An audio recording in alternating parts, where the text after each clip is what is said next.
God, that's huge. What the fuck? I'm trying my best, and my brain doesn't work that good, but sometimes it do.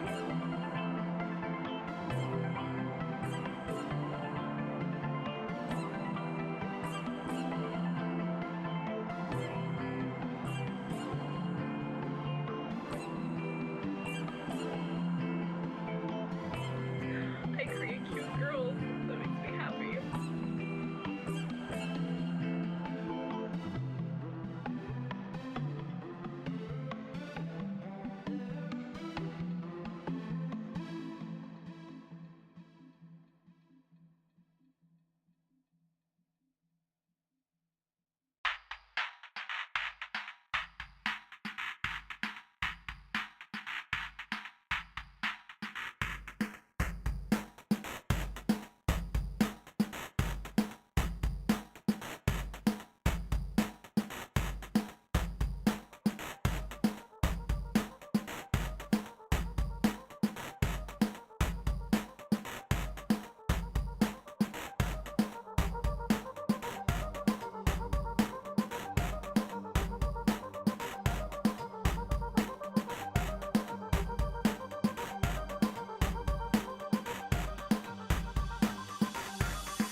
Caffeine addicted winner who doesn't understand why people want to watch me, but I'm very grateful.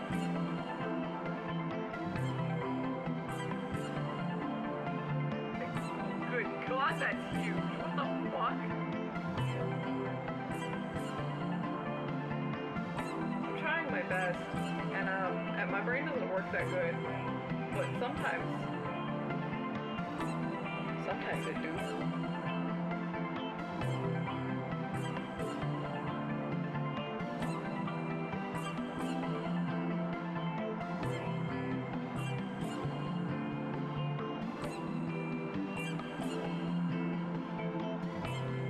I create cute girls. That makes me happy.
addicted winner who doesn't understand why people want to watch me, but I'm very grateful.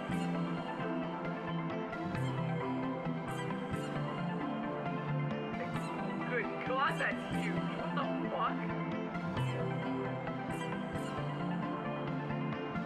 I'm trying my best, and my brain doesn't work that good, but sometimes it do.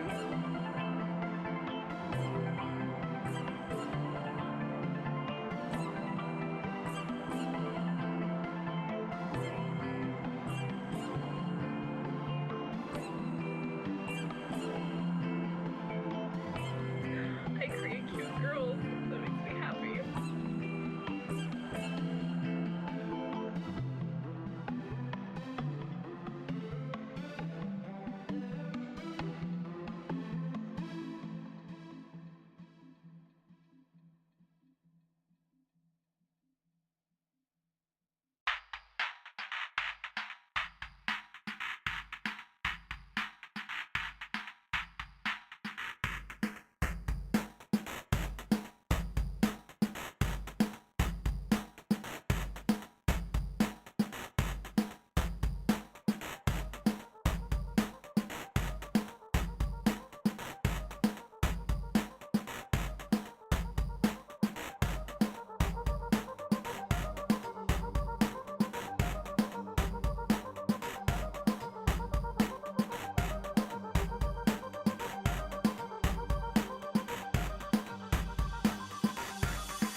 I'm a caffeine-addicted winner who doesn't understand why people want to watch me, but I'm very grateful.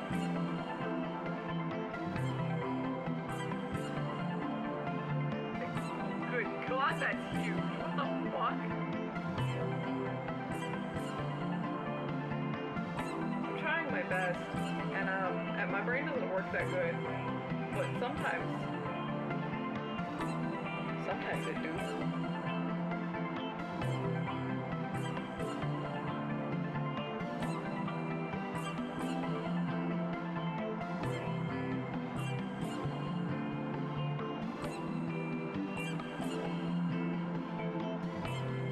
I create cute girls. That makes me happy.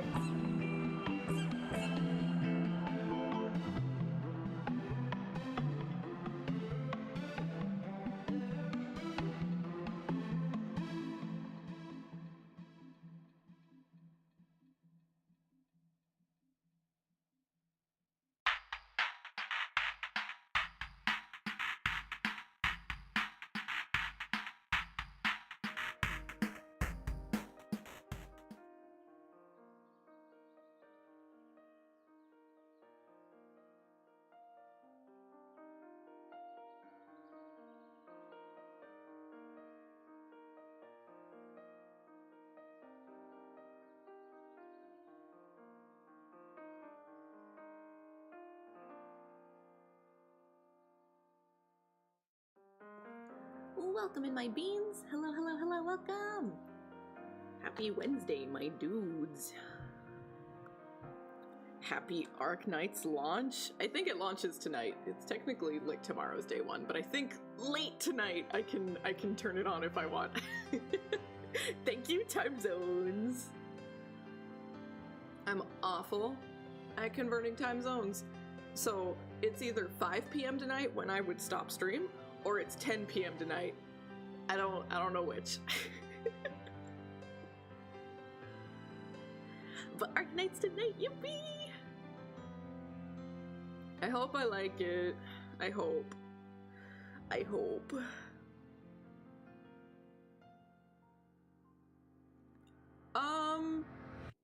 I kind of don't think it... Is it dubbed? I kind of assumed it wasn't.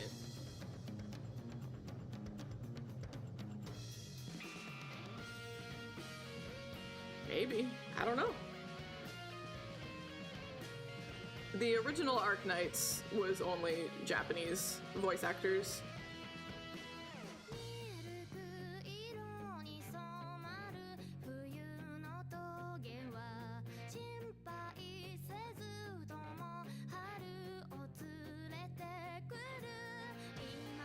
But I guess I will be pleasantly surprised tonight if it is dubbed. Yeah, I finally did it. I think I added like 17 new illustrations in there. And I got rid of a couple of old ones that were like a little too old, you know? Just a little too crusty.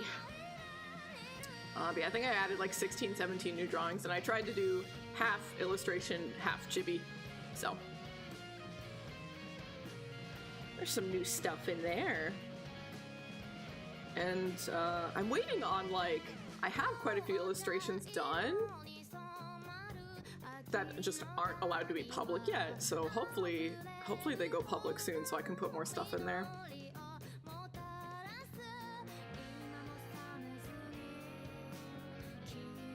I think the cat girl was a VTuber. When I had more free time, I used to just look for VTubers and draw them.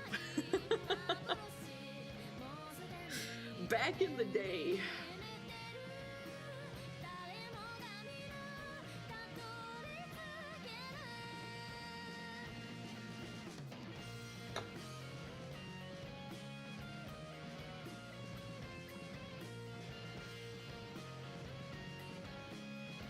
Yeah, just for fucking around in VR chat or for streaming.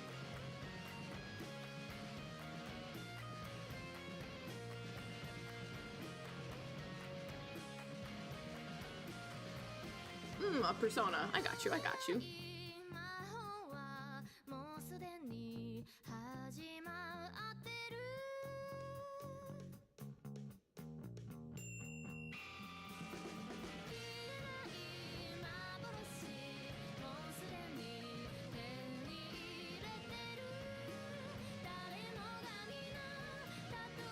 It's hard to not... Yeah, I look at my old drawings and I'm like, I need to recolor these. I think I've slowly but surely gotten better at rendering. I need to like, the drawings are okay, but I need to recolor them.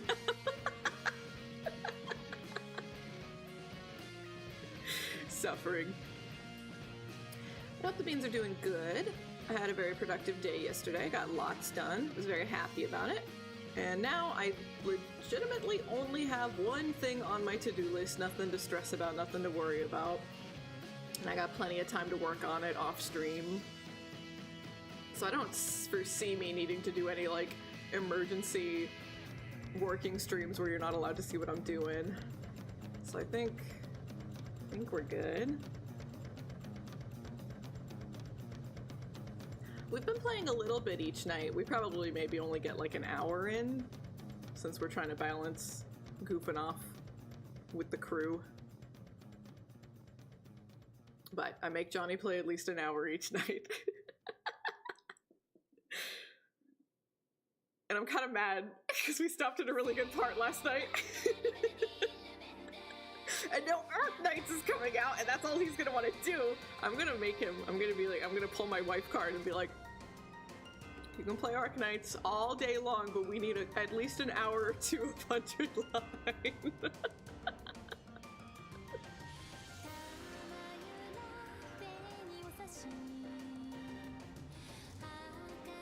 But I was glad that we beat Shoots in order. I don't think Shoot and Order is like an incredible or like that strongly impressive or unique of a game, but I think it's just a really well put together package. So it's very satisfying. It's just a good time. You're gonna play much better in your life. You're gonna play much worse in your life, but it's just a good solid time. I've played far worse for mystery games, Kodaka wise or otherwise, you know? Me being the kind of person who, like, I tend to jump on games that offer a unique premise. Like Process of Elimination, trying to be like, we're a murder mystery game, but you play it like a tactics game. That sounds amazing to me. What do you mean I'm playing a tactics game to solve mysteries? That sounds awesome. And then it doesn't really deliver on anything. So I think I'm probably just like really happy that Shoot and Order did deliver on what it promised. It gives you 5 different games to play, and they wrap up together as one package in the end.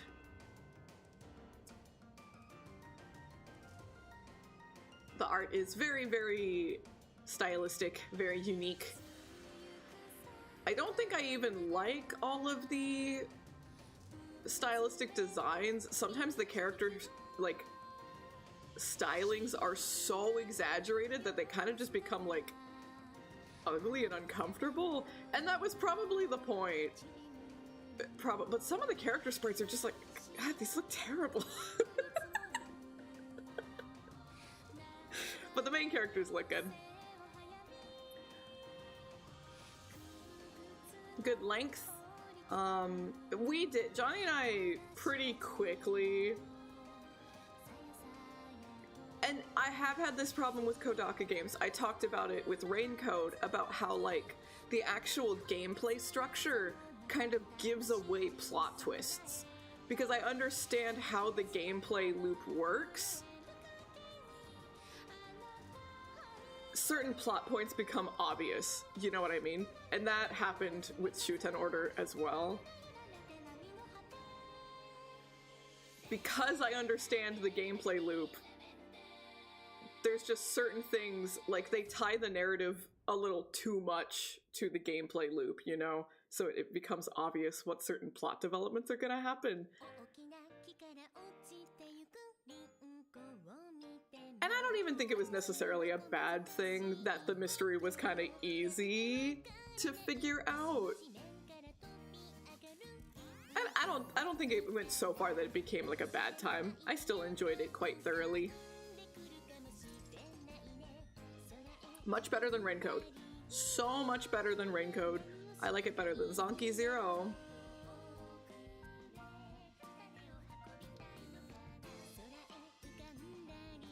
And I think I generally would say that I do like it better than Danganronpa because it has a lot less of the bullshit that Danganronpa has.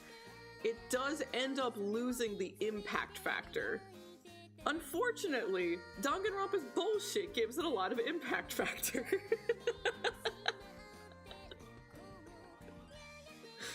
So I don't know if I would say that Shoot and Order is better than Danganronpa, but it's a much easier to digest time, you know? It's much better in that regard. So if you are someone who is not a fan of Kodaka's bullshit, but you like fun, dramatic mysteries, Shoot and Order probably is the one for you.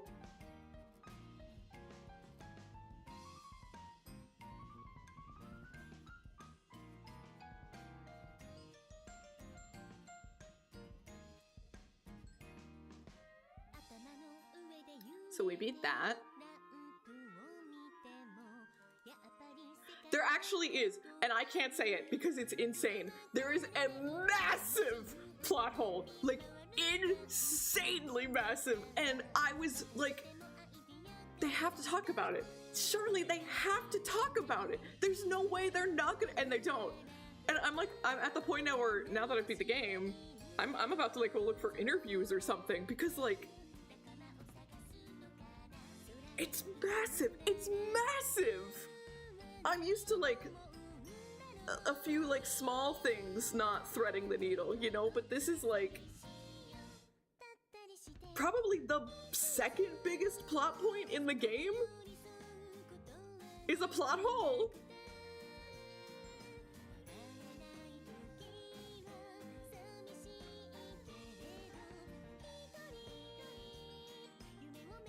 And there's two endings to the game. There are two endings. And I got an ending, and I guess it's fine to say this, I guess. So the game will tell you, hey gamer, this is the last time you can save. This is the point of no return. You know what I mean? Very normal in games. Very appreciated in games, right? And they even explicitly say, you can save right here, right now. The second you leave this screen, you cannot save again for the rest of the game, and there are autosaves. So it's gonna like save over things. And they did say that there is a decision that you're going to make. And I'm like, okay, cool, great. Fine, we're used to this for end of visual novels, that's fine, no problem. So I saved in the last spot you're allowed to save. Confirmed it does autosave the second after you make the decision, so you cannot go load before the decision. You have to load back at your last save at the point of no return. But when I tell you, they tell you, here you go, gamer, here's the point of no return, here's where you save. There is probably another 5 hours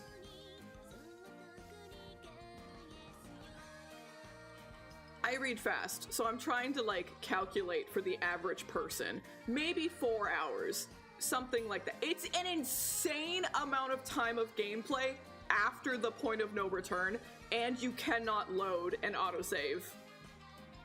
So I made the decision that I wanted to make, the thing that I like, you know, I felt like I aligned with. I felt like this is how I would handle this situation if it were me. I wanted to get like my ending, you know? So I got my ending.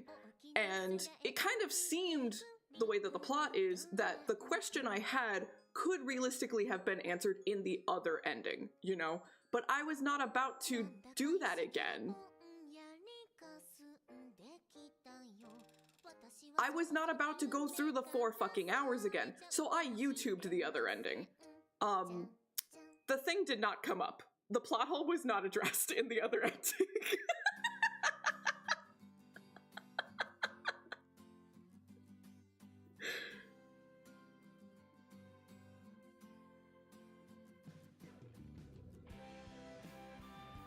You do have to churn through, yes. You do have to. And it was really funny because when I went to go look up the ending on YouTube, the video description was, I kind of assumed everyone was gonna pick the other option because it just makes sense. So I thought that I would upload the other ending here on YouTube for people who didn't want to have to go through all of it again. And I'm like, you are so fucking real. You're so real.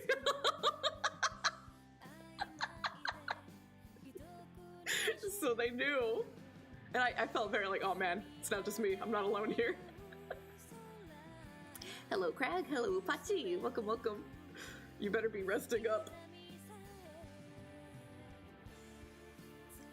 But yeah, I finally updated the slideshow, finally. Only, God, it took like all of last year.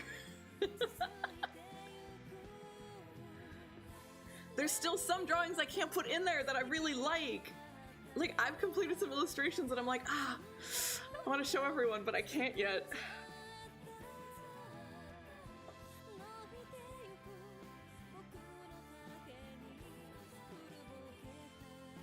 Like, the illustration that I put into that Japanese Arts Festival last year, I still haven't shown you guys, because it's being used for something else.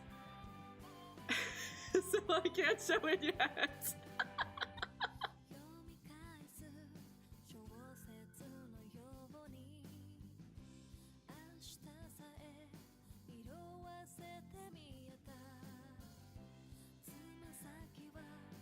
But soon, hopefully I can show it to all to you soon. We're in the yapping session. We're okay right now. Once I start drawing, the shrimpification begins.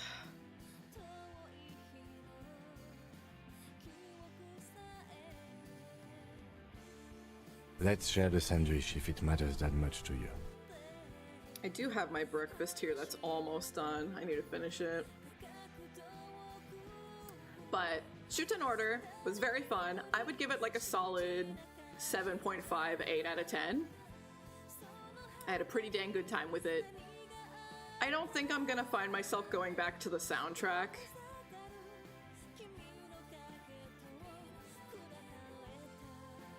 I don't think any of the songs really like wowed me. They were fine. They did what they had to.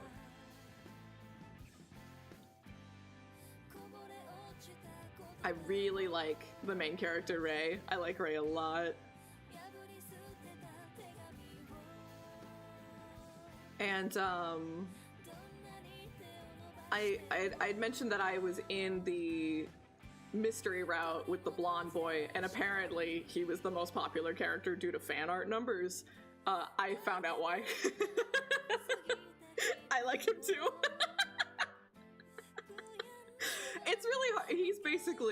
He's basically Sherlock Holmes. He's like the great detective, but like you can't really like get a read on him. You can't take him seriously because he's like on drugs.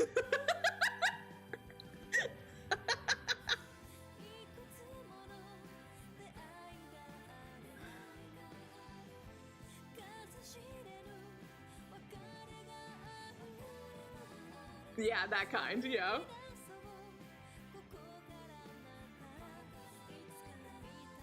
Yes, yeah, basically, yeah. And you know, it's a trope, and it's popular for a reason. Oh my god, Upachi! So, Shoot in Order is by Kodaka, and it's like 5 different games in one, but it's like all of these mysteries that kind of like culminate into one, right? So I saved the mystery arc for last, because your girl loves a good mystery. Stop me if you've heard this one before. There's a very rich family. The head of the family has died, so everyone needs to come together on their private island so that they can discuss inheritance.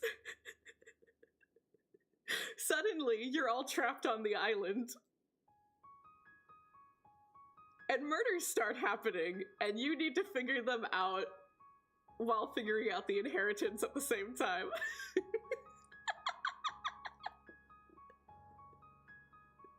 Very original, Kodaka. How does your mind work? It's crazy.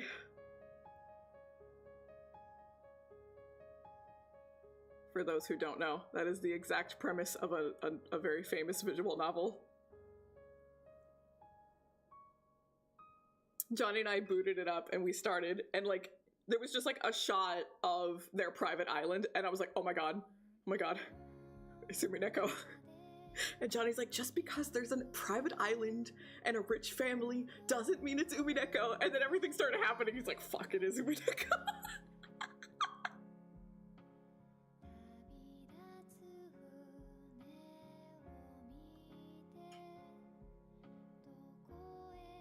So I guess that makes our detective Bito.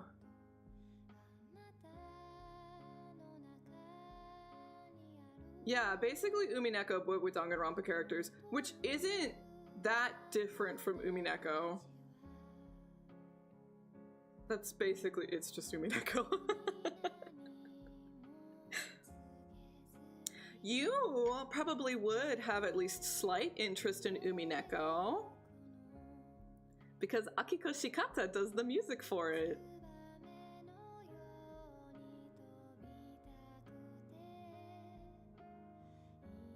It's very good.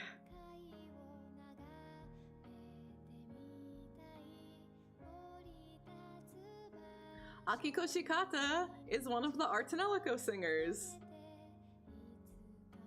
She's the one who does like Cloche's songs are Akiko Shikata. Eon songs our Akiko Shikata.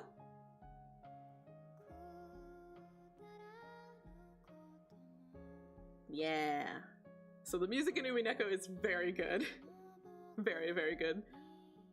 I could play an Umineko song and you would just be like, oh, what Art Anelico song is that?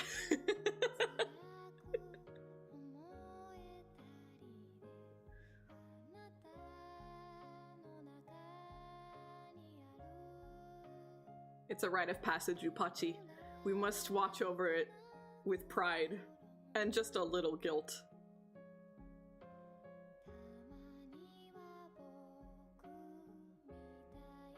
I was really bummed that they didn't get Akiko for Syconia.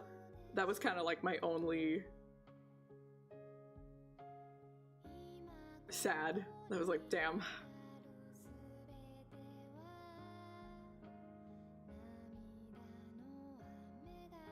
Umineko's very long. I think it's technically 8 games in one, because it gets split up into parts.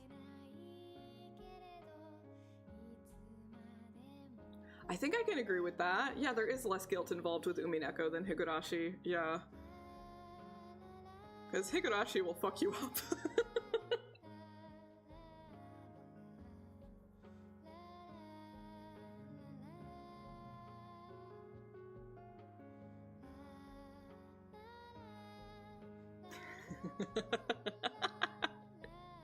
It's so true. I wonder what it was, because Umineko, is it just because of how much longer it is? Because I feel like it's as popular as Higurashi, but Higurashi's the only one who ever gets any kind of like acclaim outside of the game, you know? With like crossovers and stuff.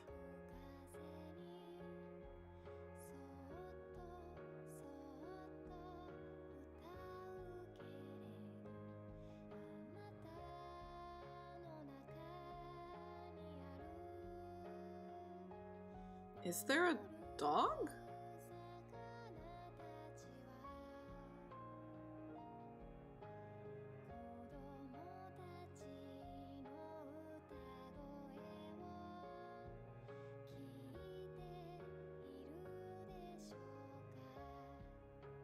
Oh, you don't mean when they cry. You mean Thelema, don't you? You mean Crystar. Look, we're talking about Umineko, which is when when the seagulls cry.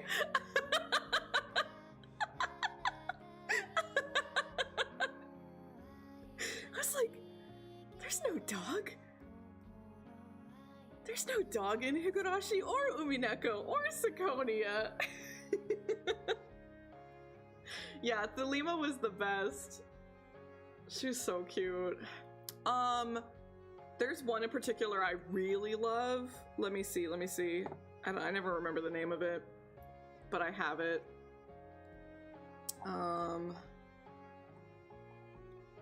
He's a dog. So true.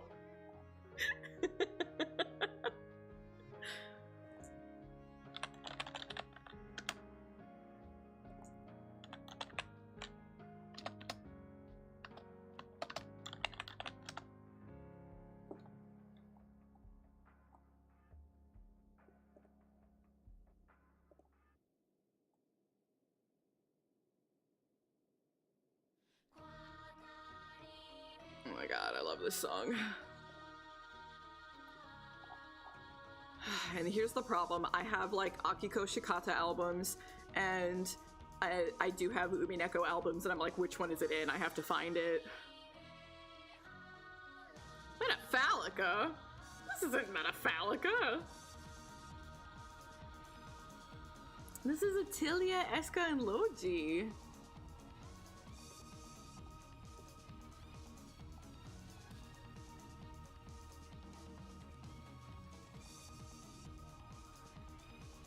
Brawler.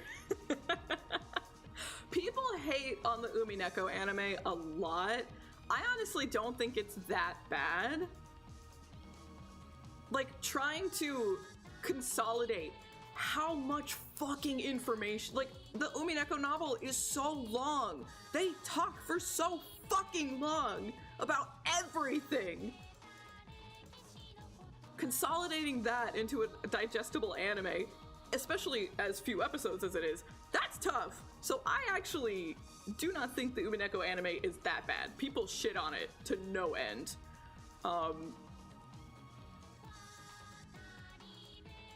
I think they did okay enough, all things considered. Should it have been like 60 episodes? Yeah, absolutely, of course. At least.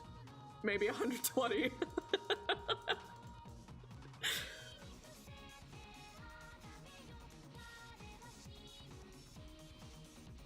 Yeah, no, it's awesome. Like, rejecting the mystery. That's such a Danganronpa thing. Yeah, absolutely.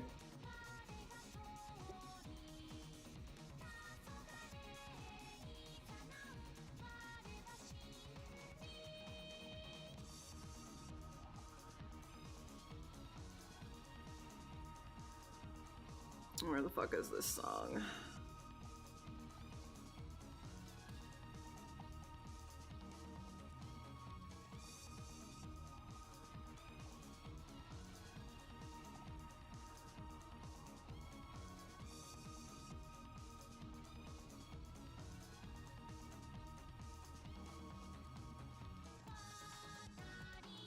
The low energy or the reincarnation of Miu Iruma.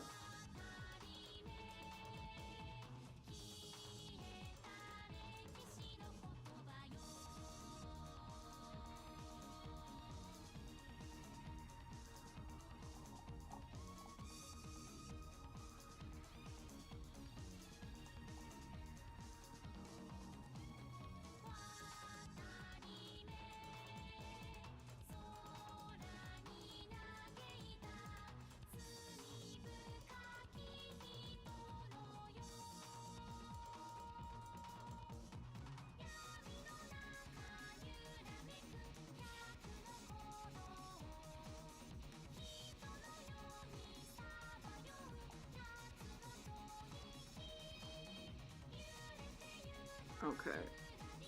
I don't think it's... I think it might be this one.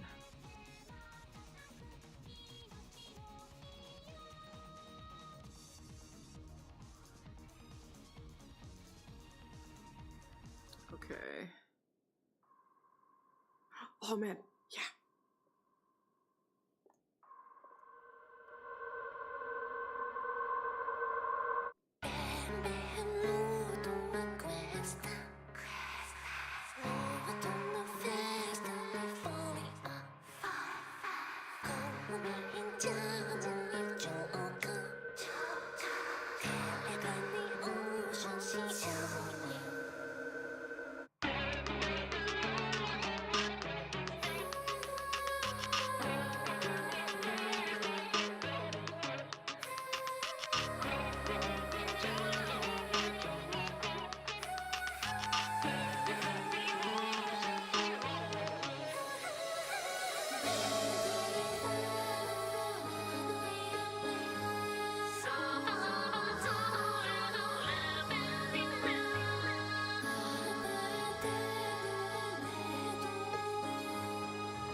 very good music in Umineko.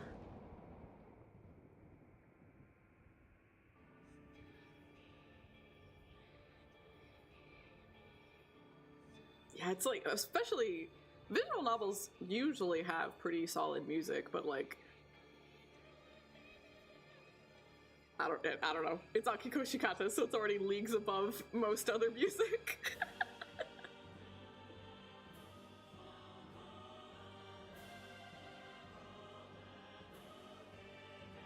It's very nice.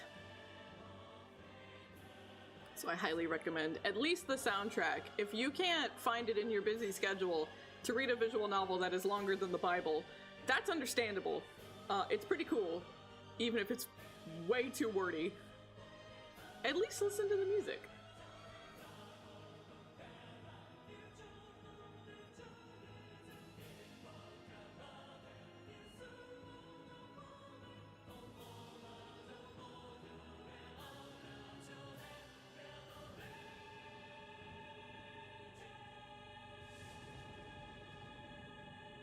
There's definitely aspects of the game that are pretty heavily Halloween themed.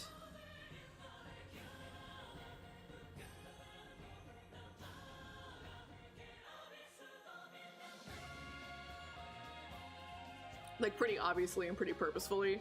And they make sense in context, but talking about them is spoilers, so...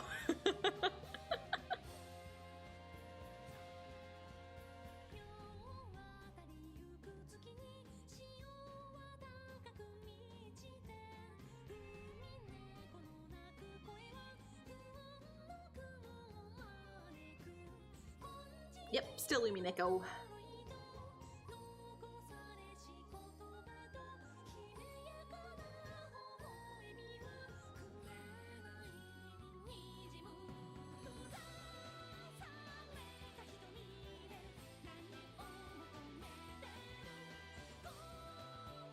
Nothing to apologize for. Do what you gotta do, gamer. Best of luck with the event. Yeah, and Umineko is old as shit. Actually, how close is it to Artanelico 1?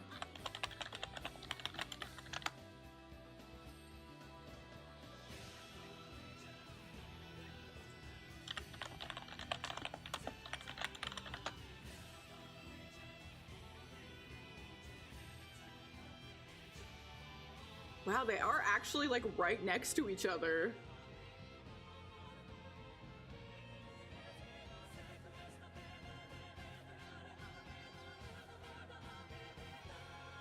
Very beginning of January 2006 for Artanelico 1 and 2007 for Umineko. They're like right next to each other.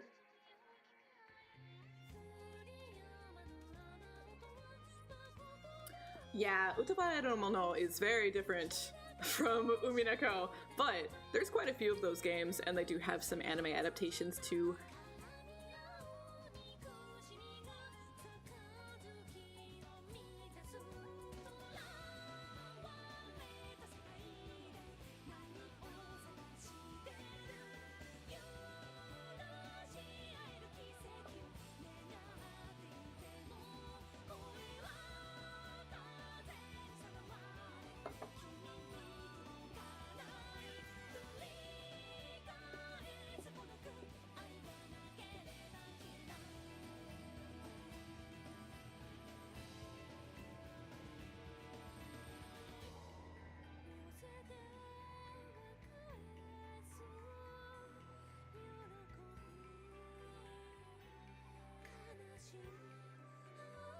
I don't listen to the Umineko soundtrack enough. I need to fix that.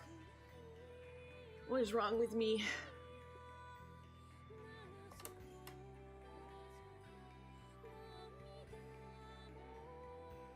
I assume the Steam versions are just the PlayStation versions, because they don't allow explicit content on the PlayStation either.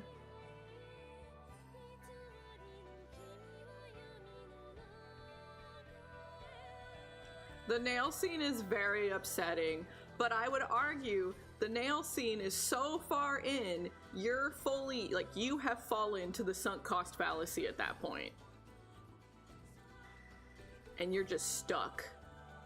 You're trapped at that point. I'm talking from personal experience.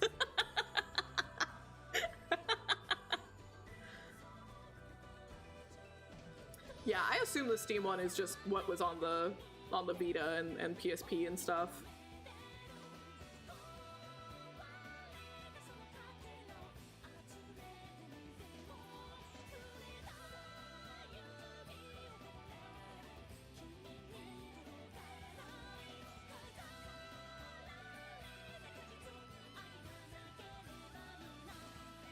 Yeah, you can sexually harass women on the PlayStation, that's fine. You just can't have sex.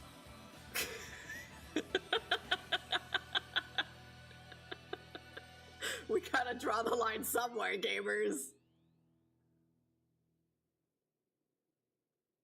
I would argue consensual adult relations is better. But what do I know?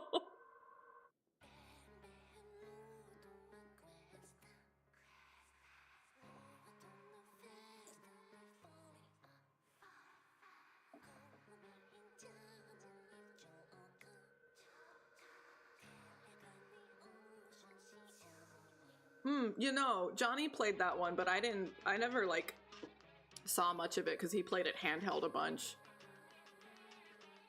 All I know is he told me that there was... Because they're all based on, like, fairy tales, right? So there's, like, a little mermaid girl or something, and she was married to a woman?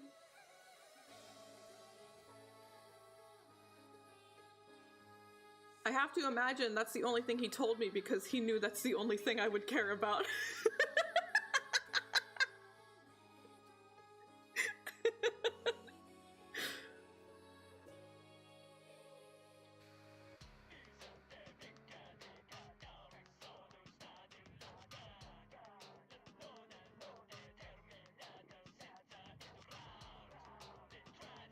Yeah, I don't touch any of that shit.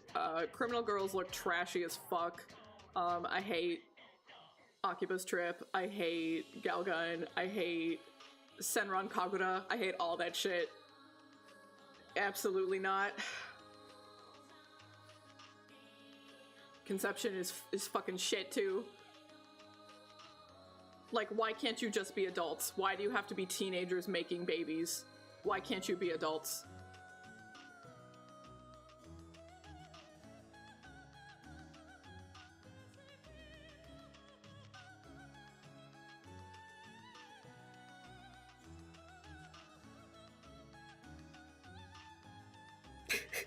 I'm so sick of it, Sage.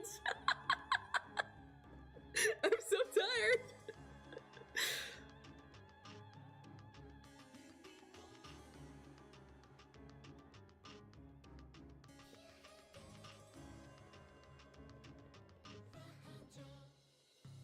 You're so right, Upati. Oh my god, in this day and age. Fucking facts.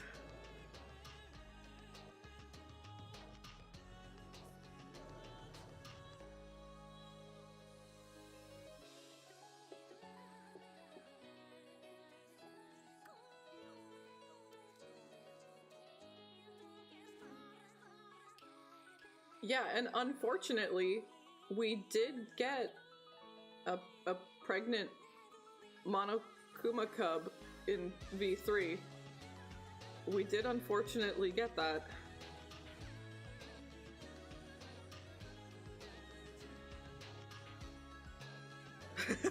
Yeah, that's unfortunately canon.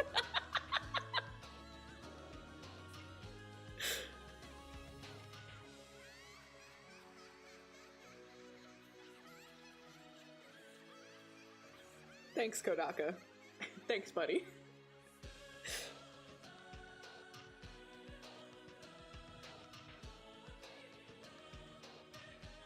Yeah, and then suddenly they're the villain, right? Crazy.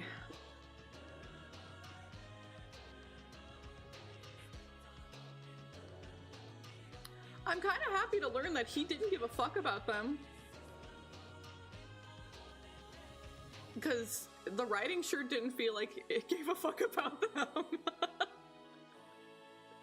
So learning about that was kind of like, oh, that actually does kind of make this a little better for me.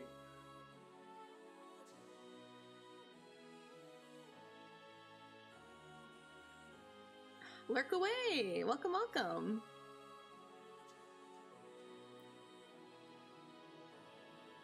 This weekend, Beans, might be a little weird. Sunday is usually when Johnny and I get a lot of our, like, weekly annoying real-life chores done. And apparently we're getting a big snow ice storm here on Sunday. So we might swap things. We might have to get all of our chores done on Saturday, and then maybe we would stream on Sunday instead to make up for it. I'm gonna try to get our shit done like early Saturday morning, so maybe we can still stream Saturday, but I don't know what it's gonna look like. Because I also don't know exactly when the storm starts, so like if public transit gets like delayed and shit, you know, could make us take longer than we expect, so we're gonna play this weekend by ear.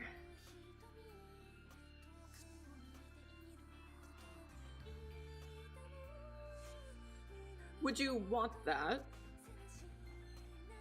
That'd be great if you want that, but it'd be awful if you don't want that.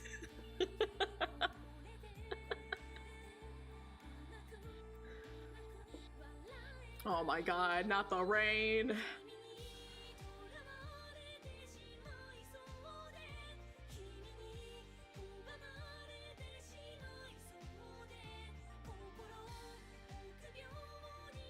Oh no, see that's bad, damn. You can always reschedule it for later, I hope. That still sucks though.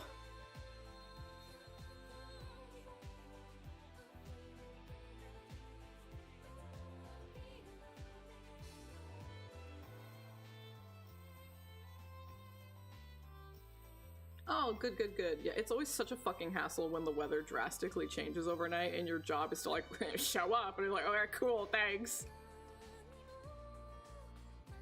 Thanks, bitch.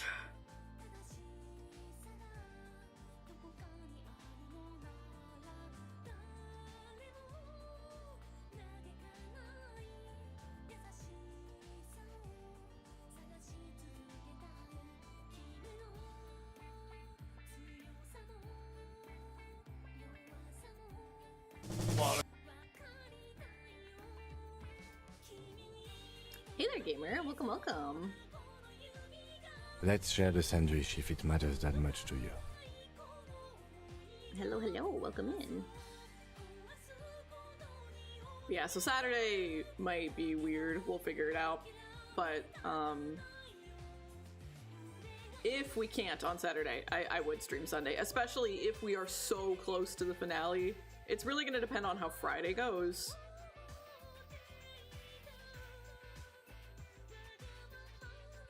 What's reverse?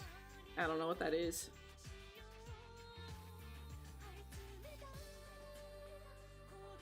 If you mean the let's eat a sandwich,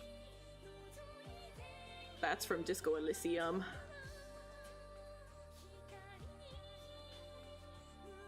Yeah! I'm making a game and the demo is out right now! You can play it for free!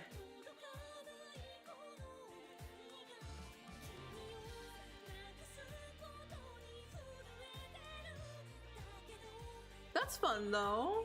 Are you just playing the tabletop or are you like the game master?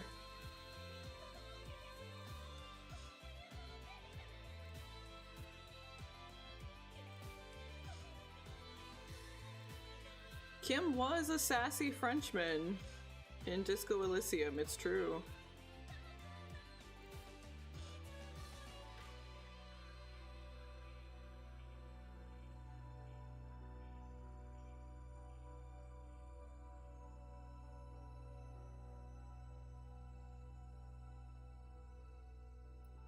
The holidays are almost always pretty quiet for me. It's kind of what happens when you're no contact with your with your family.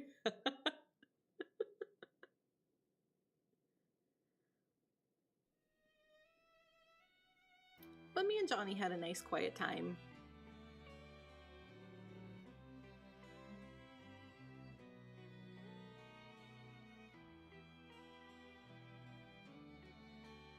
I have no idea what those words mean.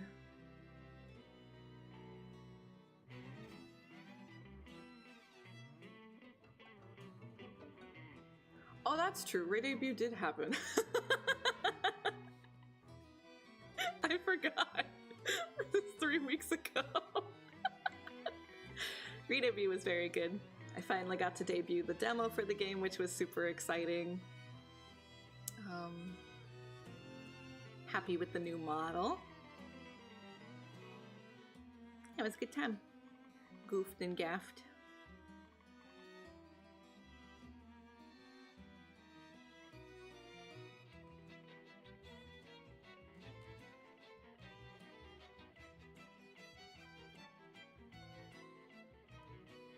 Oh, okay. I at least know what those words mean. I can make sense of that at least.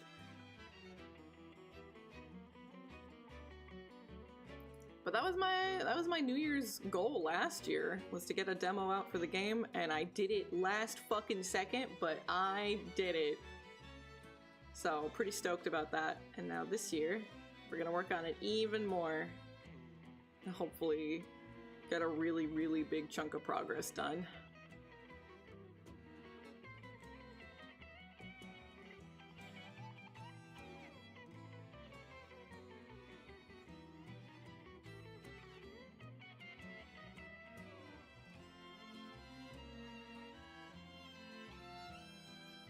Speaking of which, that's what we're supposed to be doing today. I let you all trap me into a yap fest again.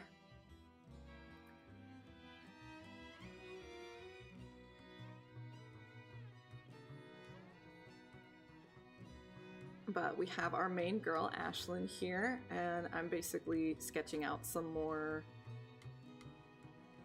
poses with this like front-facing body. We're gonna have to make other bodies. I'm thinking each character is gonna have front-facing 3/4 angle for each side, left and right, and then like from behind, a shot of their back. And that one will probably have the least amount of variations and poses, but just having the variety in angles is gonna help make things look a lot more lively. But I'm thinking probably like 10 to 15 poses per view.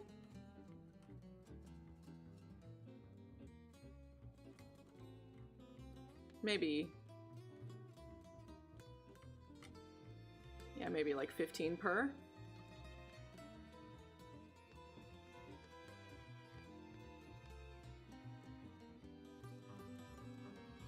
And with the behind shot having less, we'd end up with like maybe like between 40 and 50 poses per character, which then also could be combined with different facial expressions and stuff, right? So it's gonna be a lot of variations, but I want roughly 50 unique poses per character. So I'm hoping we can get through a big bulk of that work this year.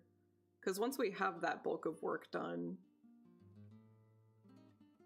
you're just inputting them as you write more of the script out in the engine, right? So it'll snowball pretty quickly, the amount of work that I can get done, the more sprites I have done. But we still have to do all the backgrounds and the CGs, and I want to have like little cut-in props and stuff for certain moments, and I've been thinking about making unique transitions and user interface and stuff, which will all need its own art assets. We'll get there. We'll get there. But I think my main goal is trying to get as many, if not all, of the character sprites done this year. That's my main goal.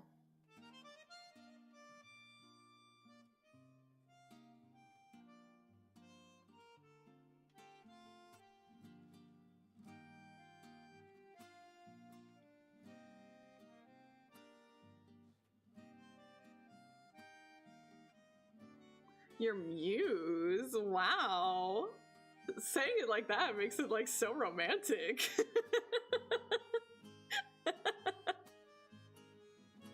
Hello, Moon. Welcome in. Oh my god. I always know when AO3 is on maintenance because my little sister freaks the fuck out. She's always so upset whenever it's on maintenance.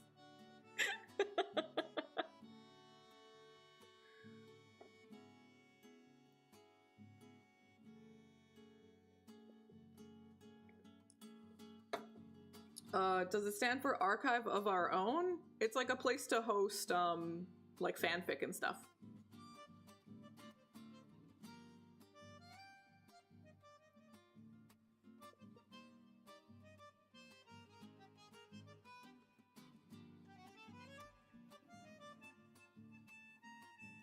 Back in my day, we had fanfic.net and LiveJournal. Yeah, I can't say I've used Archive of Our Own like ever, and the few times I've stumbled across there, I like didn't get the interface.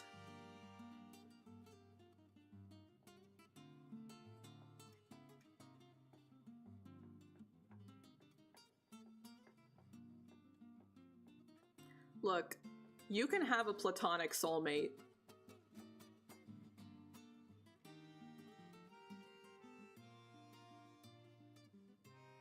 A connection of two souls can take many forms, and I think that's beautiful and wonderful. Oh, I've heard of Wattpad. I've never used that site ever. But I've heard.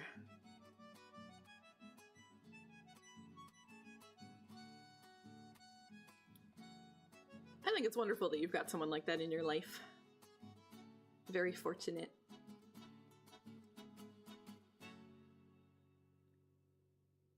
So right, as always, Upachi. Full of so much wisdom.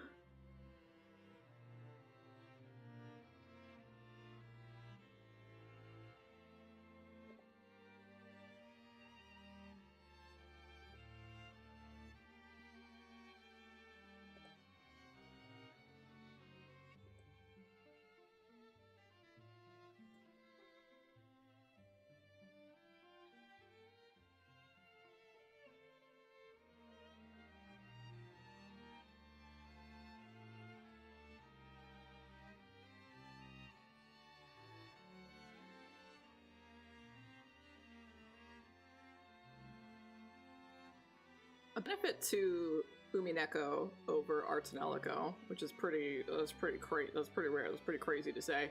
Akiko Shikata is a phenomenal singer, but she's also a composer. Like, she also does make her own music, and we pretty much only ever have, if she's working on something in Artanelico, she's singing, right? But Umineko, you can at least also appreciate just her composing and not just the singing aspect, you know. Sounds good, gamer. Relax. Be gentle and careful and slow. Take good care of yourself.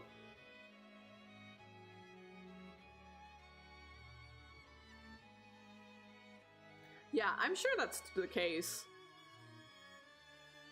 Because I've been there maybe once or twice, and it was very overwhelming looking at it. And I remember I even went to the website because a friend was like trying to get me to read something they wrote, and I literally couldn't figure out how to open up the fic. Like, I could see all of the tags and stuff, but I couldn't figure out how to read it.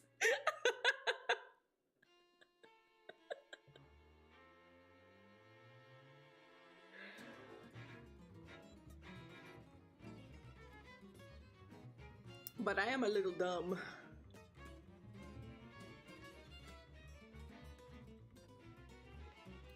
Maybe.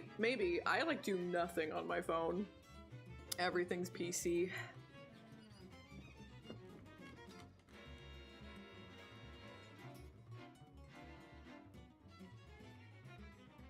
Nah, nah, nah, nah, nah. You just think about it like this, Upachi. Whenever you play a JRPG and there's like, you can go take a bath in the hot spring or whatever, that shit's always the most magic. It's always like, oh my god, this looks so comforting and peaceful and relaxing.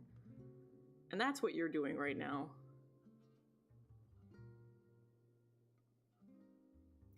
The next rare time I'm reading a fanfic, I'll out myself and be like, hey, how do I read this fanfic?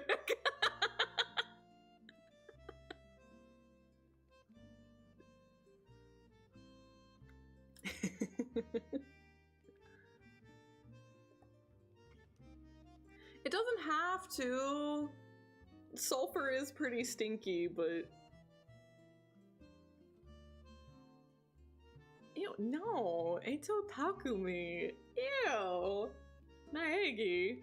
I probably could be talked into Eito Komaeda. Probably. I could probably be talked into that, but... Eito Takumi for life.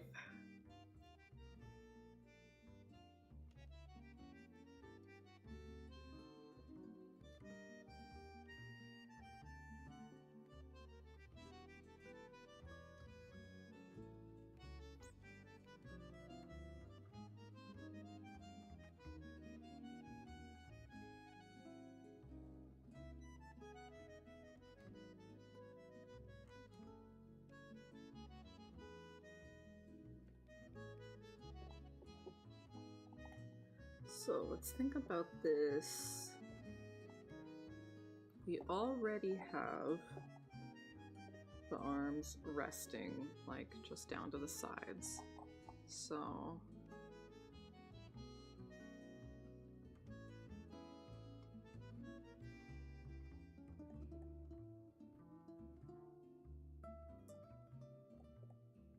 six at the moment.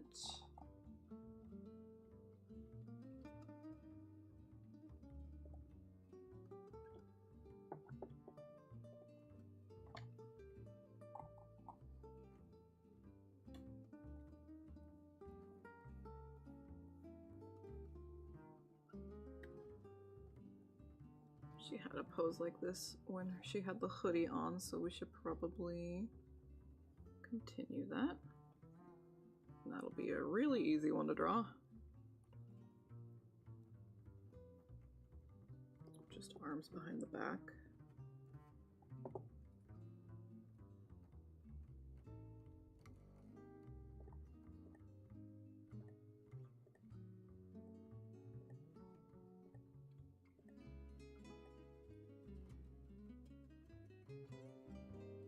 Okay, so I need to come up with 8 more pose ideas for the front facing. And I think that probably some of the ideas I already have. I can keep the general placement of the arms the same, but like change what she's doing with her hands. And I don't know if I want that to count as a different pose or not. I don't know.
And I'll also, for the poses it makes sense for, I'll separate the arms so I could like mix and match the different poses amongst each other. So like, it'll be a lot more than 15 poses per character, but I want like, you know, 15 like core base poses and then mix and match a whole bunch of shit so that there's a lot more variation to it.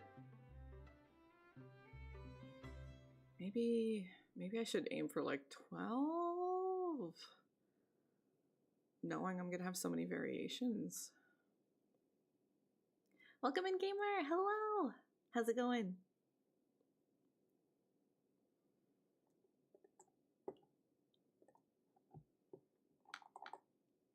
I think that was the end of that particular Mineko playlist.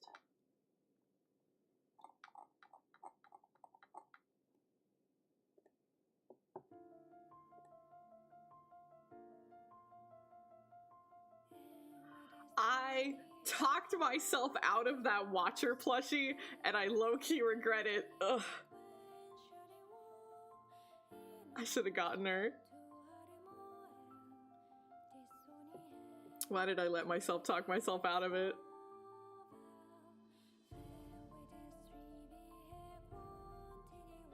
You have such good taste in games, gamer.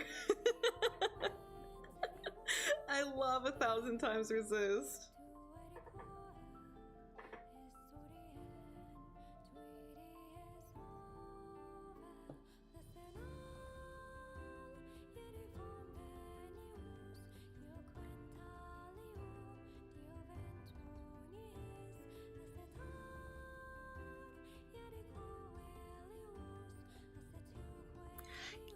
Technically, actually, it's voice of the cards, but everyone involved is the Nier team, so.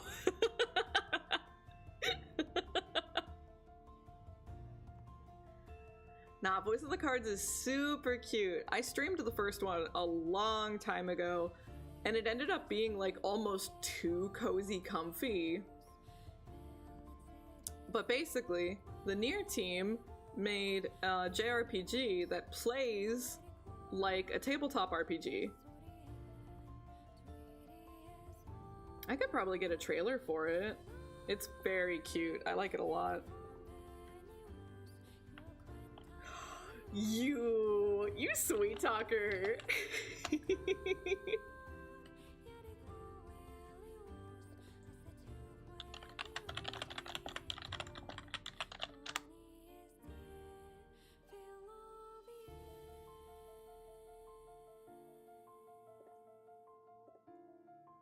Hey gamer, welcome in on the YouTube side.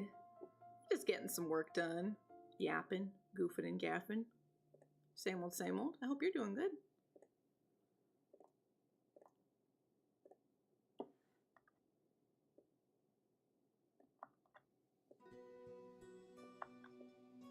Okay, I'll pause this for a second. And we'll watch this trailer. These games, there's 3 of them now. I've only played the first one. I really need to get on playing the other 2 because I adored the first one. It was really good.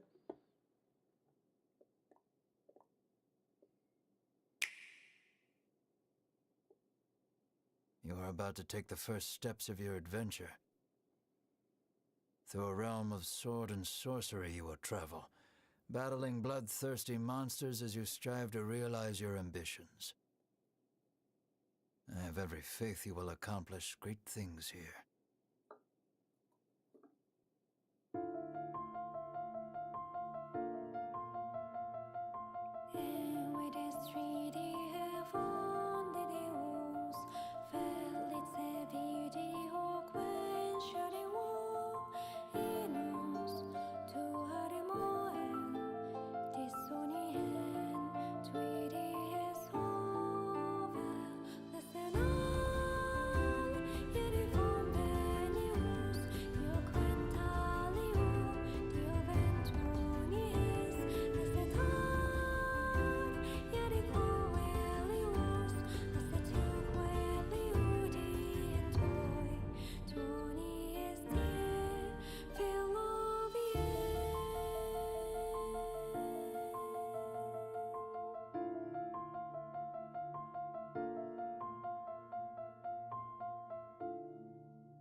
It's a really, really, really, really awesome game. Of course, you can see here we have Yosuke Saito, Yoko Taro, Keiichi Okabe.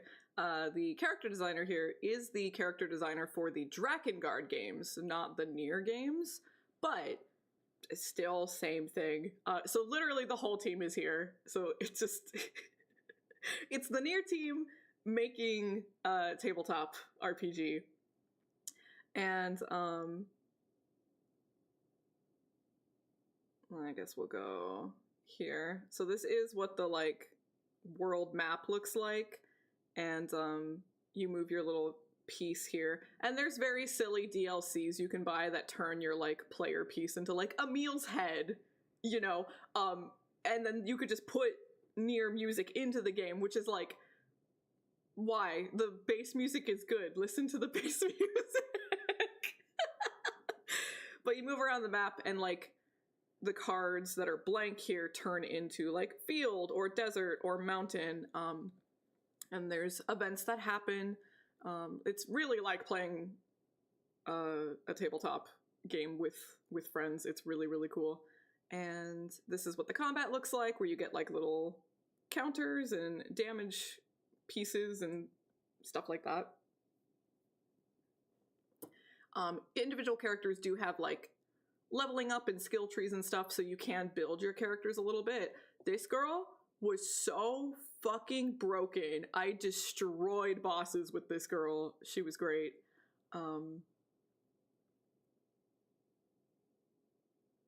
then you can see here, this is like a special event room, and they use the cards to like, you know, like people who have like play mats for their tabletop RPGs, right? And they showed it right at the end, yeah. So here you can see like they're using a bunch of cards to slowly draw out a huge monster that you're gonna fight. They don't show the whole thing because it cuts out, but they do really fun things like that to stick to the aesthetic, but like still make things feel like on a grander scale when it's important for it to happen. Very, very, very cool visually. Very simplistic, but they took advantage of that at the right points. So there's also no voice acting other than the narrator. That guy we heard at the very beginning, he is the only voice you hear the whole game, and he reads all of the dialogue to you. He voices the characters out for you. So it's like he's your DM, right? So just the game feels very intimate, like it's just you and him playing this campaign together that he wrote. It's so nice. It's really good. But it almost got like too relaxing and cozy at times. So when I was streaming it, if I wasn't careful, I was like getting sleepy. Because it was so soothing.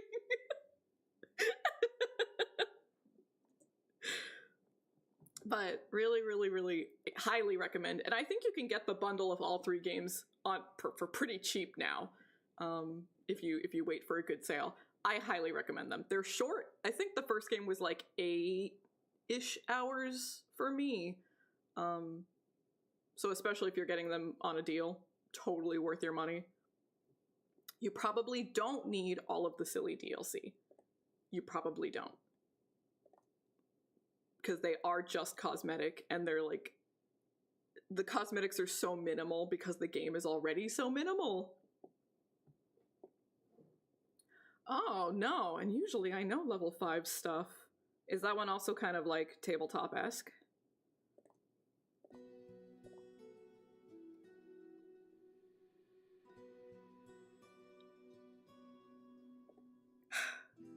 I'm a bit soured by level 5 at this point, unfortunately.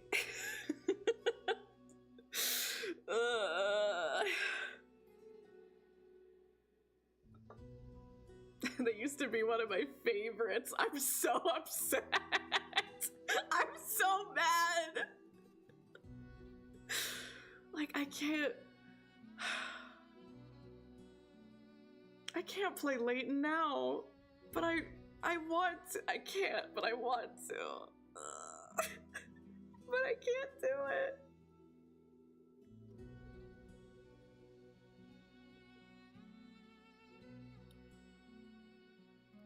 it fucking destroyed me. I was so mad. And like, even if, because in their business debriefing, they never mentioned Leighton once. Leighton is not mentioned anywhere in that briefing. But it doesn't matter. It's the principle. I can't support you, period, if you're so gung-ho about this shit. It doesn't matter if it's not present in Leighton or not. I don't want you using that shit anywhere.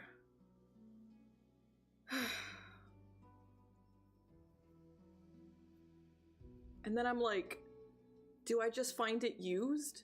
Do I wait and find the new Leighton game used? Is that fine? But like it feels bad, man.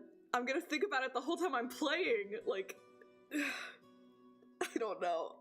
I don't know what to do. I love Leighton so much.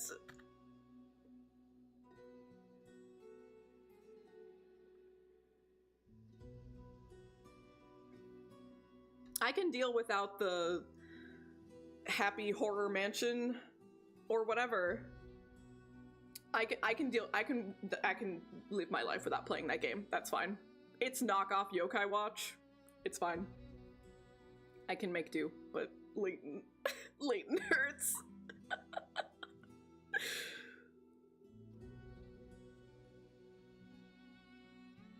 Yeah, you really don't need the DLC for Voice of the Cards. I guess I did not look into game 2 and 3, so maybe the DLC's cooler in those games.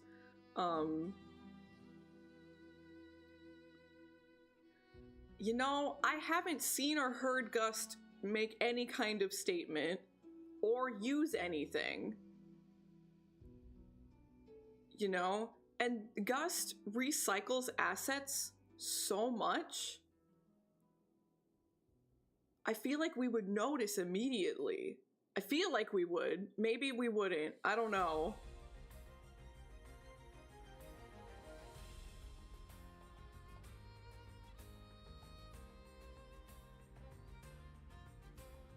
Shout out to Cygames going into the fucking trash.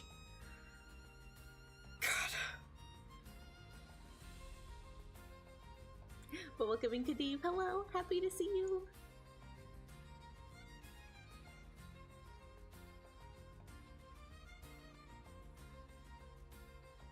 I hope you're doing good. I hope you're not working too hard.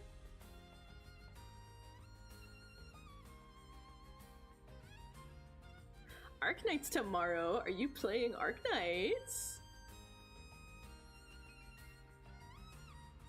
Yeah, so Cygames does a lot. Cygames' hugest franchise is probably neck and neck with Grand Blue and Uma Musume, but Cygames does a lot. They also have a hand in a lot of, like, I want to... There's like other major mobile games they're a part of, but I think I might be thinking of a wrong. I'm gonna double check before I spread misinformation on the internet.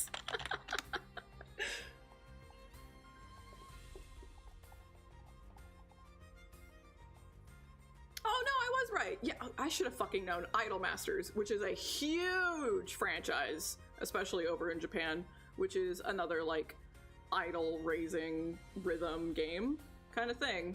That's a big one.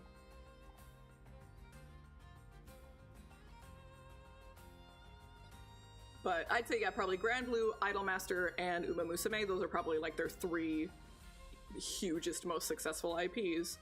But if you've ever played like Rage of Bahamut and Shadowverse, those are also Cygames. They did, yeah, they did Dragalia Lost too. They have a lot of mobile games under their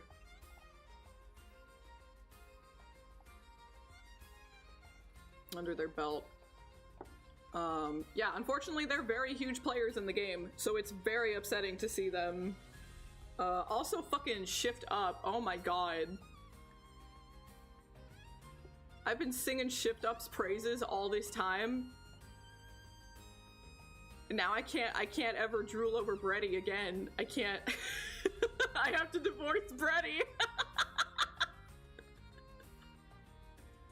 Fuck my life, man. Everything sucks.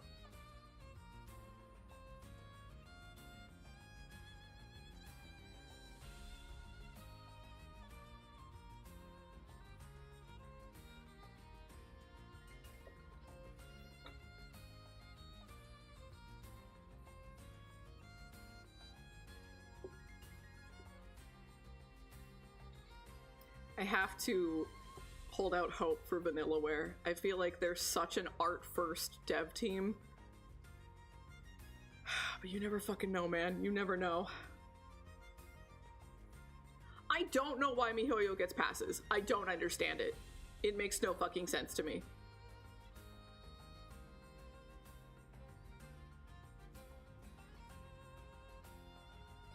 They have, like, constantly been fucking over their voice actors, and we've caught them multiple times with job listings for, like, specifically training AI for voice acting. Like, they're trying to hire people for that, specifically.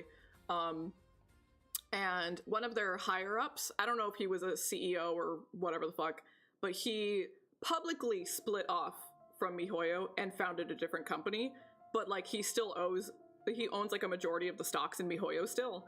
And this other company is still associating itself with MiHoYo, and it's super pro AI, and they're, like, producing an AI, like, pop idol or something, and they're making another game that most likely is going to be jam-packed with it, with how, like, pro the company is.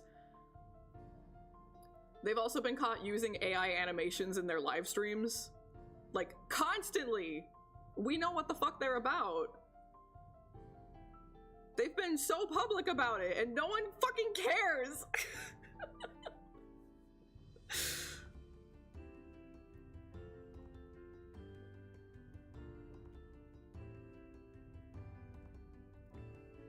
You know, it's fucking rough out here, gamer.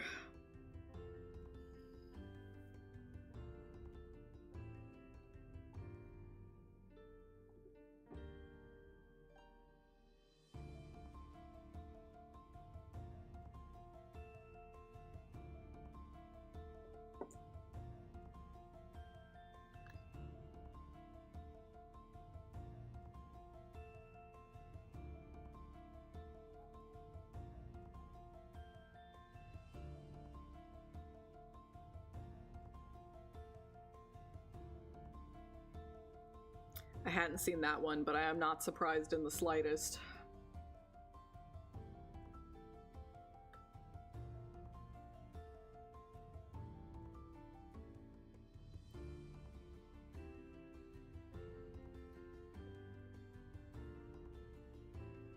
We have experienced a similar phenomenon before with NFTs, right? And it was back then as well that Japanese game studios were kind of like the last ones to jump on it, and they almost jumped on it like quote unquote too late, you know what I mean? But eventually they did give up on it, and I'm just kind of hoping and praying that that means we're almost through the worst of it. And I saw an article about how ChatGPT is like bleeding, actively hemorrhaging money, and they cannot keep functioning like this unless someone comes in and saves them with sponsorships. And I have to imagine, if you are even slightly smart, that's not something you go sponsor. But we've already gotten this far somehow, so I'm just praying that shit dies.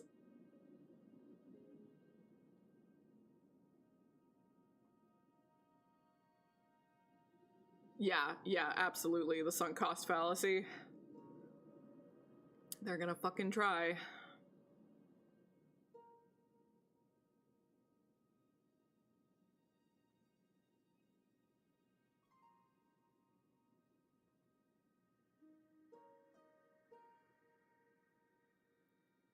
We must. It's true.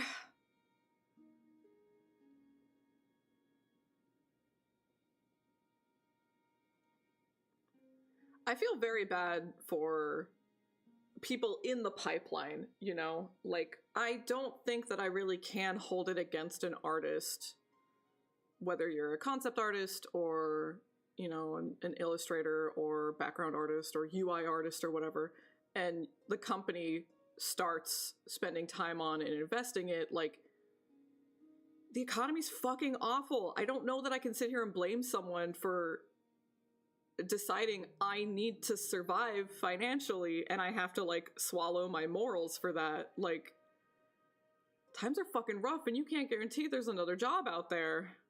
So I don't know that I can blame people stuck in the pipeline in the middle. You know what I mean?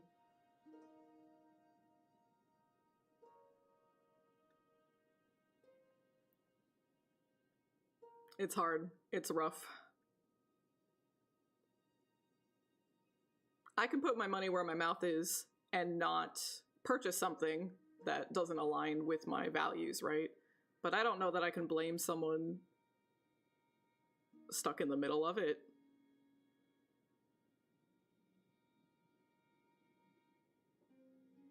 Well, we're talking Gen AI specifically. We are very, very, very hyper specifically talking about Gen AI.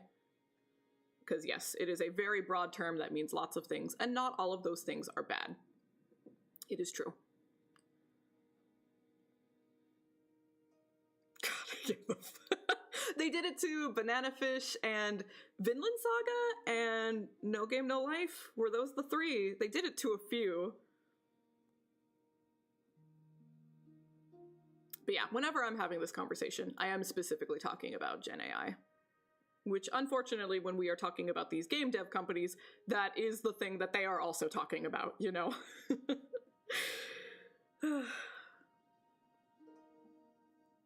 Unfortunately.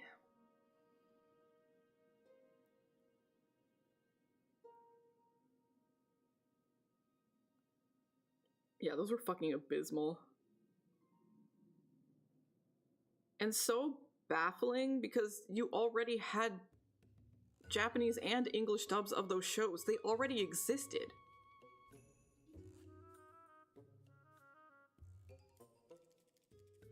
Not that doing it to a show that didn't have a dub yet makes it better, but like, what was the thought process?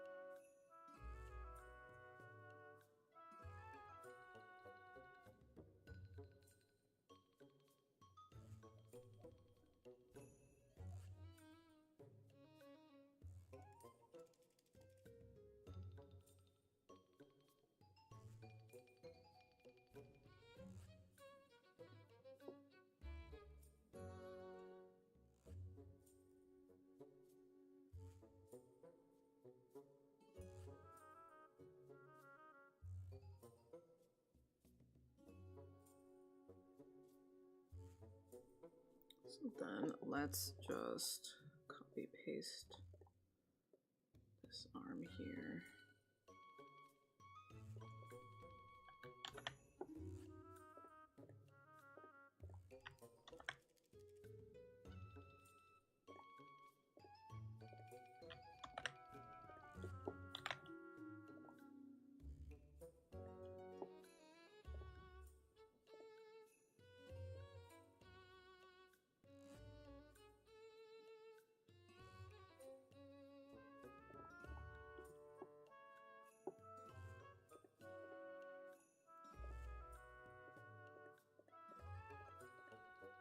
And then technically we wouldn't even draw this left arm.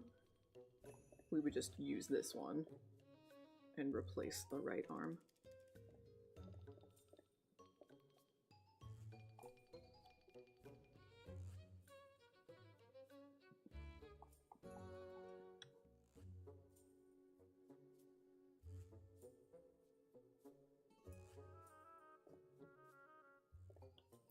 Yeah, because how dare artists demand rights and livable wages and protections? How dare they? I love capitalism.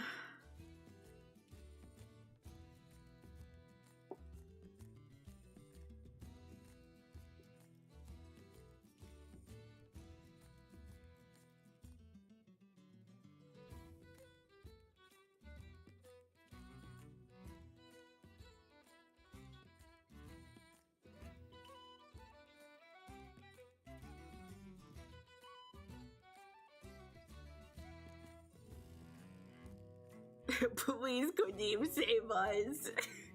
I'll make you whatever you want.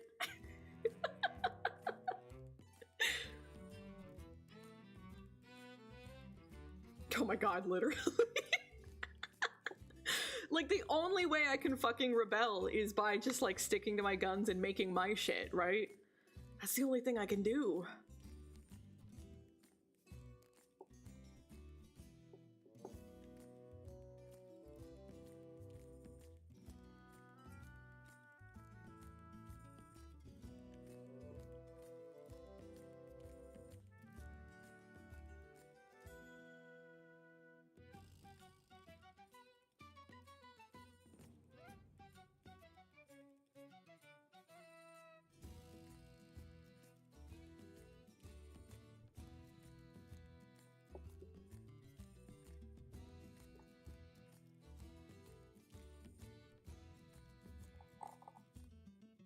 Okay, maybe we'll... This will be our last draft, maybe.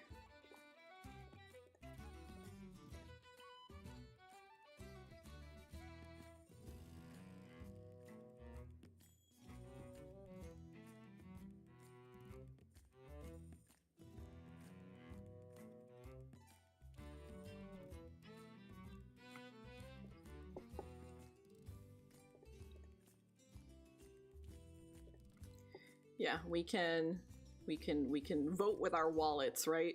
And not support these icky companies making dumb decisions. And we can show up for smaller artists. And we can make personal things. Those are the things we can do.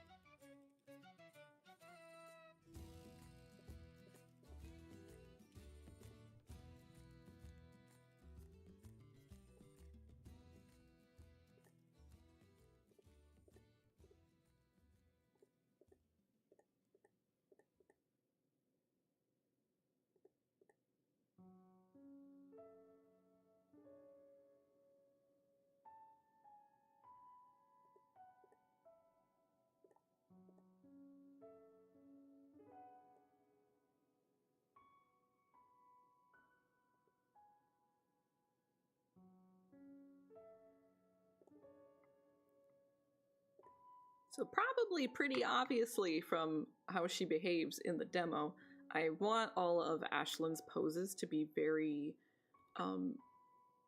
like, defensive, very centered and, like, inwards, like, towards her core. You know, like, very small. She doesn't make big dramatic gestures or movements or anything. She, like, kind of tries to take up as little space as possible, right? So I want her posture and poses to reflect that.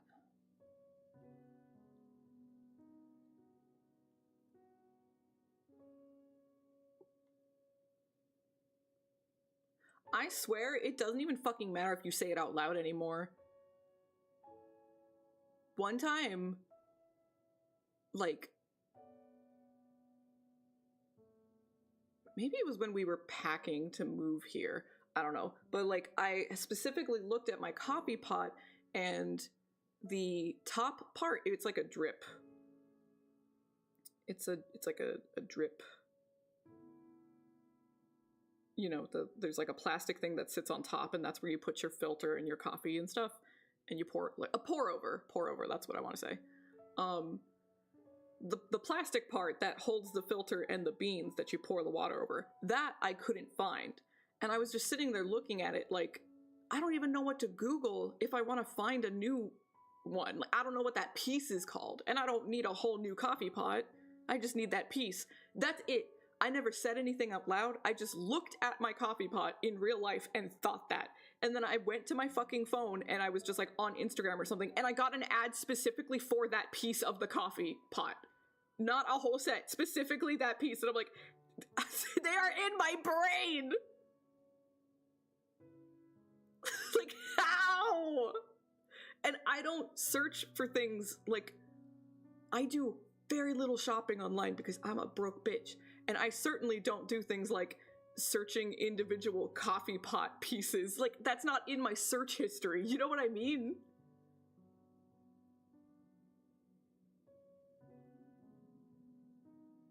There's no explanation for that.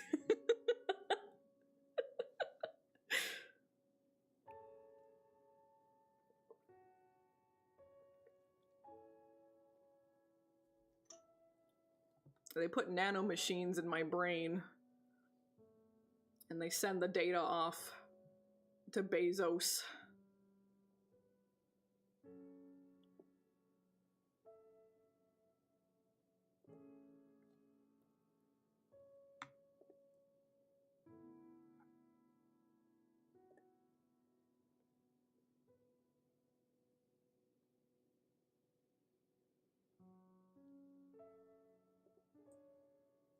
But I have been very happy about watching people stream the demo, and like, I was pretty worried about like,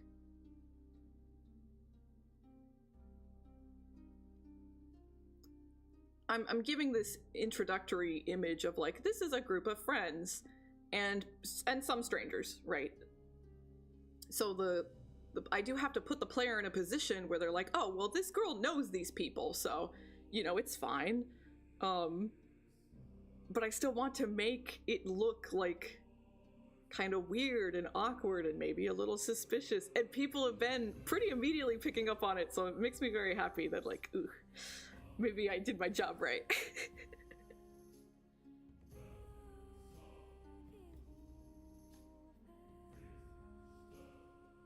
Yeah, they calculated it would take this bitch about this long to lose a piece of her coffee pot. We'll send ads then. Maybe.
Because I could just recycle some of the other arms I'm gonna have to combine with this one.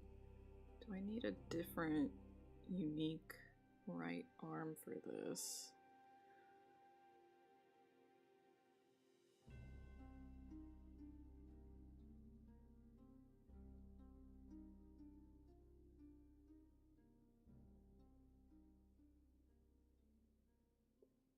I do want one where she's like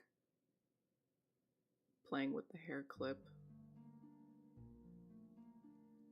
Maybe it won't ever go with this one, but I would draw one where she's kind of like...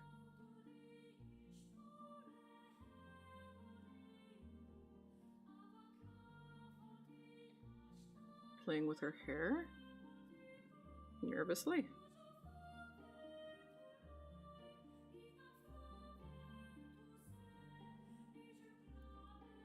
And I would never put these together, but we'll just have them on the same draft layer.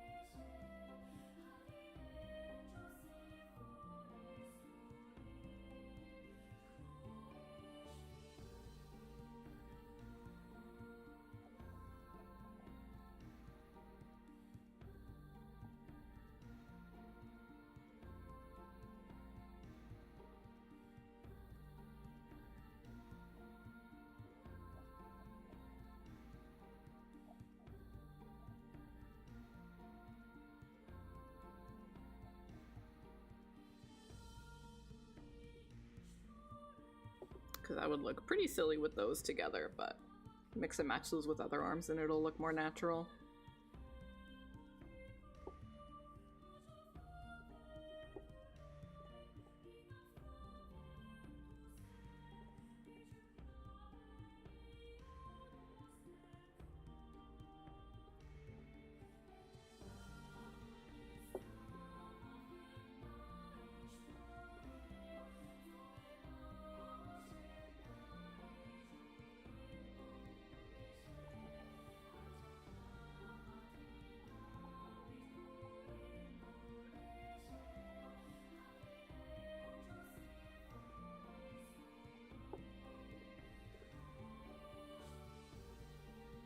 Probably the easiest one is going to be this one. Could probably make this one pretty quickly.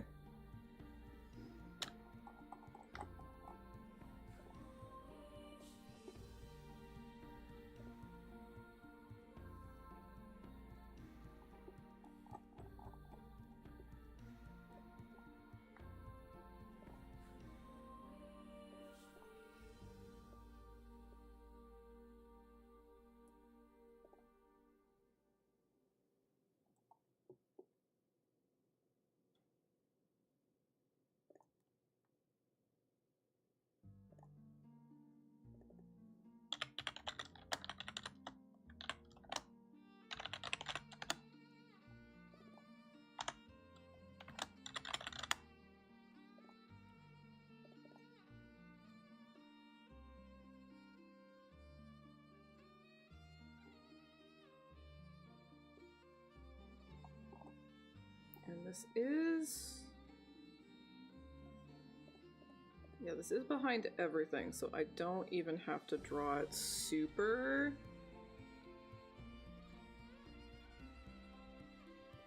I don't have to be like super worried about things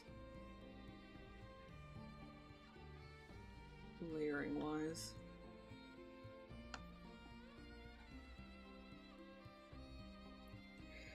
Yeah, you know how it is. You look at your old art and you're like, oh god, ugly. But that one, I think that one turned out pretty dang cute. I still like that one.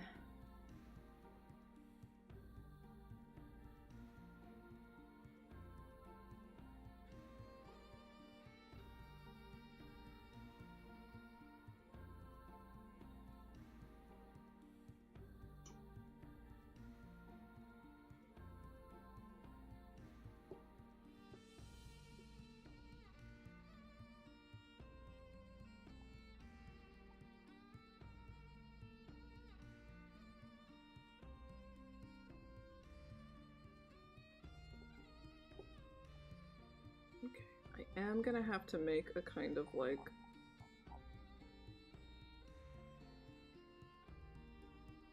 a little bit of a mask here. I don't. That's pretty rare. Whenever you have those like merch shops that like you just upload your images and it makes default merch items for you and then they handle processing and everything. That's a pretty uncommon piece of merch to have included. Unfortunately.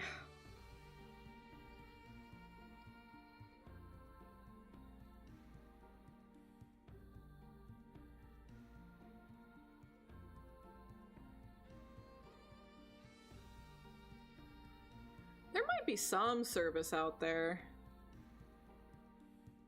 that offers that kind of template.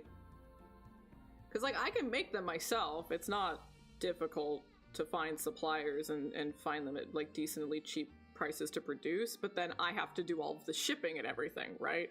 And then that compromises my safety, so... It's much better when they do it all for you. Even if you get less of the cut, you know? Hey there, gamer, welcome in. How's it going? As far as I understand it, they are invite only. Like, either they reach out to you or you apply and they approve. Like, you can't just upload stuff through them. And your girl is too small of a streamer. They won't accept me.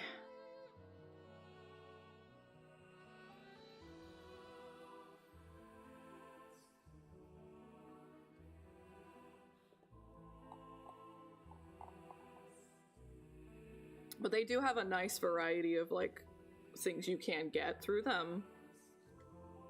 So they would be a great option. You poor thing.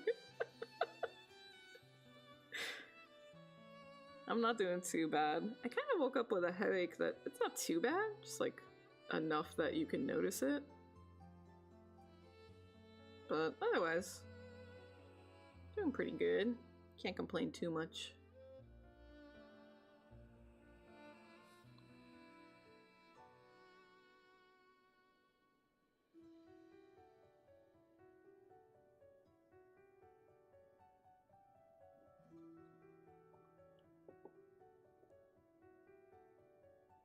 I'm so excited for Arc Nights tonight!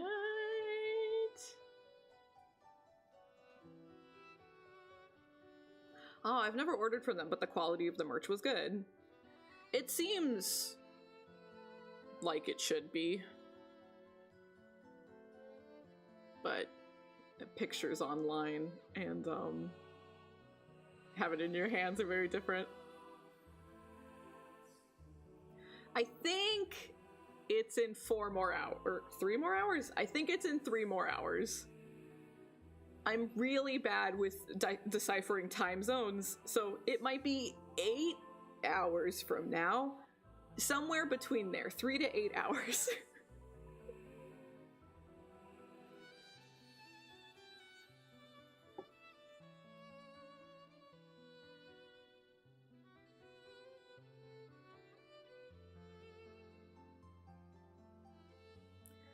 Arknights was a mobile game that has been around for quite a long time, and I was a big fan of the original, and they're about to come out with a 3D one today,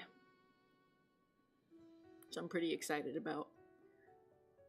Mostly because I'm huffing the copium and I need to fill the baseball-shaped hole in my heart.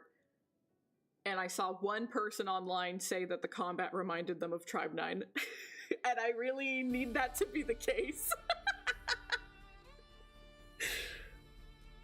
Like, I need this so bad. But what I really liked about the original Arknights is it was a tower defense game. And I really like tower defense games, but I can't imagine they're doing a 3D live service game that is only tower defense. I've tried to look very little into what the game's gonna play like because I just want to, like, experience it. But I can't imagine it's only tower defense. There's probably going to be something else.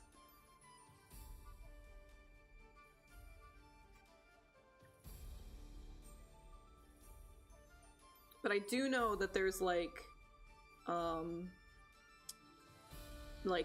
base building. Yeah, you can apply. It doesn't mean that they'll approve you. I've applied a few times.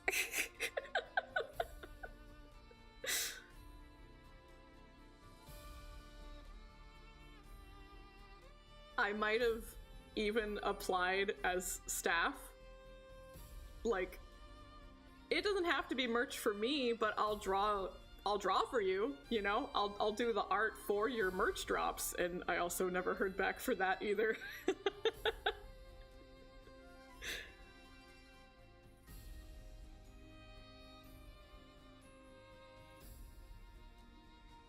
It be how it be.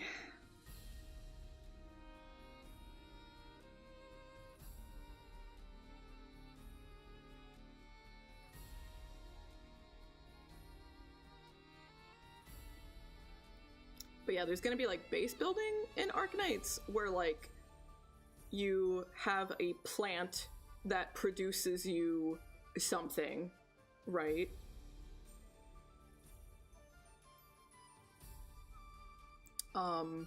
Maybe it's plants, and you need those plants to produce something else. You know what I mean? Oh, so there is an English dub? I didn't even know there was an English dub. Does it have the name? Which character is she?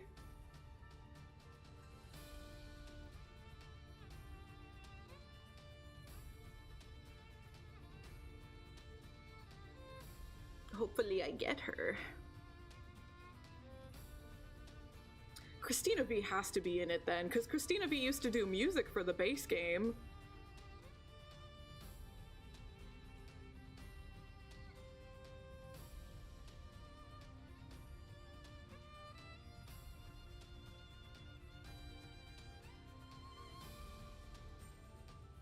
But basically one of those kind of games where you have to like, you have like a plant that produces something, so you have to have something, oh, okay. Oh, damn. Damn, I might not draw her. I might not get her. I think she's one of the 6 stars, so she's one of the rare ones. Damn. We'll see. We'll see.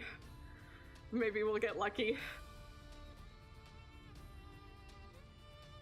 The character that I really want is a 5-star, so I'm hoping that means like I you know, like I'll get her, you know, because she's not the highest rarity. So I'm really hoping the one that I get, that I want, is the one that I get, but we'll see.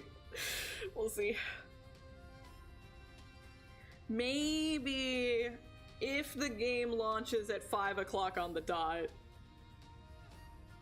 maybe I would boot it up, and maybe we'll look at the intro of the game together. No, it goes lower. There's 4 stars and 3 stars? There was 3 stars in the base game. I don't know if this one has 3 stars, but there are for sure 4 stars.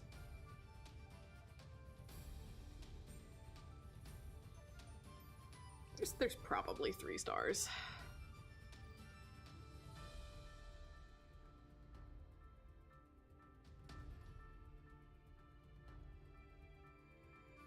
Yeah, she's like, she's a pretty, I wouldn't say she's like the mascot of the game, but she's definitely one of the poster children. So Kira being her is awesome.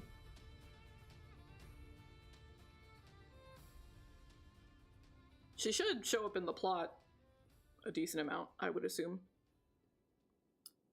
In the base game, she's an important character. So I imagine she will be here as well, too.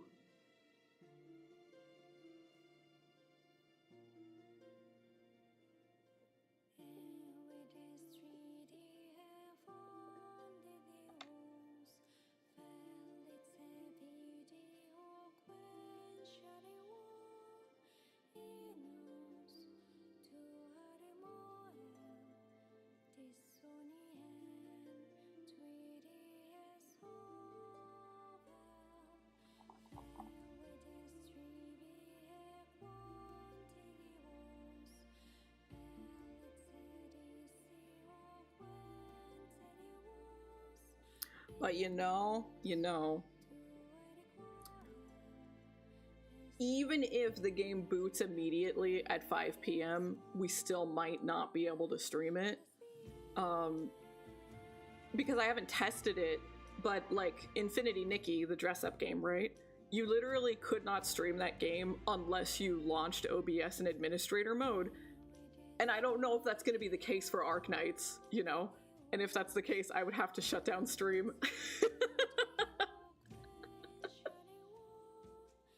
So, even if the game launches at 5 p.m., we still might not be able to check it out on stream today, but we will definitely stream it tomorrow, for sure.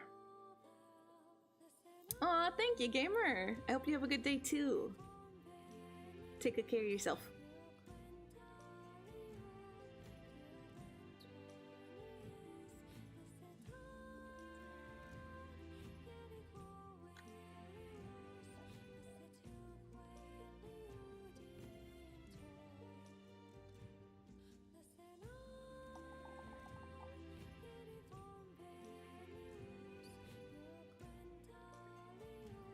But I really liked the base Arc Knights because, like, all of the designs were very, like, techwear centric, and I like that aesthetic of fashion.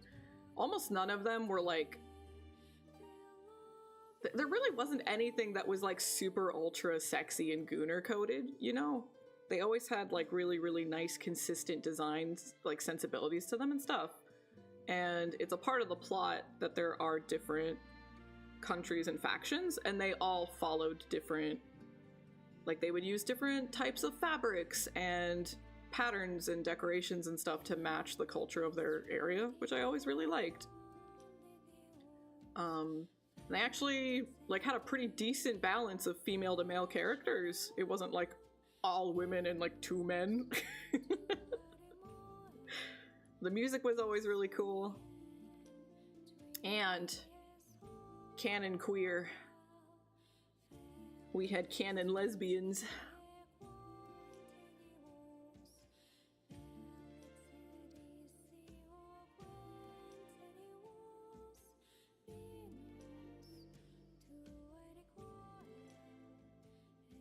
So I am pretty hopeful for this.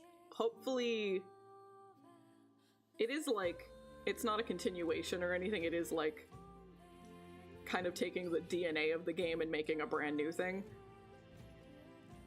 And I do think that they already went a little too gooner-coded on the designs for this new version, so I am kind of scared of other things getting toned down. But we'll see. I want to have faith. Because the original was very good. La pumpkin. Aw, over on the Twitch side too. Thank you for following. Welcome to the roast. You're officially a bean. Hello, hello. Take good care of yourself. Thank you for stopping by over here too.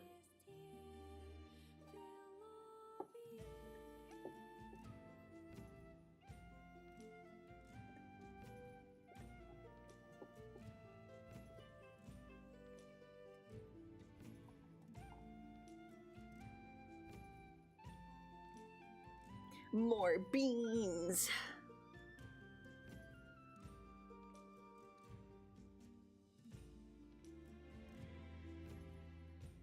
It's really appreciated. Thank you. All the love right back at you, gamer.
And then we need to make some kind of mask over top on a higher layer. Hee hee hee. You must meet their demands.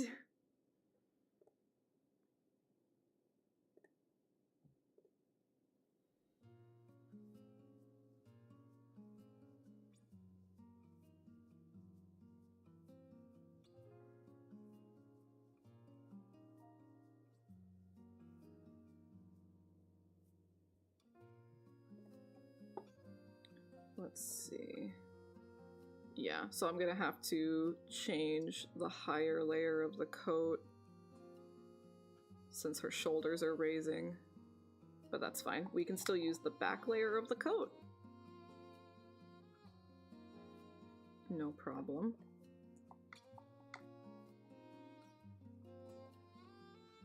So let's go. Hey there, gamer! Welcome in! How's it going?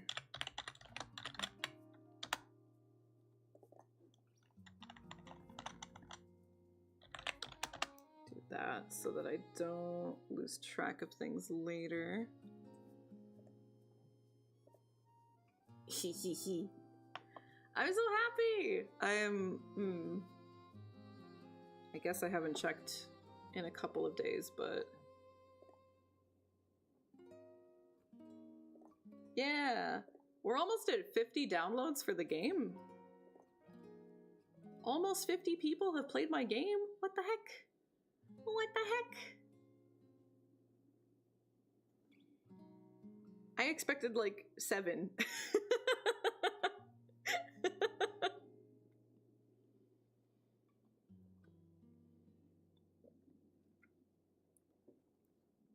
Yeah, very small numbers in the grand scheme of things, but I'm very happy about that. Pleased as punch.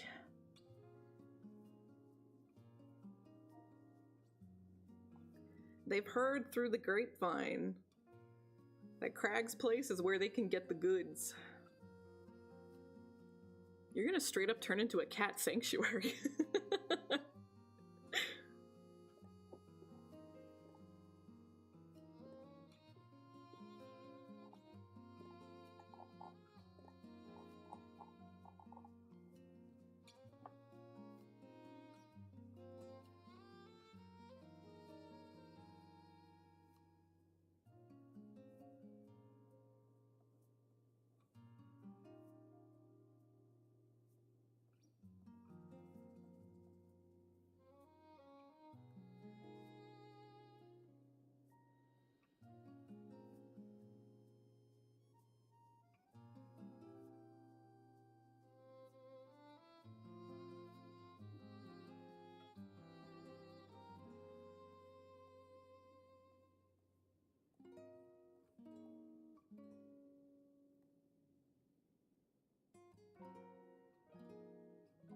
That curves out a little too much.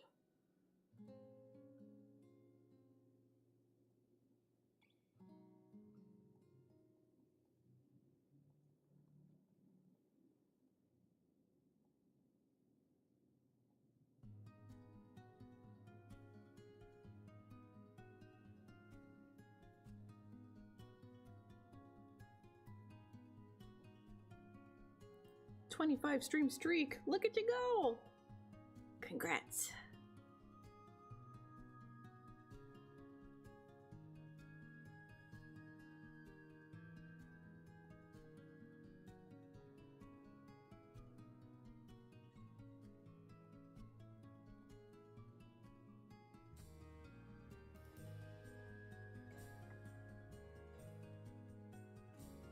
Mimi!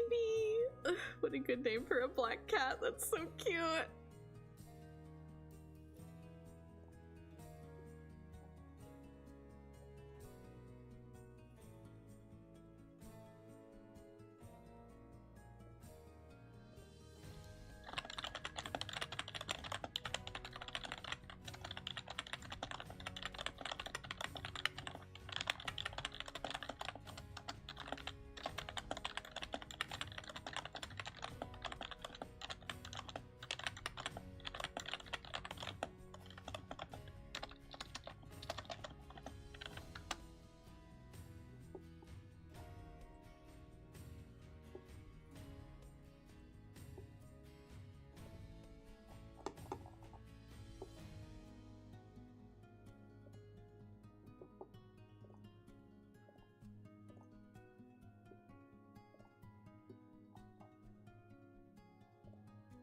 Rid of that just so we don't cause any issues.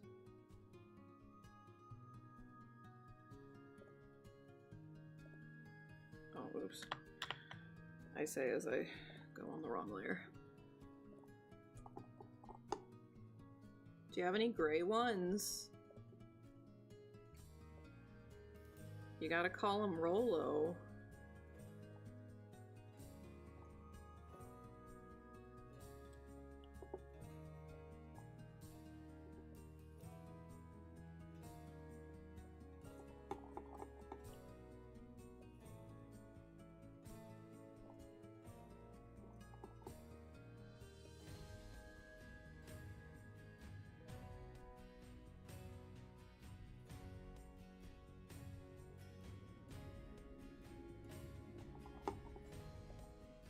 There we go.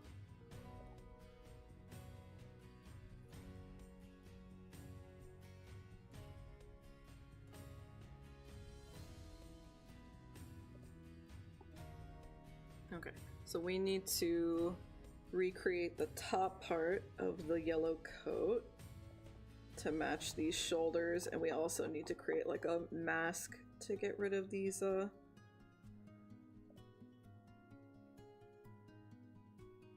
lower shoulder lines.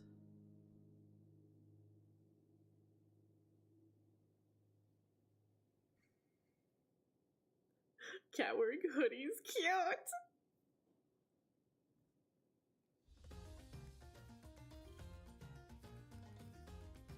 The fact that they love to wear them is even better. Animals in like coats and stuff is always really cute, but it's sad if they don't like them.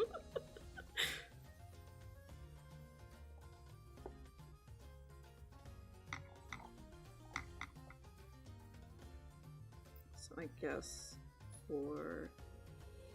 Oh, here I said I was gonna separate them and I didn't. That's fine, it'll be easy to separate later. No big deal. Let's just color this arm for now. I'm gonna keep it very simple.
I guess this is technically a spoiler for you all now that I think about it.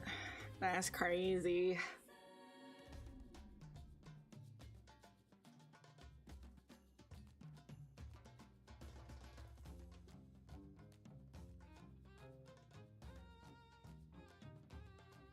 She never has this red sash in the demo.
But yeah, I put, like always with everything else I do, right? I put in too much work. Like, I'm sitting here drawing each individual layer of the outfit. I don't know that I'm ever taking the yellow coat off once the yellow coat is on. But in the off chance I decide that I do want to take off the yellow coat, everything will be drawn underneath. And that's just clicking a layer off, you know? So I have the option available to me in case I want it. But I don't think I'm taking the yellow coat off.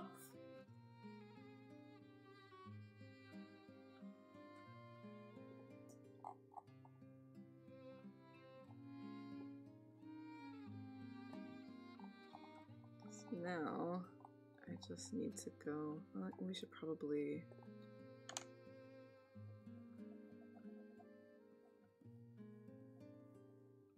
There's like just a little bit going on there.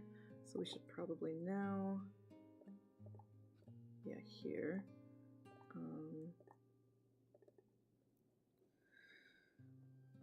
shoulder, mask, I guess for high shoulders, I guess.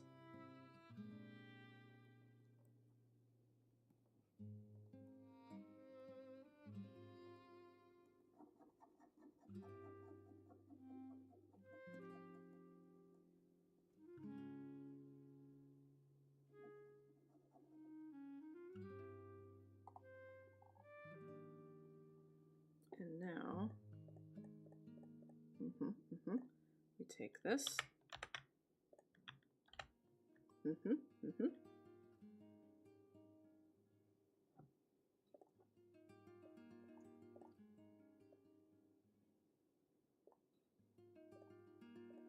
so that things are consistent, and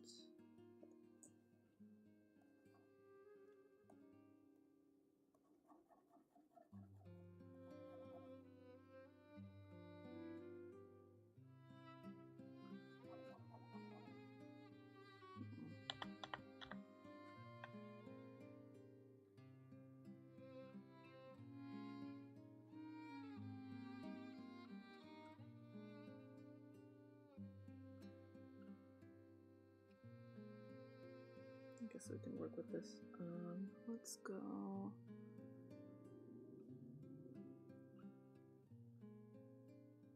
So many meetings, you poor thing. Are you good for the rest of the day at least?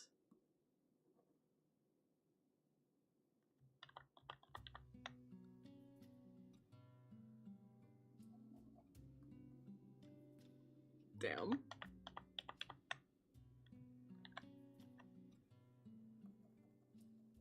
Hang in there, gamer. You got this.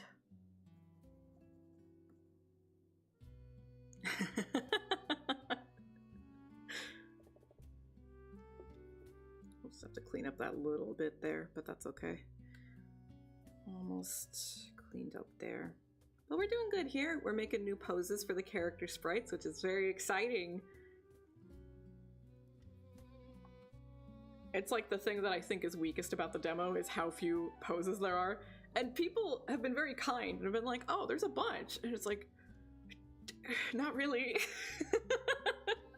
But I have played visual novels where like, there's literally only one pose for the body and then like the facial expressions change, right? But the body never changes. So by comparison, I do have more, but it's not enough. It's not enough.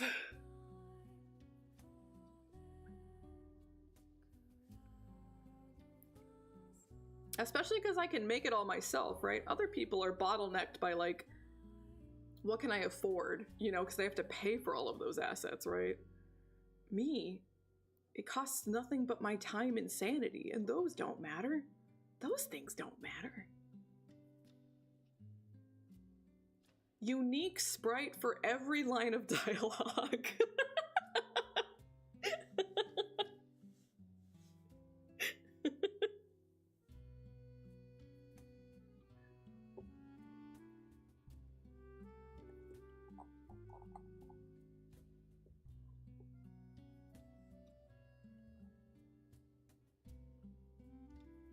Literally.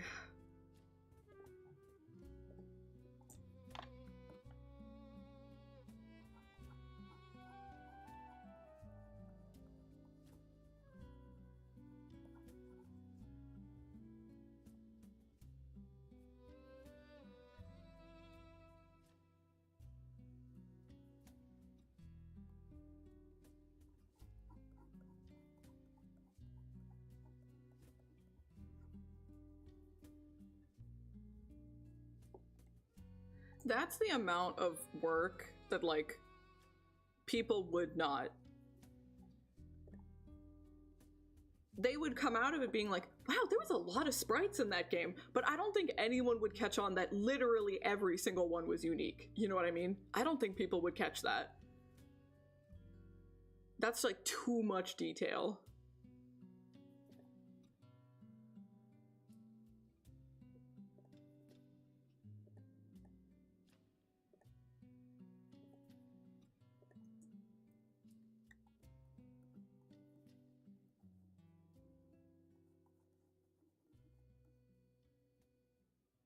Right, yeah. They'd be like, oh, that one was close enough to that other one, so same pose.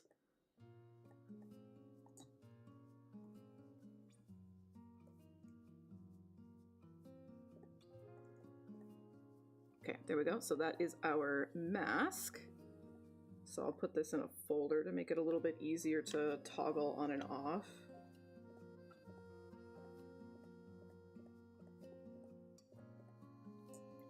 So that I can swap the arms easy.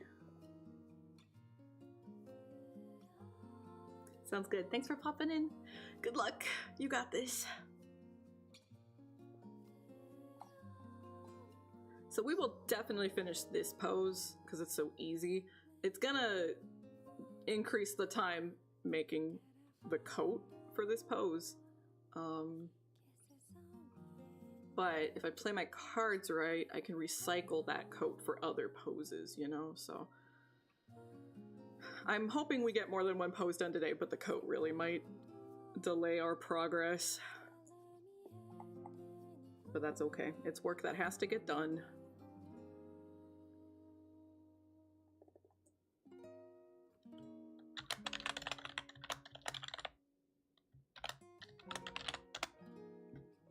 Okay.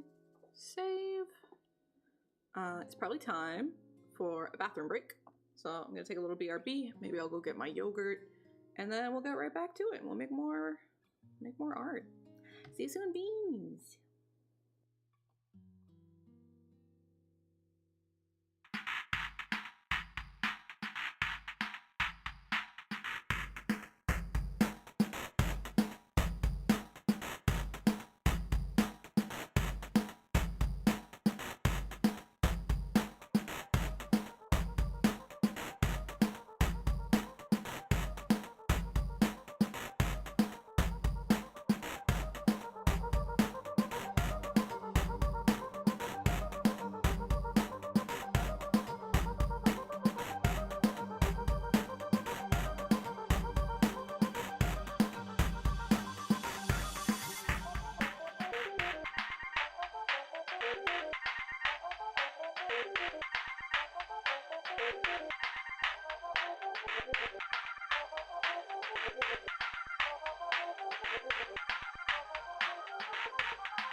I'm a caffeine addicted winner who doesn't understand why people want to watch me, but I'm very grateful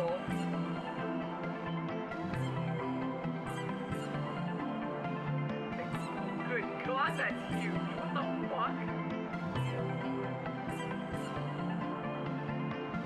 I'm trying my best, and my brain doesn't work that good, but sometimes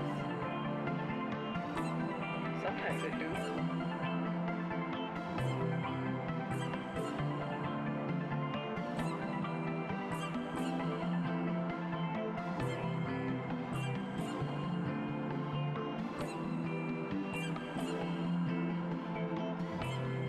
I create cute girls. That makes me happy.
I'm a caffeine-addicted winner who doesn't understand why people want to watch me, but I'm very grateful.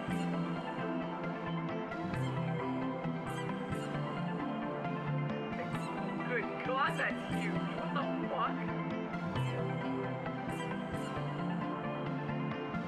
I'm trying my best, and my brain doesn't work that good, but sometimes it do.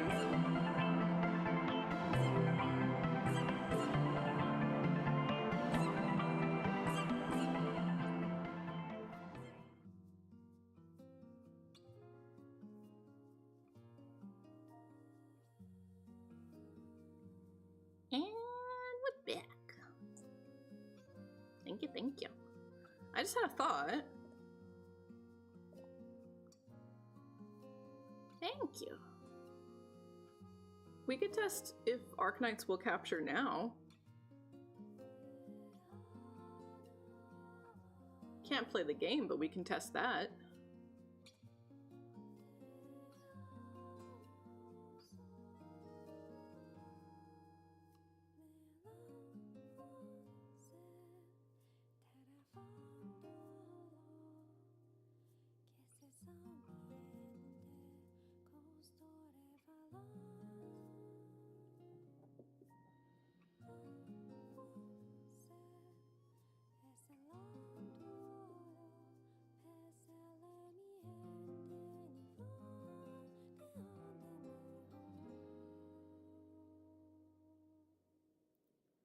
It's thinking. It's thunking.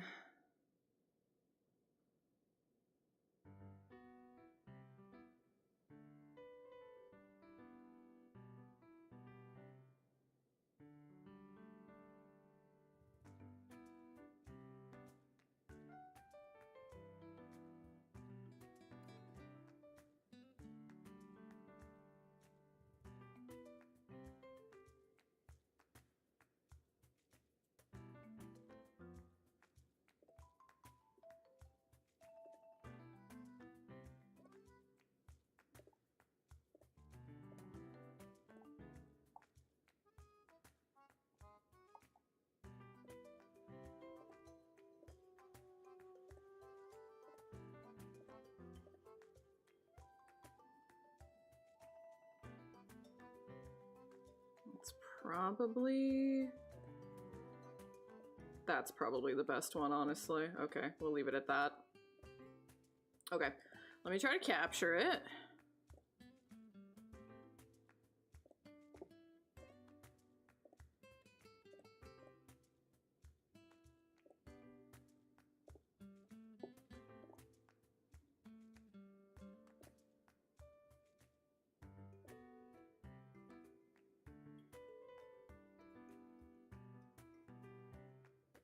Looks like no.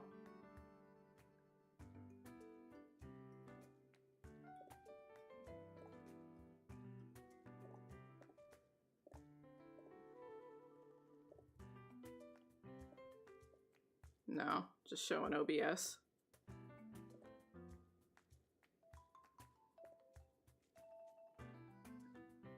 Yeah, it's looking like I can't test the run as administrator thing. Obviously, I would have to shut down stream. So, yeah, that's looking like probably not today, but tomorrow. I'll make sure to run as administrator and like test early before stream to make sure I figure it out. We'll figure it out for tomorrow. I'll have to warn Chess. I don't know if she's gonna stream too. She's gonna join me, but I don't know if she's streaming.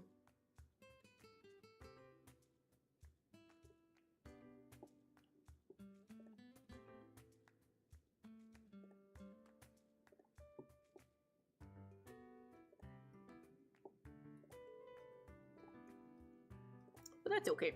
That'll be future me's problem to figure out, and that means no booting up the game today.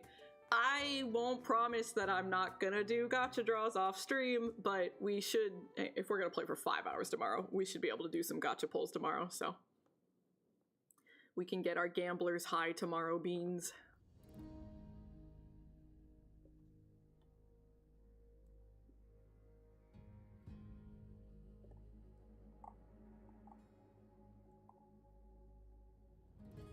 So before I make the mask for this side, I want to shade this arm first. So I go here.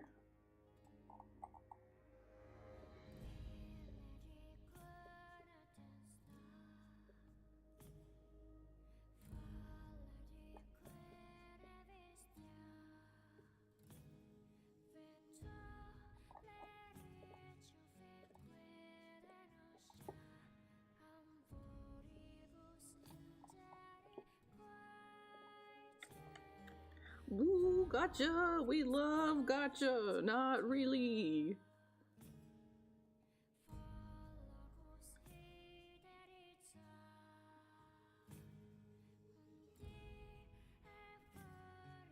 Unless it really does play like baseball, and then this is gonna be my whole personality.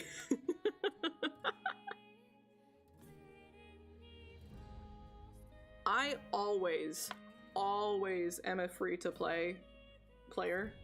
Always. Unless I just legitimately love the game and want it to survive.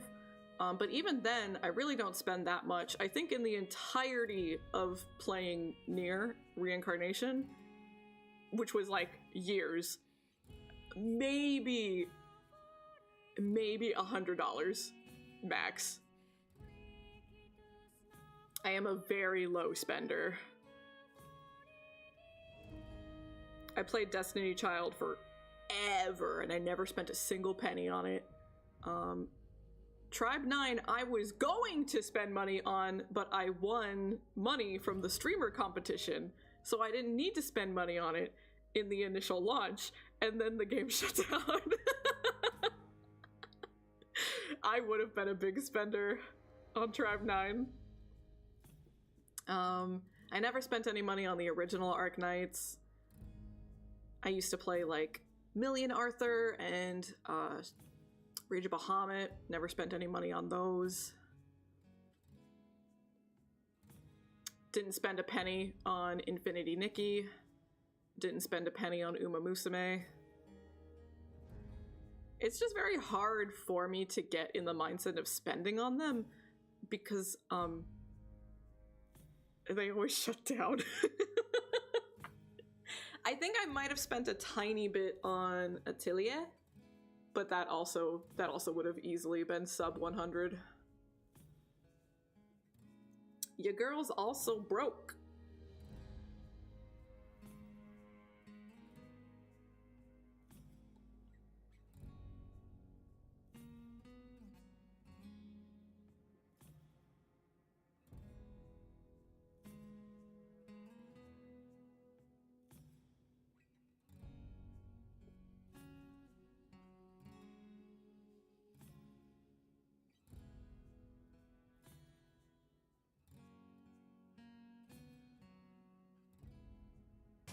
I have bad news. It's payback time. And now we're not! We're pulling for max every character. Thank you, gamer.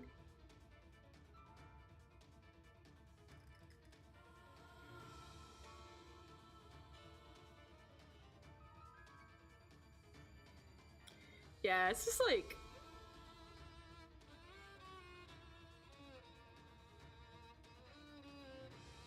especially with my luck, the gacha games that I like usually don't last long, and I keep that in mind. I tell myself that, and I'm like, look. Especially with Tribe 9. Tribe 9 really destroyed your average. Your average was usually the game you like survives a year, but now with Tribe 9, it's like maybe like 9 months. Expect 9 months out of a game you like.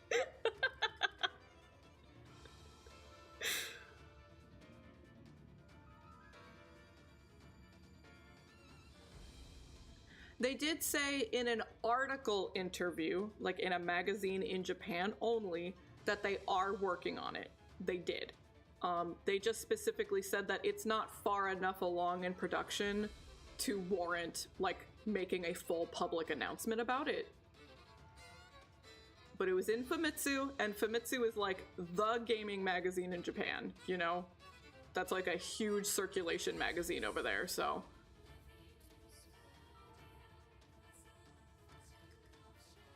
They did say that the kind of like...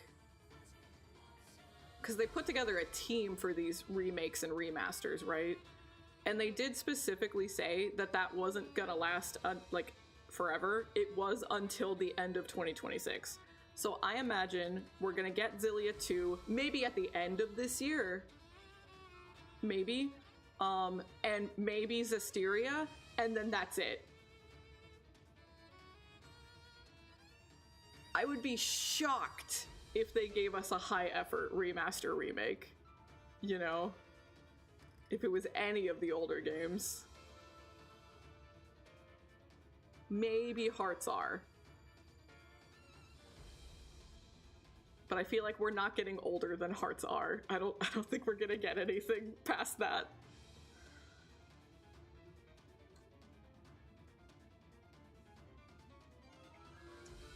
I fucking hate Hearts. Hearts R is the worst.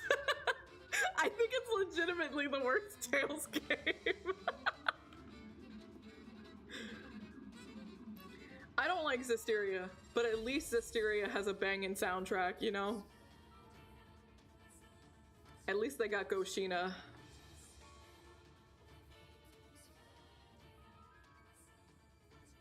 Hearts R is awful.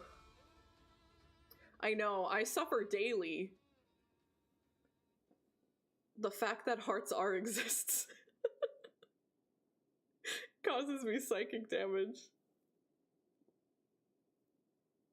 Is that the end of that playlist? Oh, it was.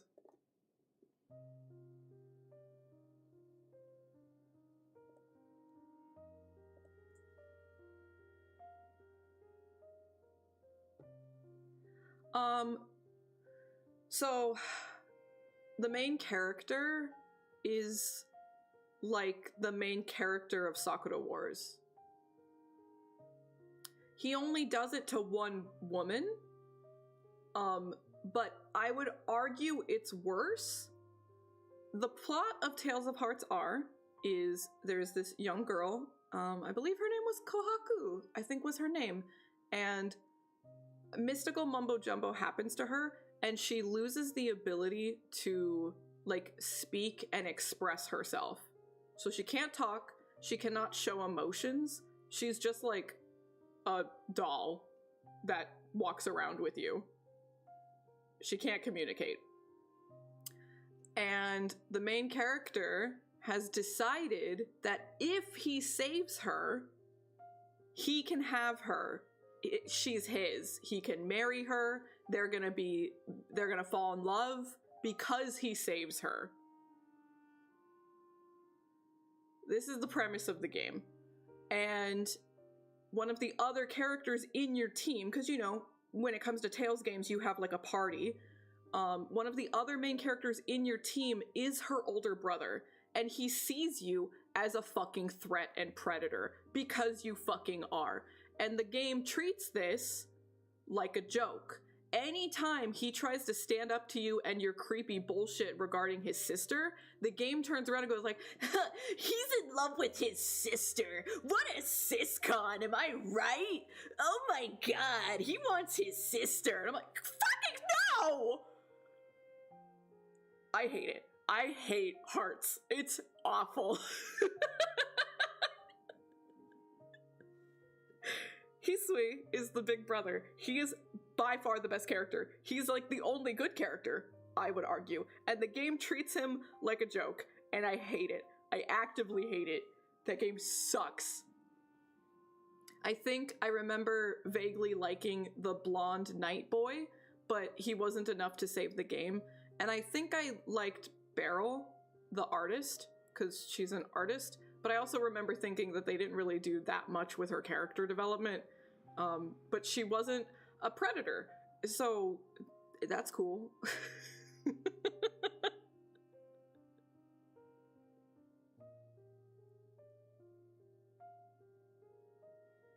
So yeah, especially if you're a fan of Tales games, don't play Hearts R.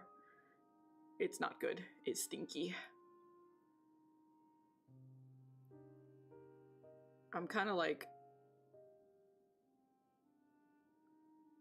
mad at myself that I even bothered finishing that game. Like, why did I give it that much of my time? It never got better.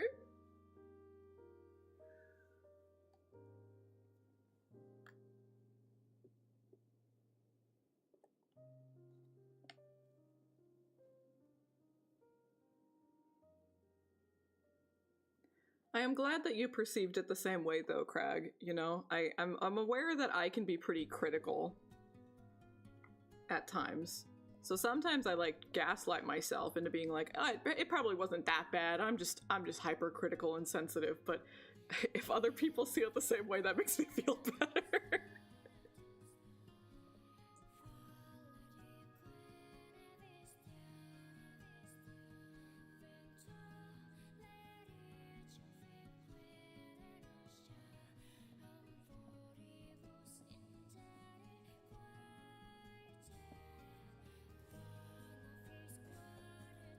So I do very distinctly remember always being confused while playing that game, because the name they gave him in English isn't his name.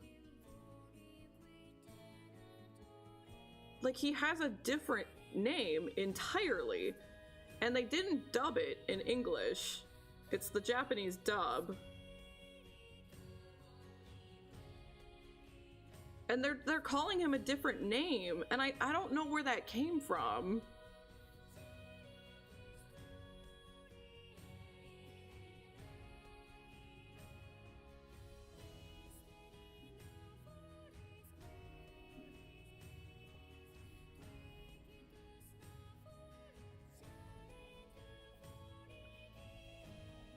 But I don't remember thinking that anything else was like, you know, like the dialogue wasn't super drastically changed. I don't remember thinking much else past his name.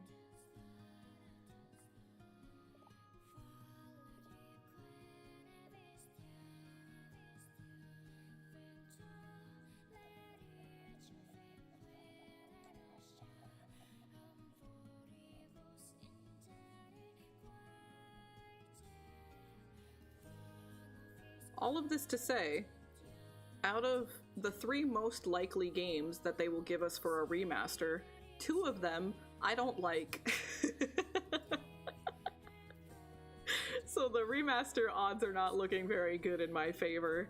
And even if it is Xillia 2, like, I still own it. If they don't add anything significant to it like they did with Berseria, I don't need it. You know? My PS3 still works. My game still works.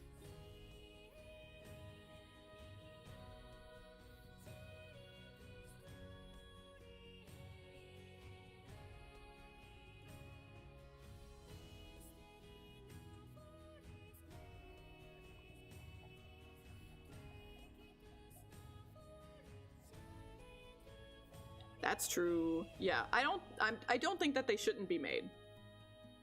Definitely not what I'm saying.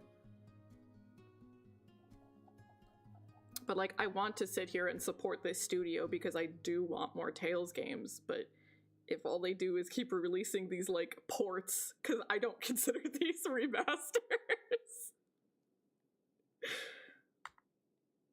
When Xenosaga. Yeah, they, like, Xillia and Berseria are not. They're not remasters. Grace's, I also wouldn't call Grace's one.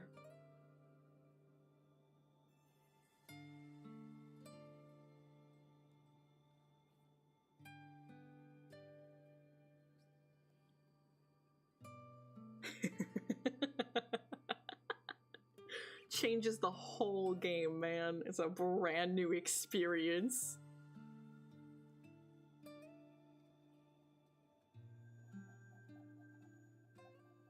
Switch port is good. Great. Wonderful.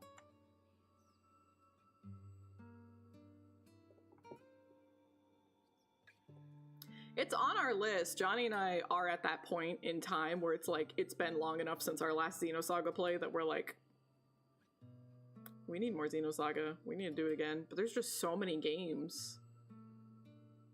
There's so many games.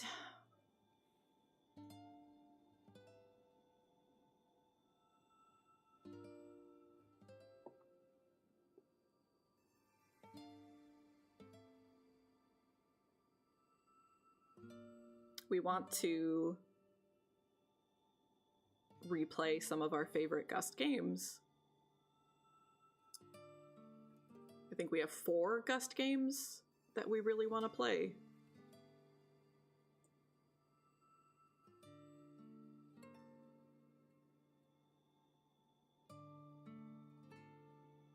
And we also got a new mystery game that neither of us have played and we are interested in, so that might be a Saturday game too.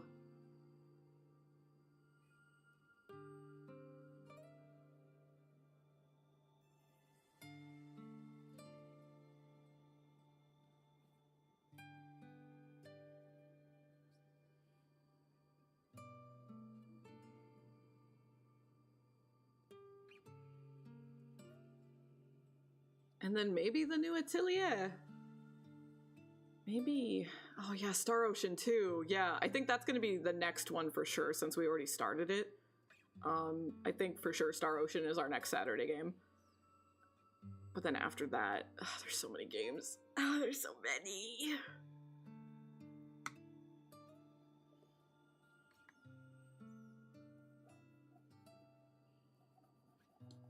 Depending on how Danganronpa goes, Star Ocean might be this weekend, but it might not. If we can wrap up Danganronpa, we'll do that instead.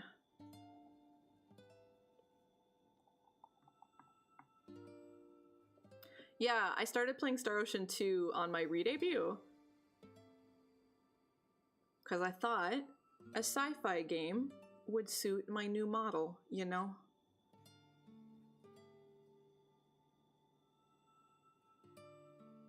Oh, right, 3. Star Ocean 3, right. It's not in the title, okay?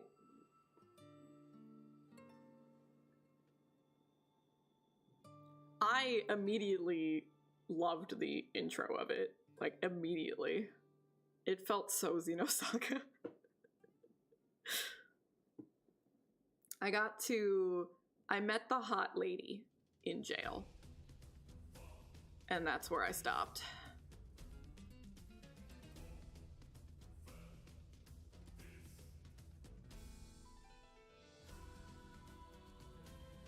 So I think that was the third planet. Because we started at the resort, and then we ended up in like the kind of elf village, and then we ended up in kind of like a medieval Europe.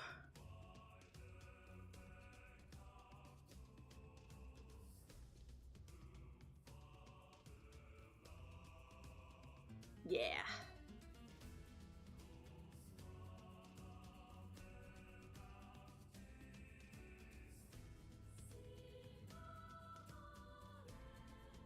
I only barely got to try the combat system. I was really interested in it. I want to try to get good at it.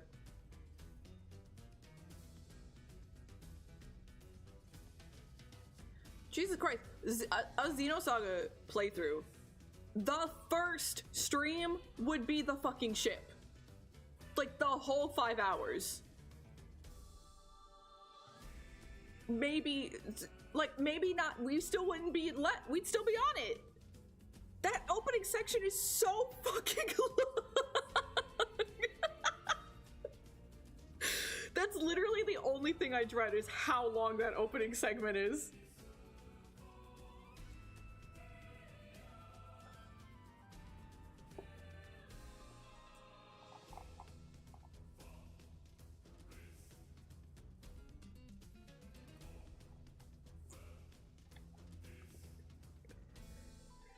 It better not fucking be that long, but it really might be like 2 or 3. Insane.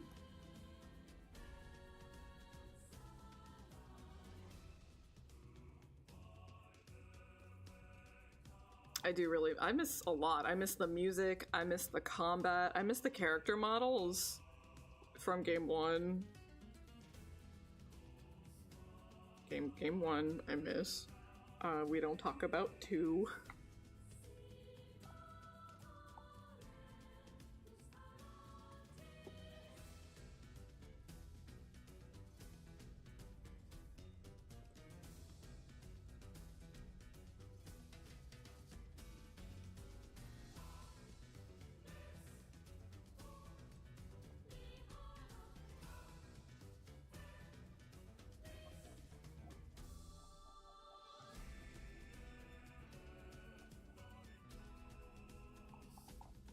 I've only fully played through Xenosaga one time, because I played it, like, you know, that wasn't one of my childhood games.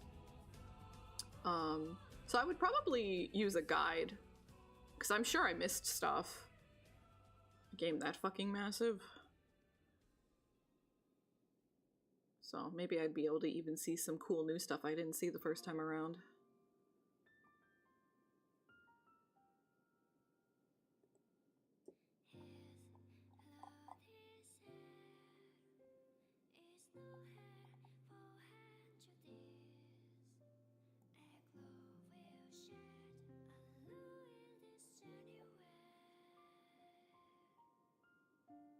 I don't know if that's happening. I don't know if Blade's ever happening. If any Blade happened, it would be 3. And I would just skip straight to 3.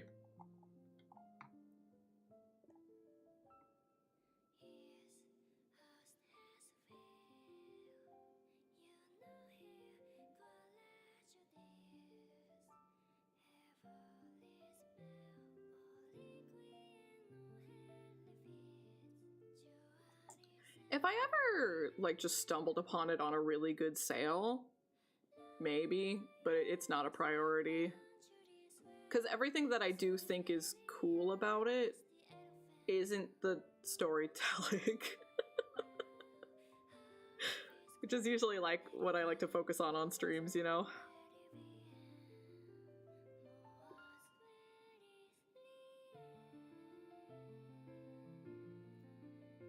Exactly, that's the point. So honestly speaking, while I have no qualms with trying that game out, I don't know if it would be a stream game.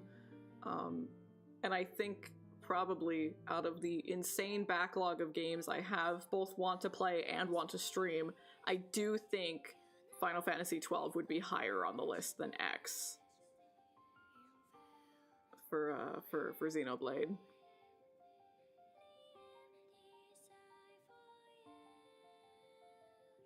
I need Fran. I literally need her.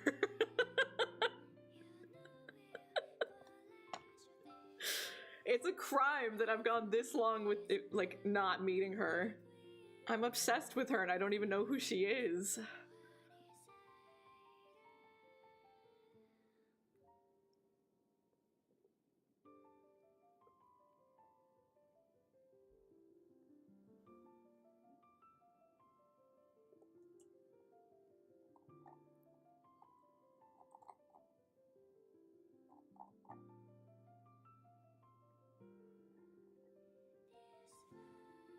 It's probably fine. I think we can make our shoulder mask now. Let's look at...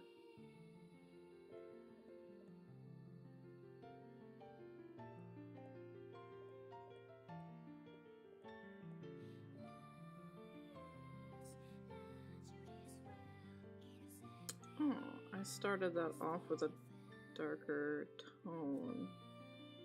I see. That's fine. That's an easy fix.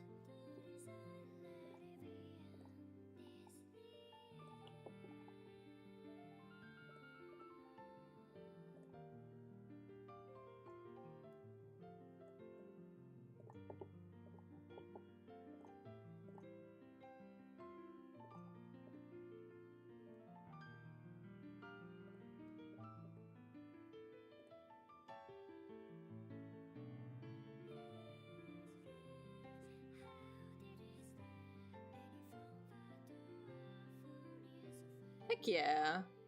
Have they only put part 1? Is part 2 not there yet?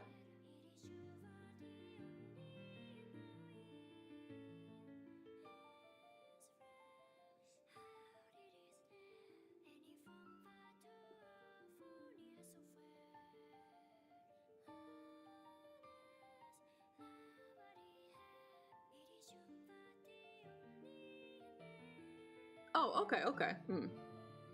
Yeah, that would be weird to only put part 1 and then nothing else.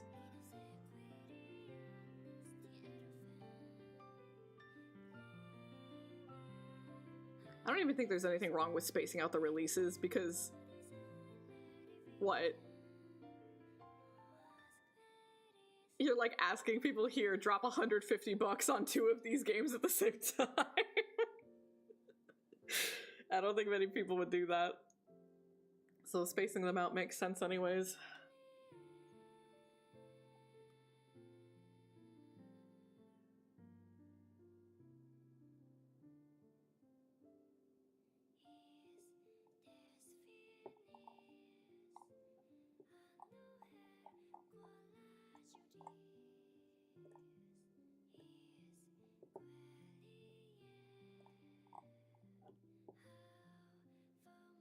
Oh, it's only 40?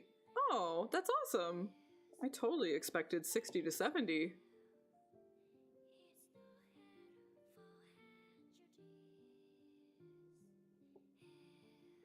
Well, dang.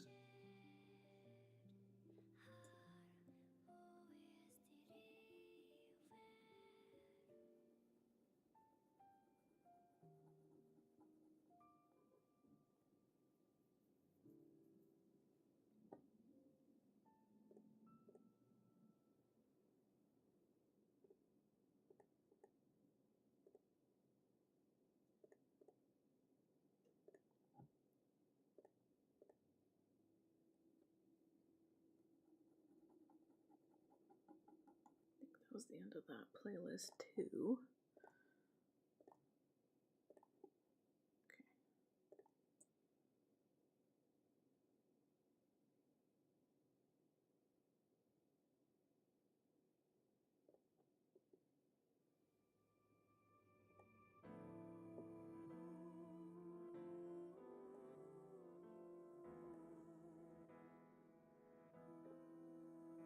Ooh. I picked that Insomnium Files.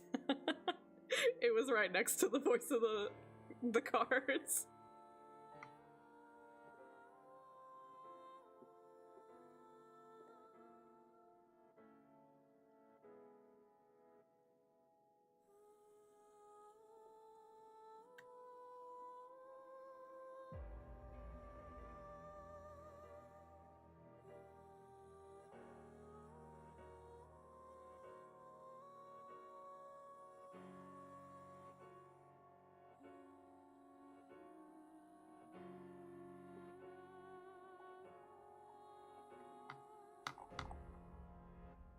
Probably because I do not have a Switch 2 myself.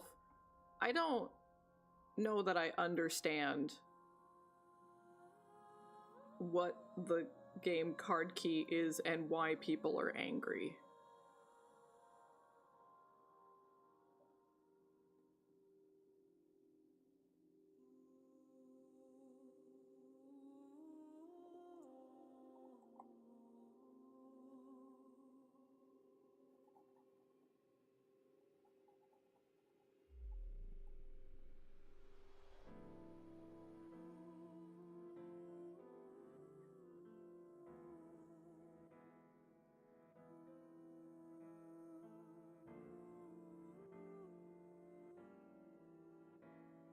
But isn't that what all modern console games are?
I am very much hyperfixating on this when the coat will cover this, but there's the off chance I'll take the coat off.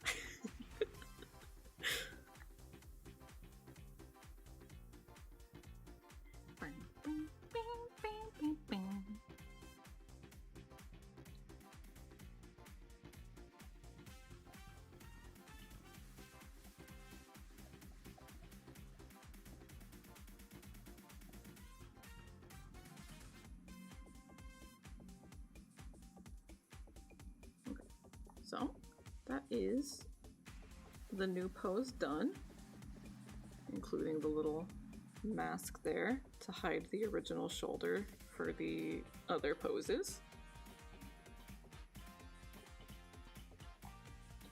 So now I need to make a new coat top.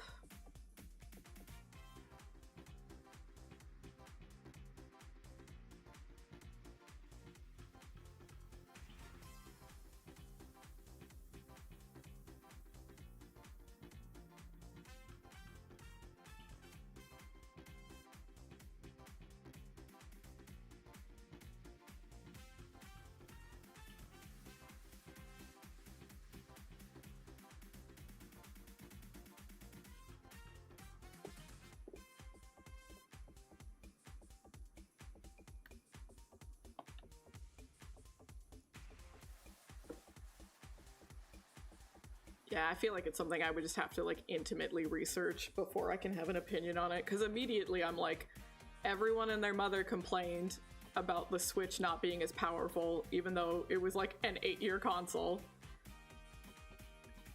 I would assume using a higher... It doesn't necessarily mean it, but I would assume a higher cost micro SD would perform better, whether that's like reading data faster or being able to store more. I would assume, does not mean for certain. So I would assume that decision was made with some kind of intention. But like every console game ever now, you buy a disc, but you still have to download something after popping it in. Like, always.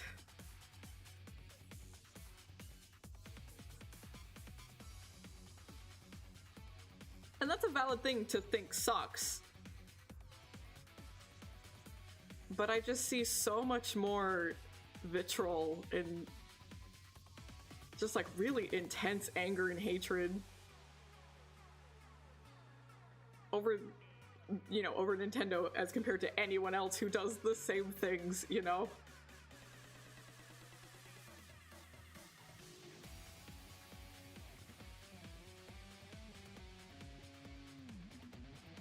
But I definitely don't know the full scope of how this stuff works, so there could very much be a very valid reason for hating it. I just don't know how it works.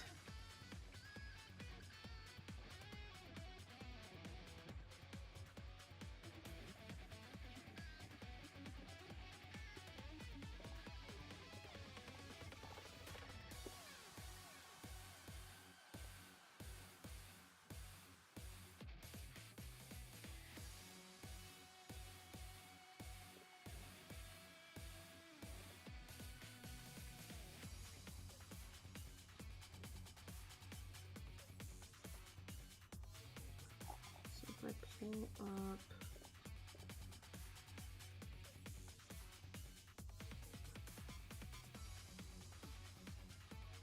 Okay, I'm fine with bunching it up since her shoulders are being raised. But the base of the coat does still cover most of her shoulders.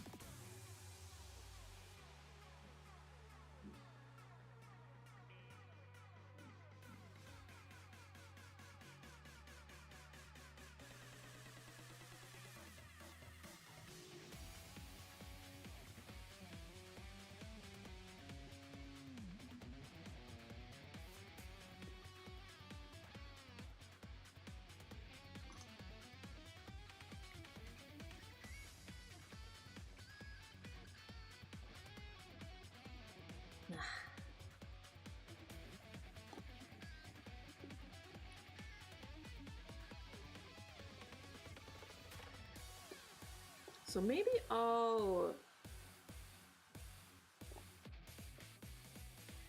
do this.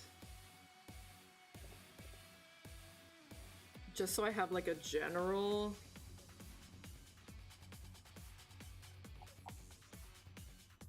idea of like where the coat fell when the shoulders were lower, you know. Let's see.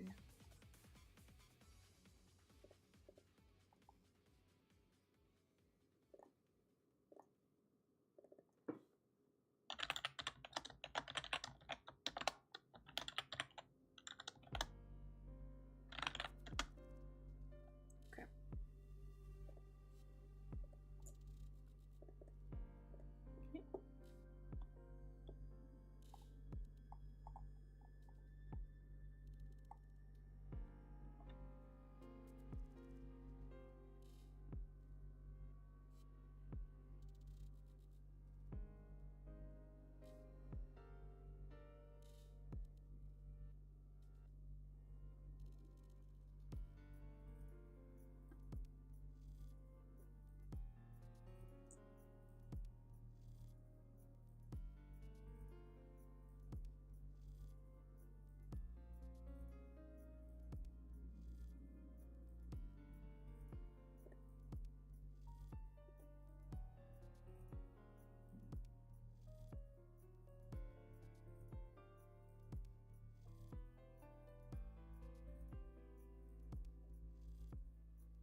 And the coat should not cup, like it should come a little bit higher up since she's raised her shoulders. Not too much. It's not like it's a drastic change from the base. But the coat should come up just a smidge.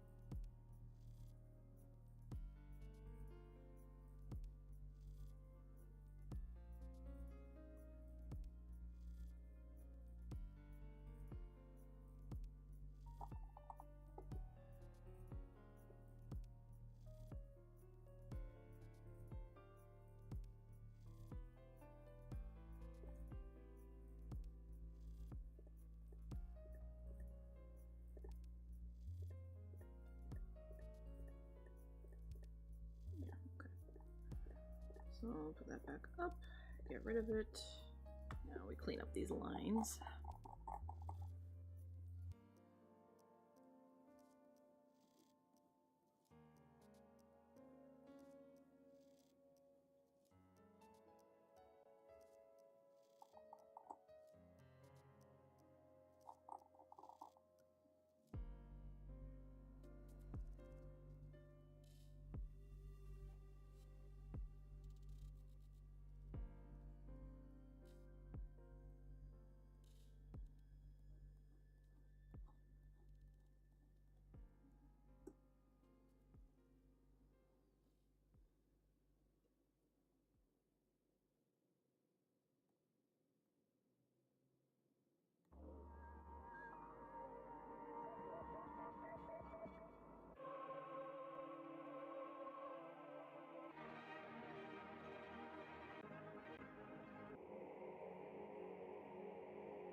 Yeah, funky video time.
That's gonna have to be a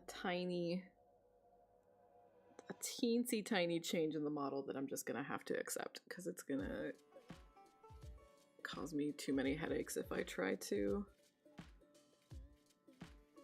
implement a perfect fix for it.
So now this can go back.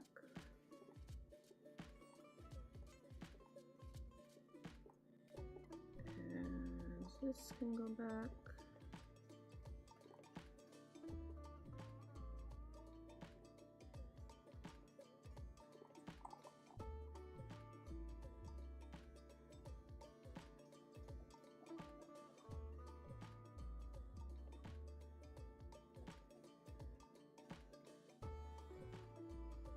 Okay.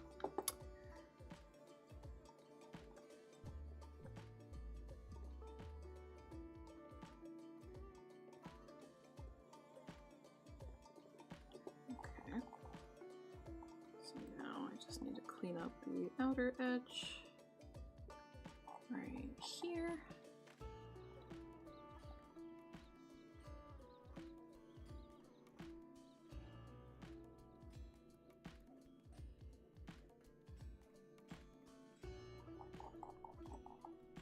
Now we get rid of this and this and this and this.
Oh, I thought that looked weird. Okay, that's fine. We will change that because I think that's kind of like too harsh of a stop in the shadow on the back of the coat there, so we'll fix that. It wasn't visible when the arms were down, but now it is. Okay, so now we need to... I guess let's fix that first, so I don't forget about it later.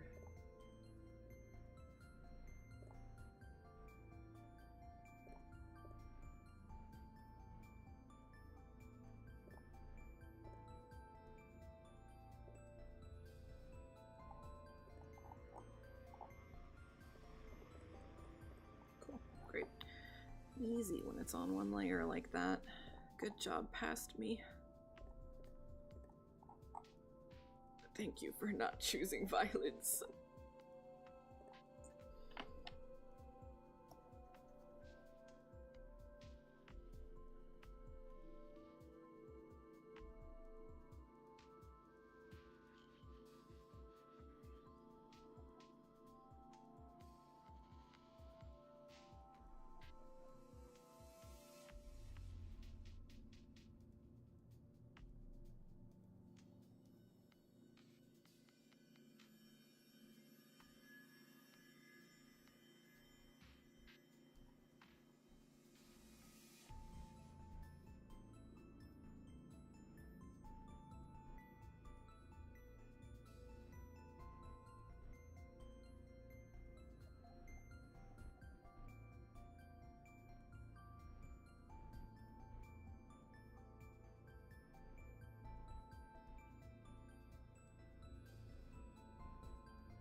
You know what? I'm doing this the hard way. Let's do this the fucking easy way.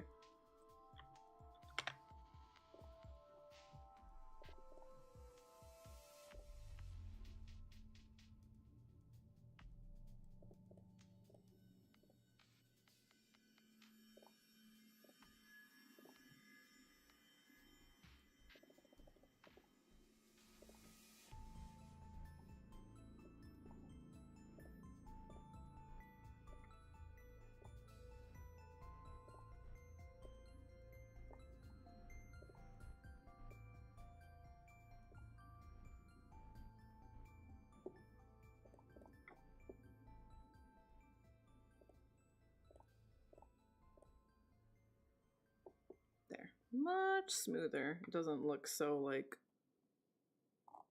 an unnatural shadow.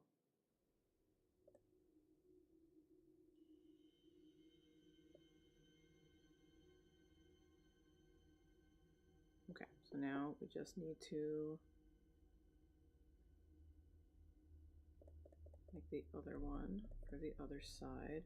I guess we'll shade this one and then see if we can just copy paste flip. It should relatively match up. It might need some slight editing, but it'll be better than redrawing the whole thing. So we will color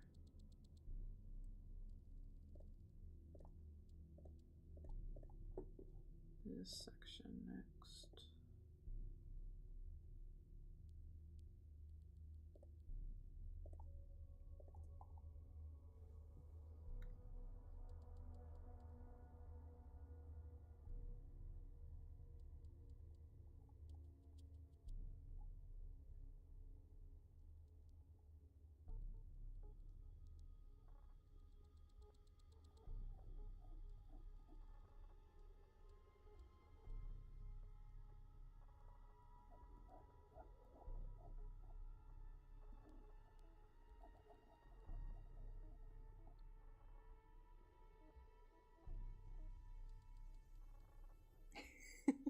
For a child? I don't think I would recommend SMT to a child.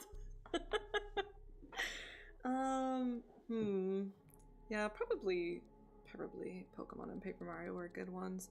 I guess next question, is it only Nintendo?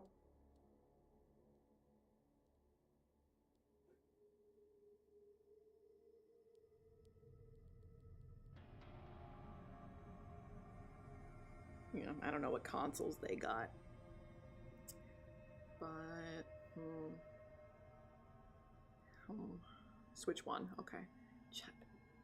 Child friendly. I'm assuming like 10. I don't, you know, I'm actually trying to make child friendly suggestions, right?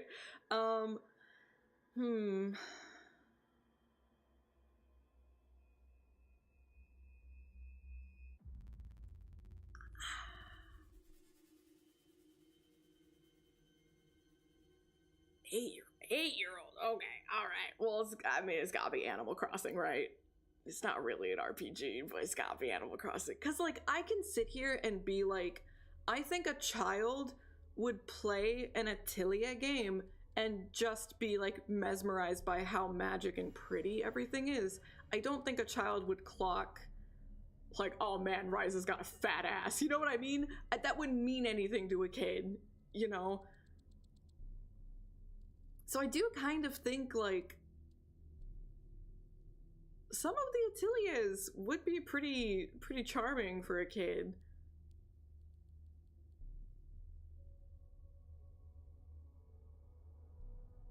And if you play more modern ones, they're not that difficult.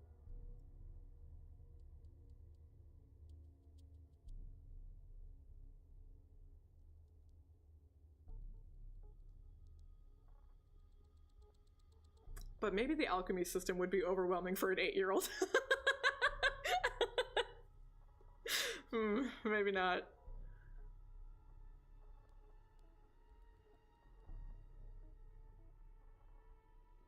Yeah, honestly, like farming games, definitely very safe.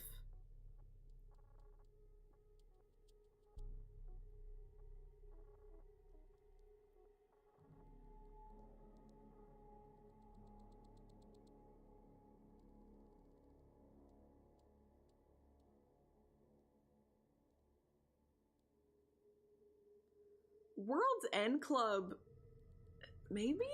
It's not that violent. It's about a group of kids sticking together and being friends. You know, the art is the Pokemon character designer, so like...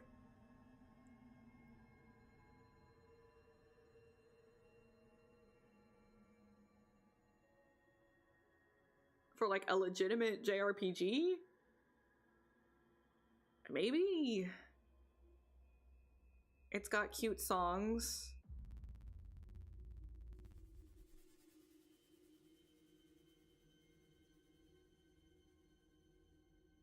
But yeah, probably Animal Crossing, probably farming games, probably...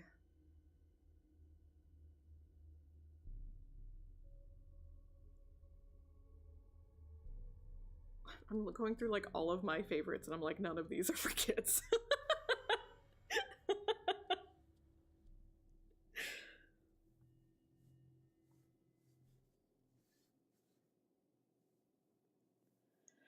Definitely not Artanelico, but that's also just not an option.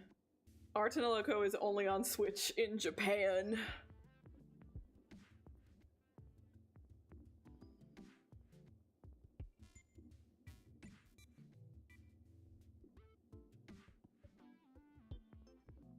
And just because I played Artanelico as a kid doesn't mean I think others should.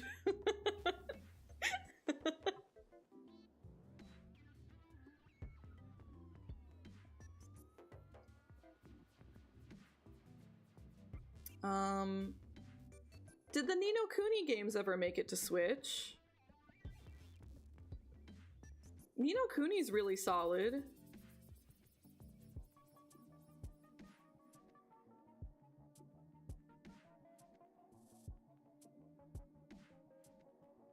It's got cute little critters, right? It looks like a Ghibli movie. Yeah, I'd probably, it's maybe Ni no Kuni. I don't know if I did turn out all right though. Is this all right? I don't know. I question it most days.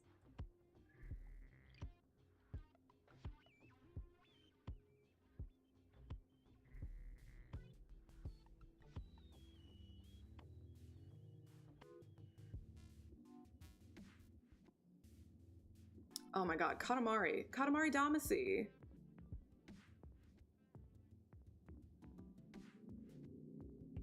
Just any of them. Any of the Katamaris.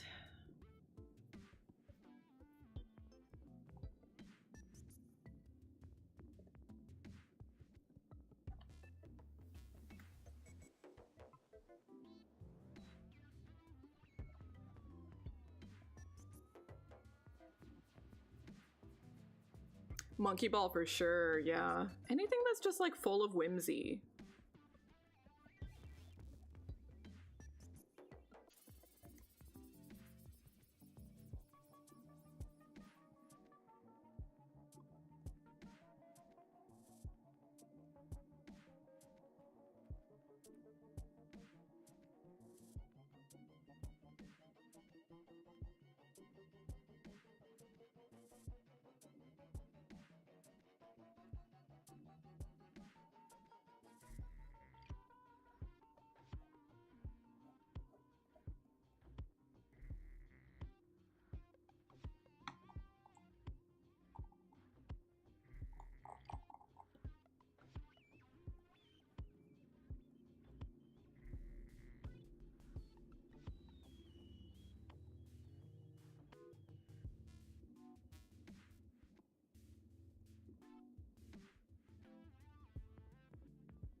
As much as I want to start them early on the GOAT, Phoenix Wright, it's probably better for maybe like 12, 13 year.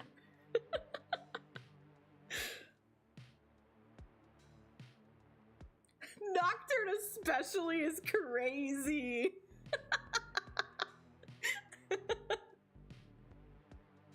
Hell yeah.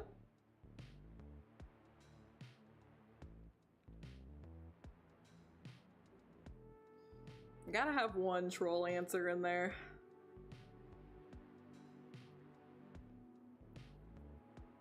Like, 5 at least is like pretty easy.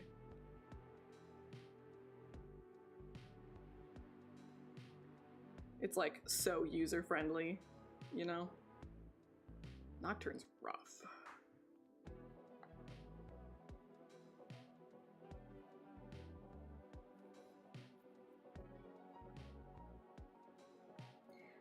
I think I have to pee again. We just went a fucking hour ago. How much water am I drinking?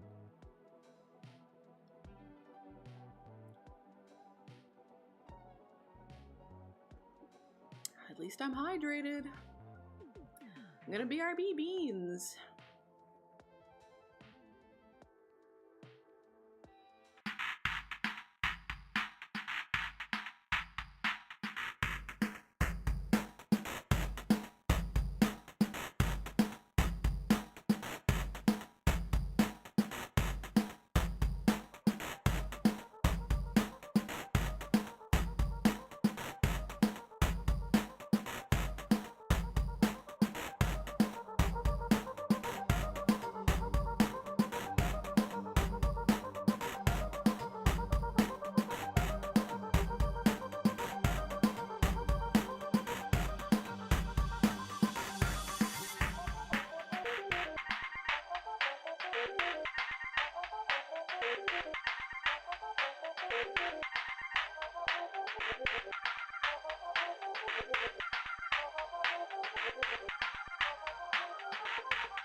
I'm a caffeine-addicted winner who doesn't understand why people want to watch me, but I'm very grateful.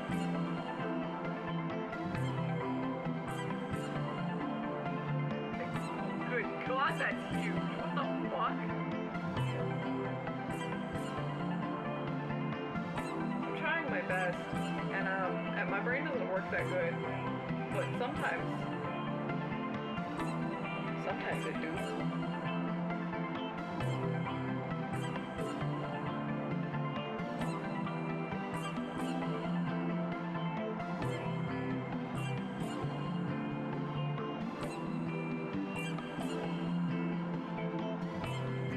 I create cute girls. That makes me happy.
The best song started while I was away.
There was another one That was the DNA one, where you would like combine two different kinds of DNA. But there was another one.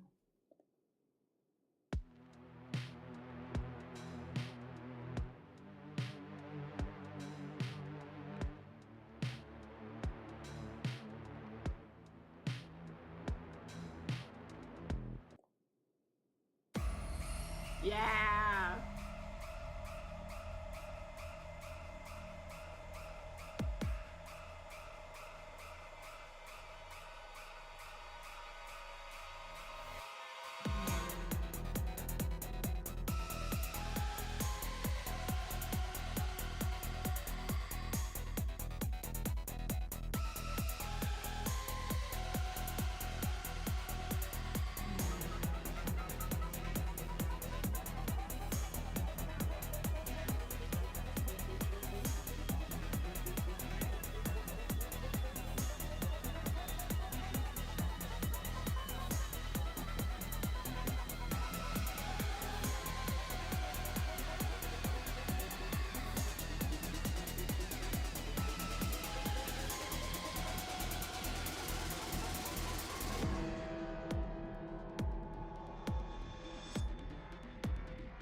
really know what genre to call this music.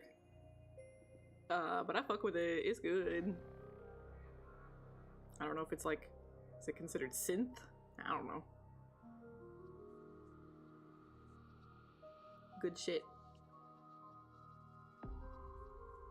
Oh yeah, dumb as shit. It's so goofy. It's really stupid. But we love it for that.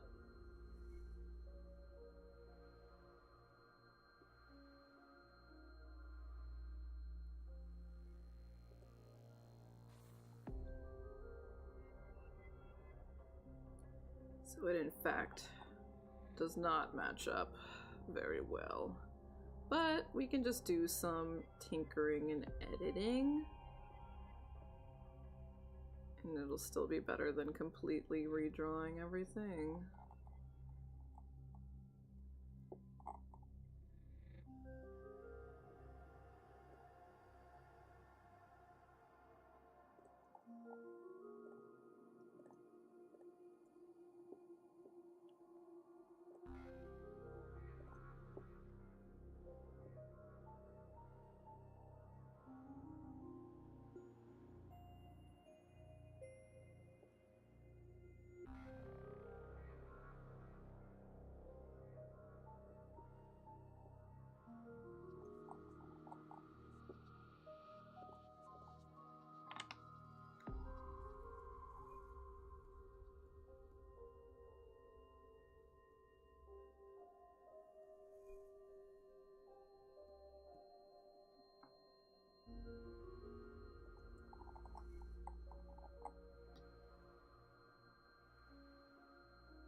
Just like this.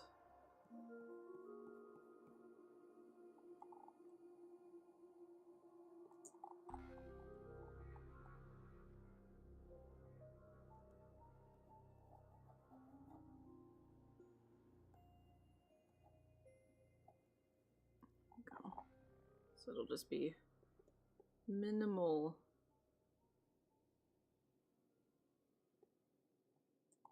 I'll have to like adjust that right there shading wise, but everything else will be able to stay basically the same, so it'll be not too bad. But for now, let's get rid of this and this.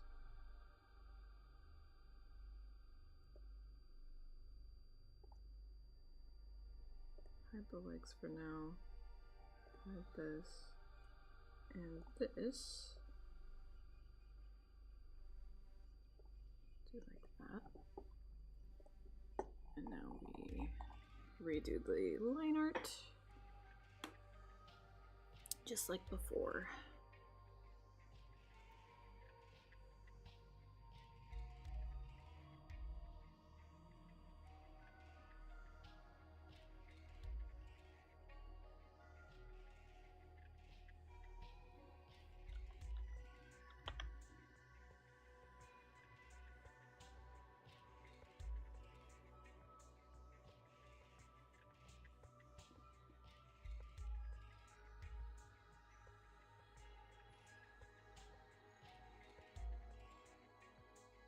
I hate what?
There is like a high pitch in the back of the song.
Okay, so now that's done.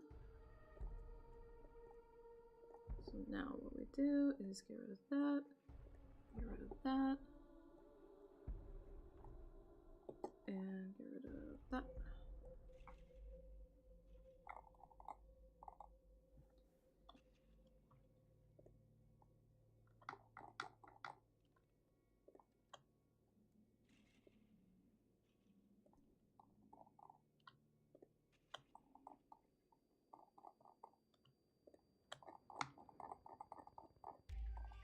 Okay, so then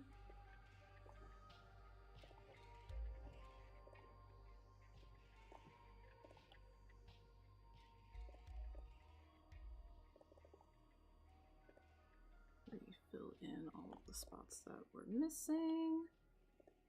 And now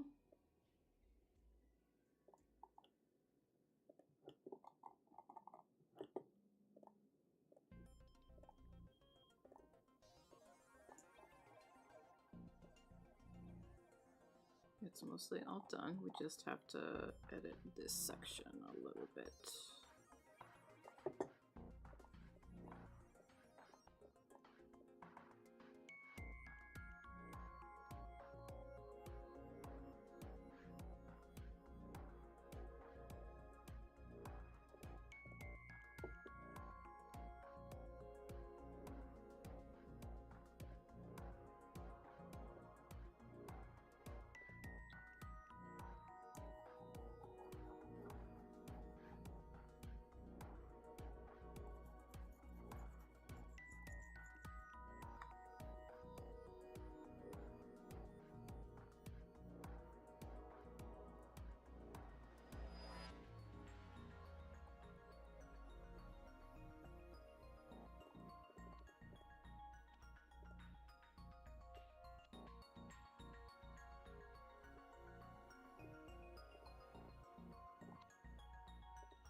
Why is that so messy?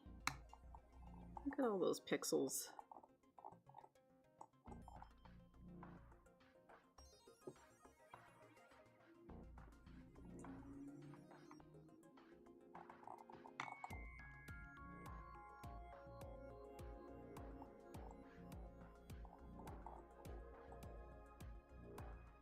That's like technically correct given the structure of the garment, but it's kind of creating clutter in that area.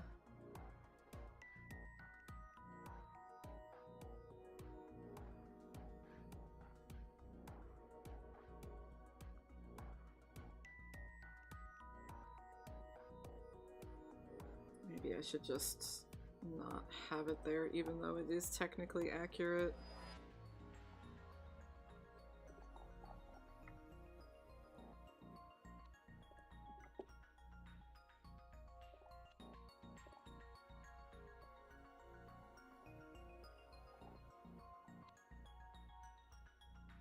Yeah, even just getting rid of the line art and keeping everything else the same immediately declutters the space. This...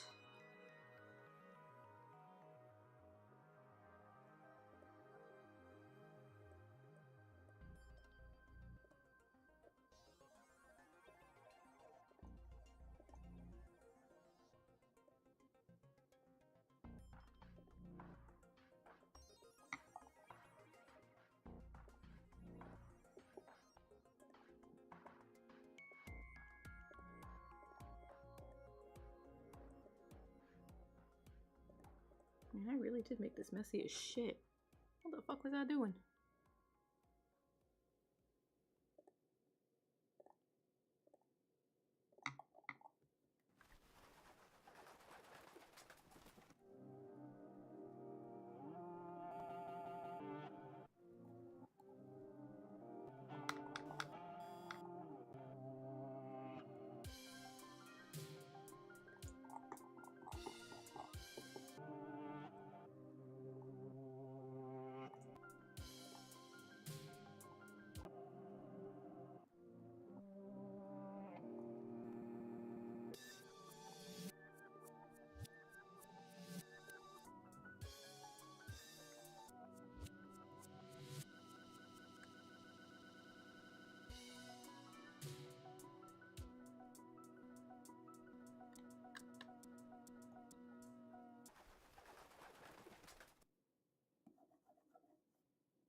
It's probably best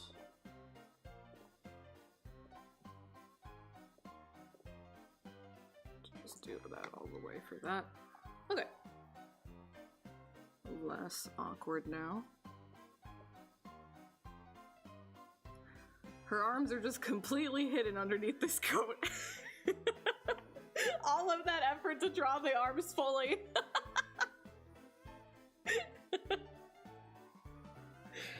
What am I even doing?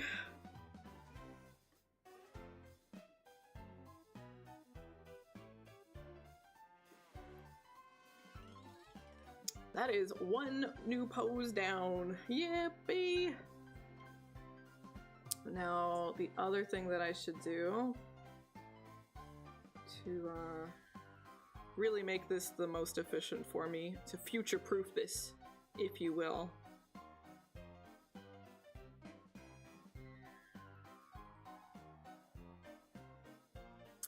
separate the arms by like left and right.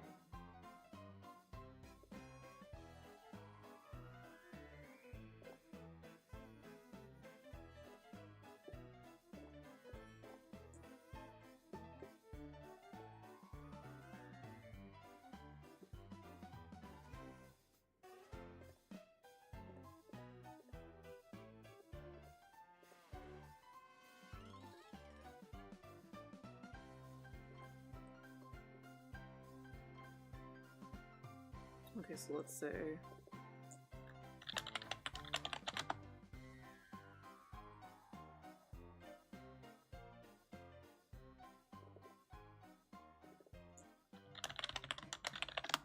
and then we'll put that in a folder. And that's left. And this is right.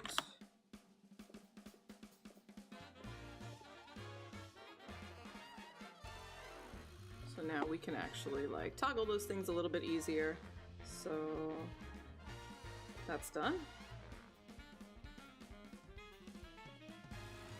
This one, we haven't done that.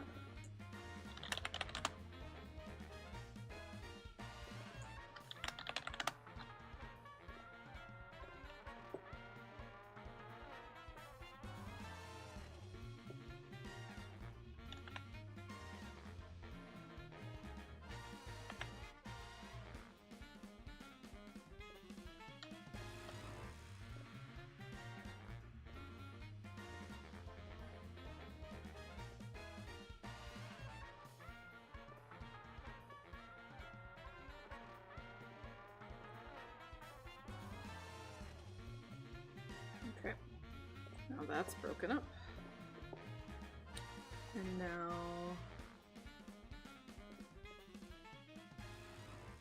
since we've got these up, let's break these ones up.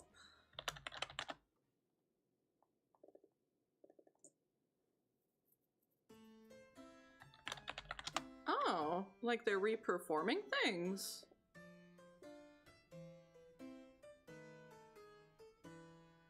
That's kind of exciting that they're announcing anything new. It's almost scary, because then you start thinking, what else?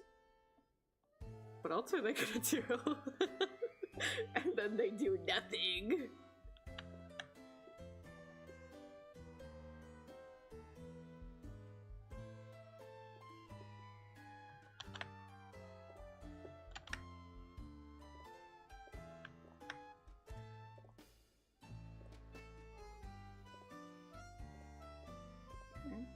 Perfect.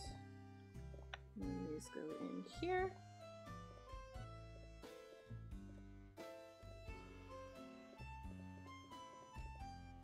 Perfect. Okay. So now we go here and turn that off.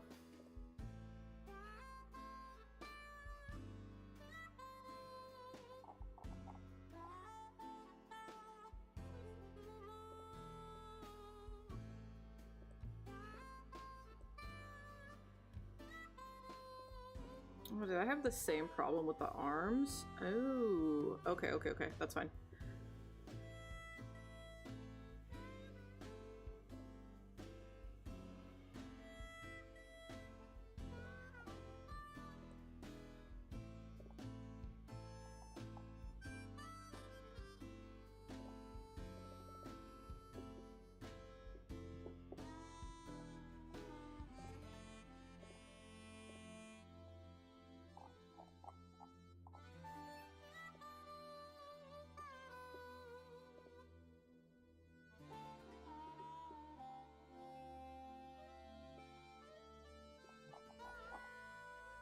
Well, you still got a weird seam there.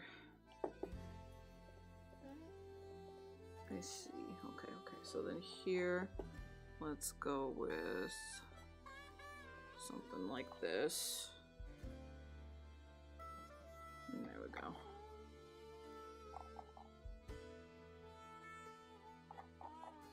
Problem solved. Okay. So now...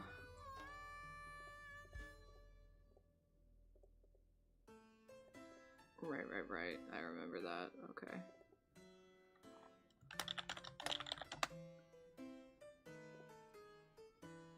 Okay, so we need to do...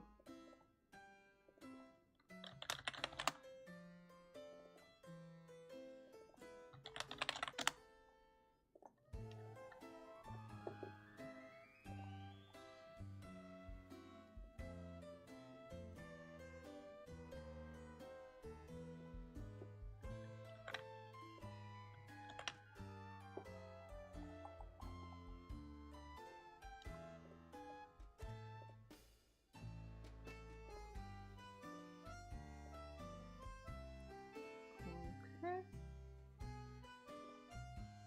And then everything here goes here.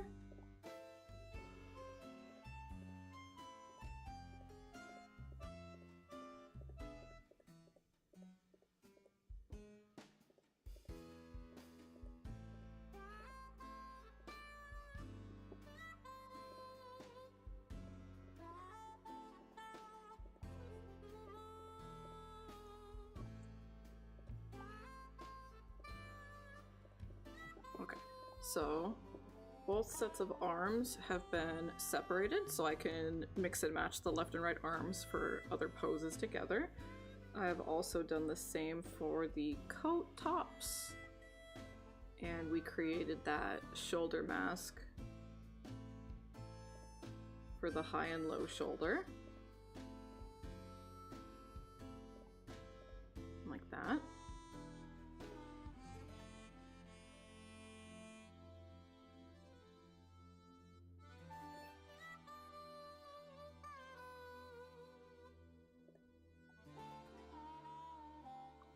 So that's good. That is a lot of good work that's gonna make things simpler the further along we go. Nice. So now, could just start drawing another pose, or we could do some face stuff. Because I'm gonna have to do the same thing with all the faces too.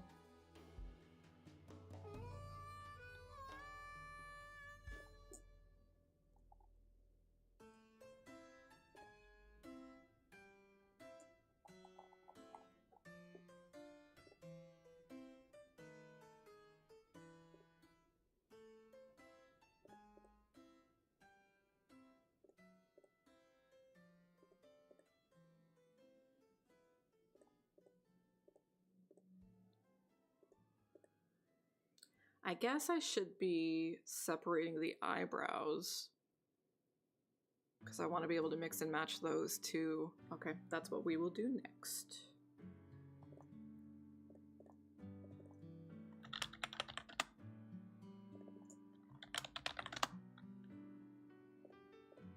Just gonna have it all on at the same time and do this all in one go.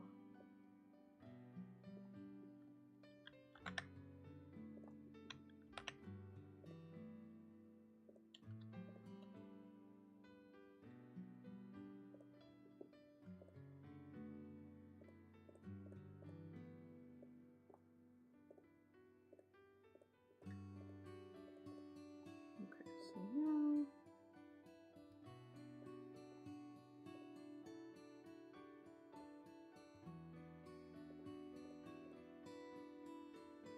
yippee!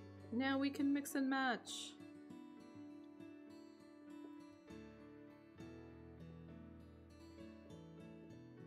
I honestly probably need to do that with everything regarding her eyes because I don't think I split any of them up yet.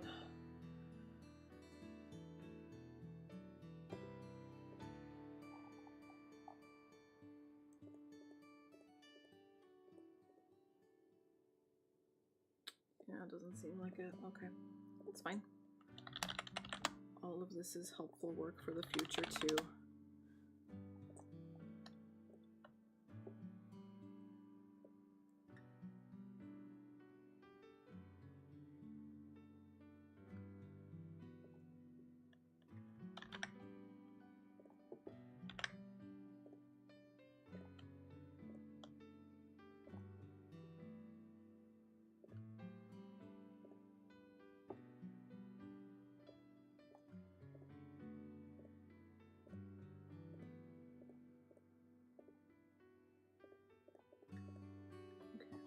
And then I do have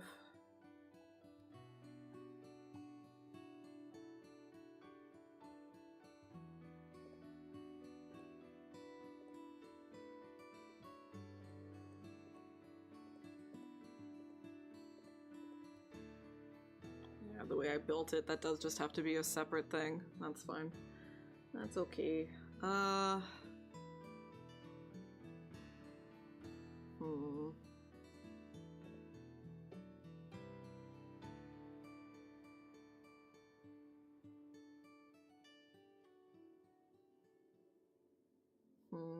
I might need to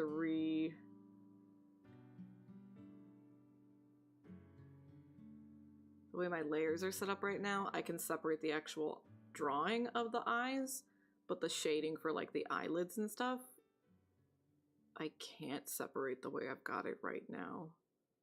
And that's a problem.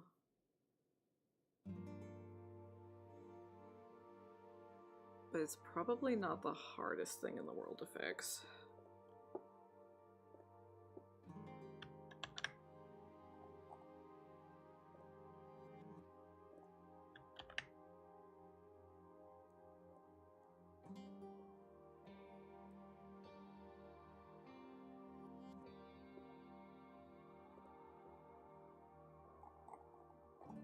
Let's turn her bald for a second.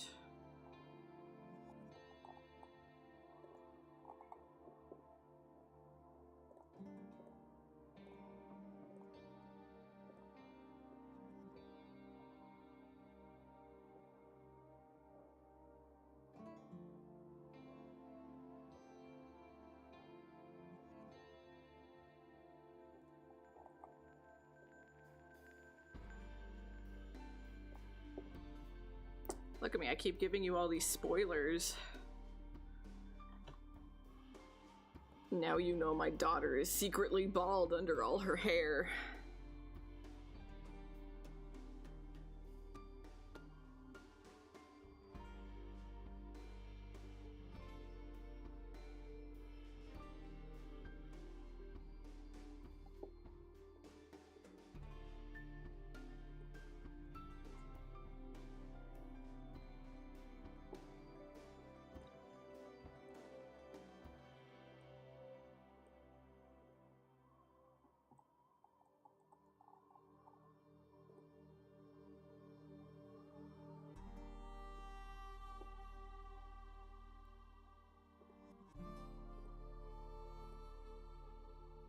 So then here on this one,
okay, so now we actually can just like toggle on and off the left eye.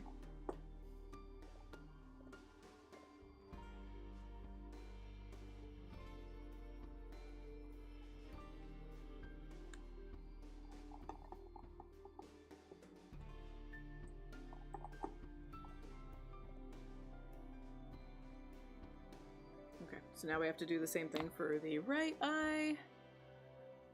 And that is seriously gonna make future me so much less stressed. I should have prepped it this way from the start, but I think I figured that out on later models, not this one. It's all part of the learning process.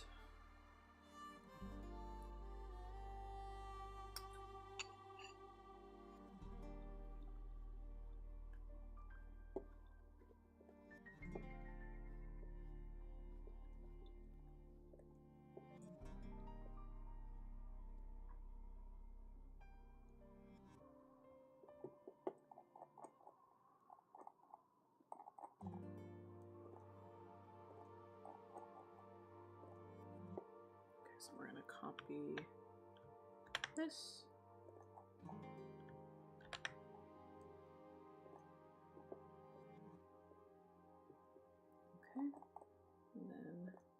get rid of this.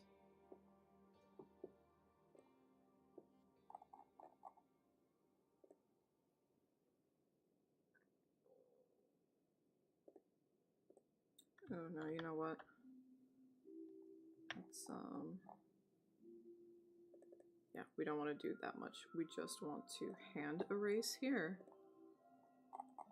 Because we don't want to lose the ear.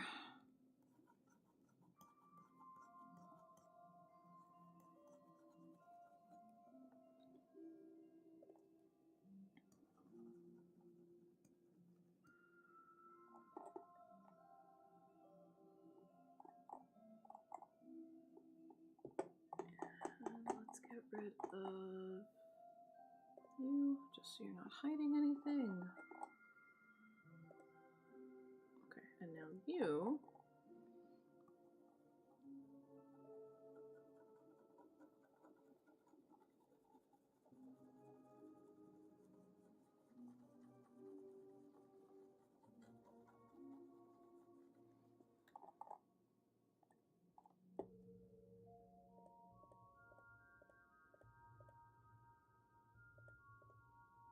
Perfect. Okay, so now we can actually toggle those eyes on and off easily, and we'll be able to combine them with other eyes for more variety in expressions. So this one now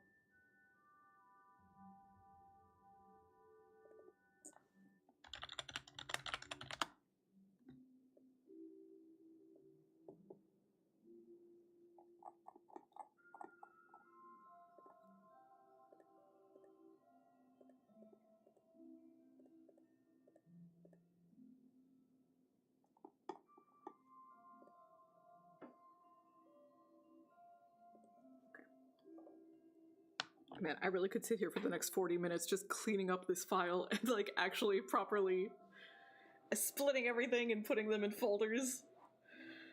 I should have done this earlier.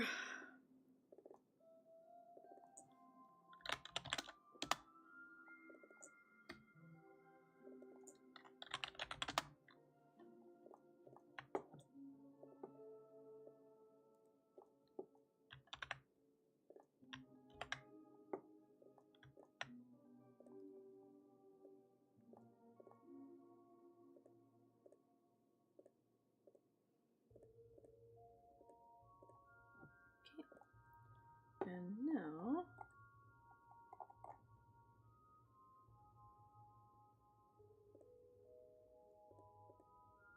that's this one.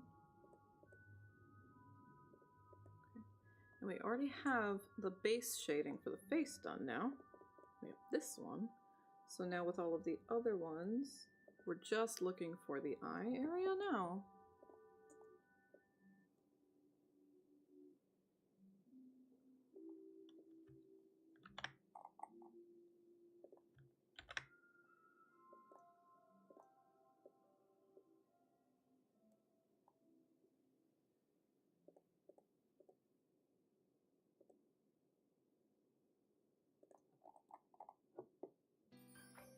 What's that?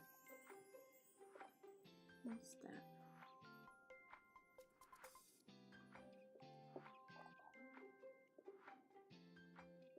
Okay. It'll go away. That's fine. Okay. So now we're just gonna do the same thing on the right side.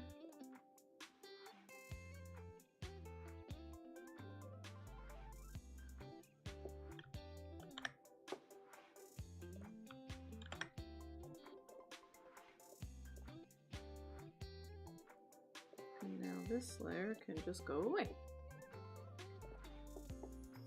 So now,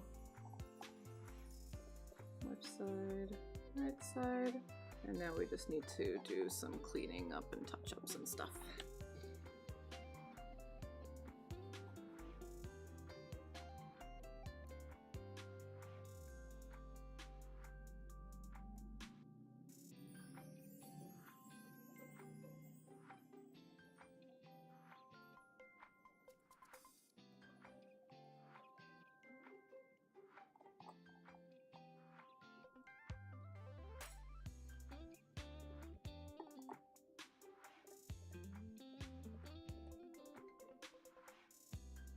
Okay, so that's another one down.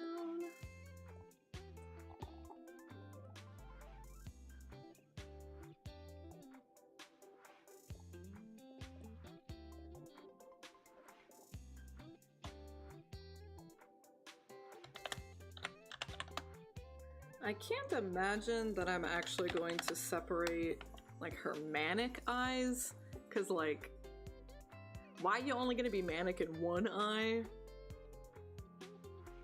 If you're at that point, it's probably both eyes. So I don't think I'll split those ones up, but these more normal, varied expressions can mix and match.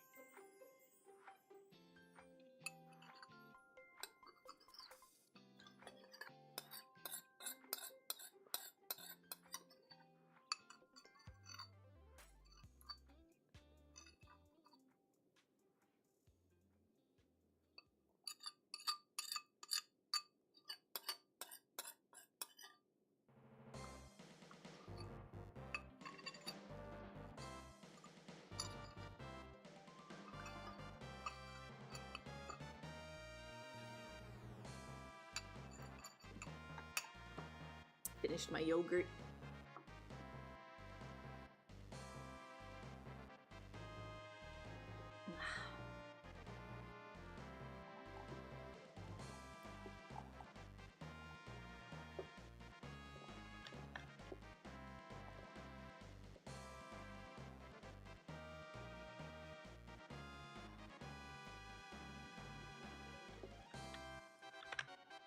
That's close enough, right?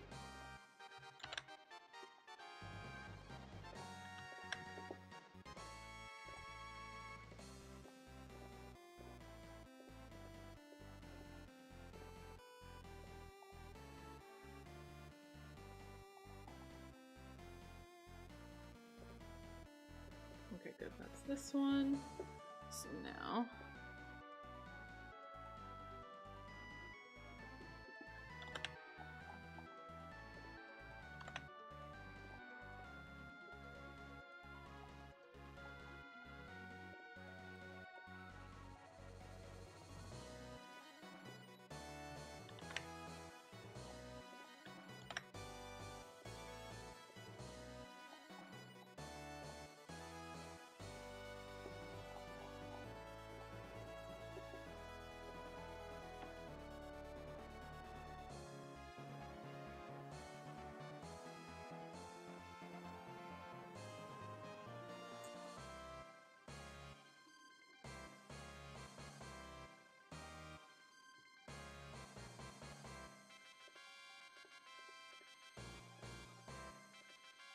Awesome.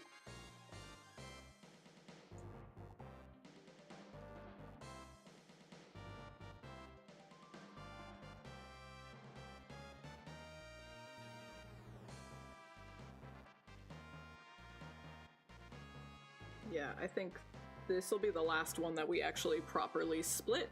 I think the others are always going to be used together if they're used. So this will be the last set of eyes for her that I haven't already drawn that we're gonna split.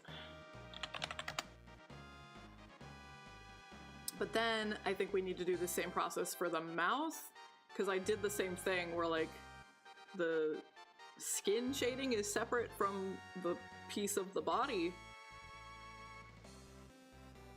And that's probably gonna cause me headaches later, so after this pair of eyes, we'll do it for the mouth.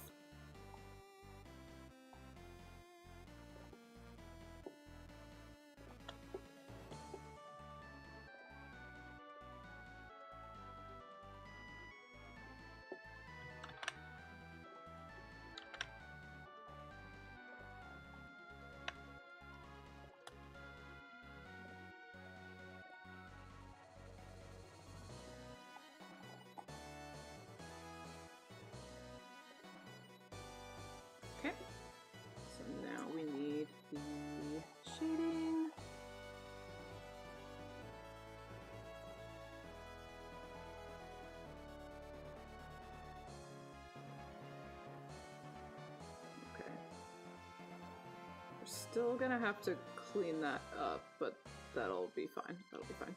So this one here.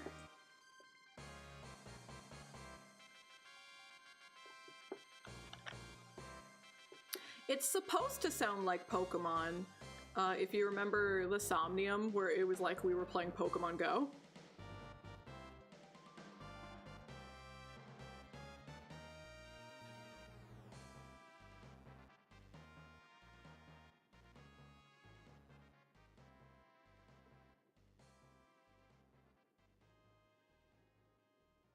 Yeah, there was one that was like a big reference to Pokemon Go, and this was one of the songs.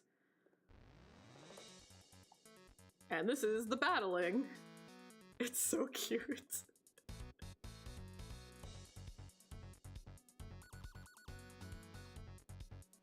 When we played this with Liger, I backseated a little bit here to make sure he got the best Pokemon, and Monokuma is the strongest.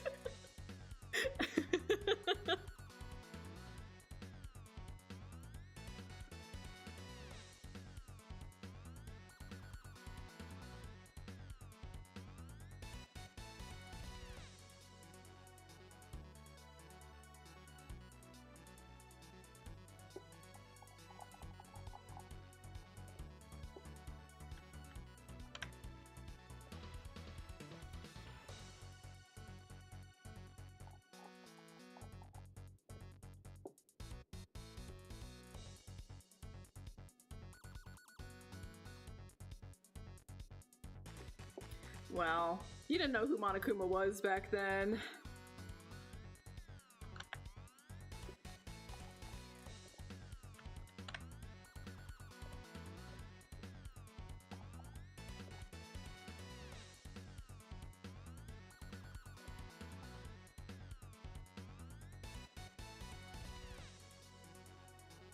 And then I do need to clean this one up. Still, so we do still need to work on that one. But we'll finish these ones up first.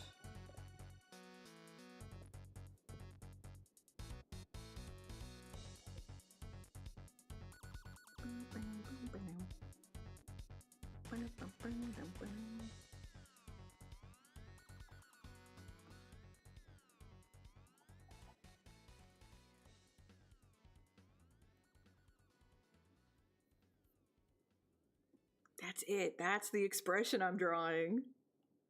Welcome in, gamer.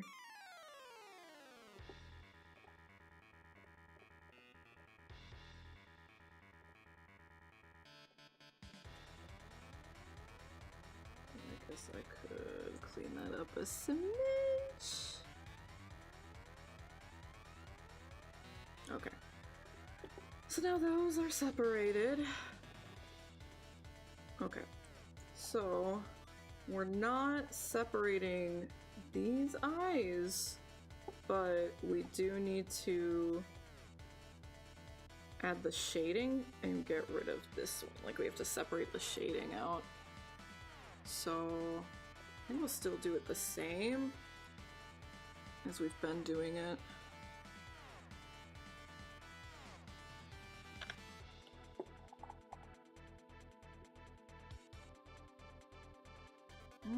I don't know, we can do the whole thing. We can do all of it.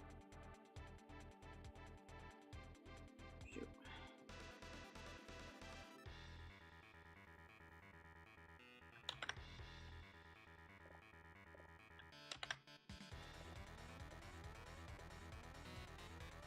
And then get rid of that entirely. And now we clean up.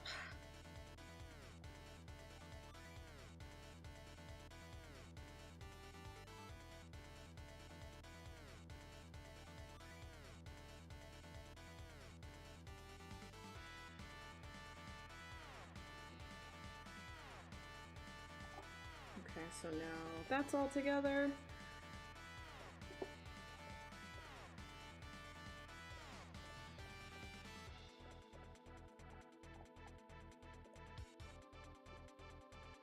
And now she doesn't have to be bald.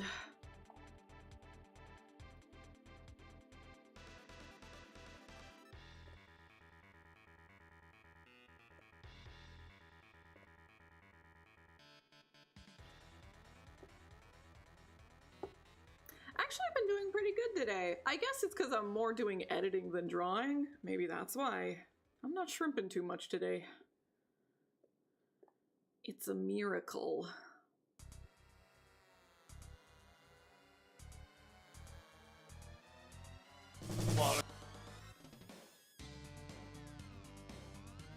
So now I just want to attach the shading for the mouth to each individual folder. You think I would have done that in the first fucking place, but here we are. So this one, yeah, this one is, so we can ignore you, but this one isn't.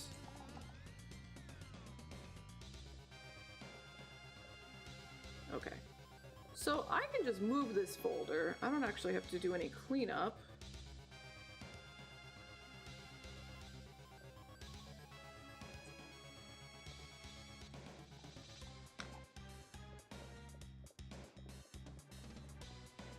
Excellent. Okay, that one's done.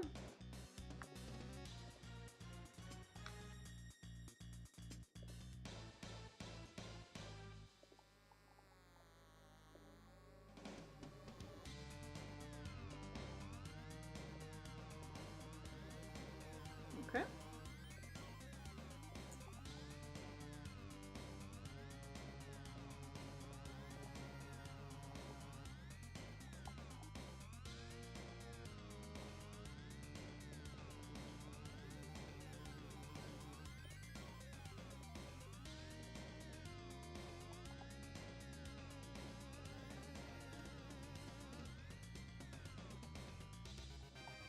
Awesome. Okay, so now everything. The eyes are separated.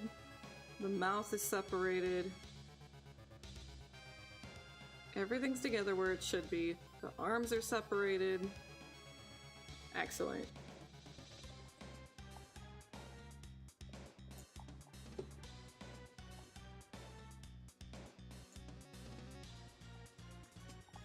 And we made one brand new pose.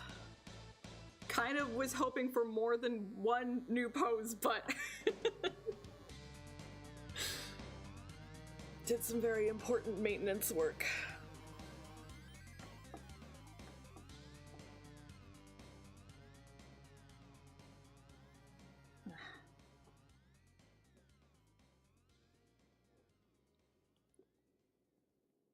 Okay, so now we could just get started on something new.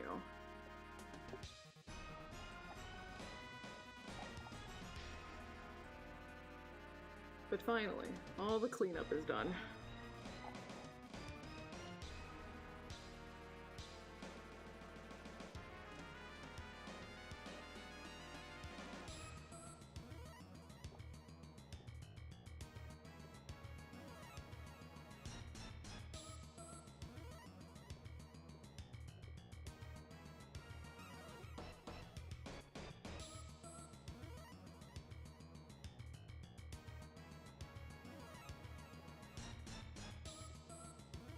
Okay, so if I'm gonna add anything else to her eyes,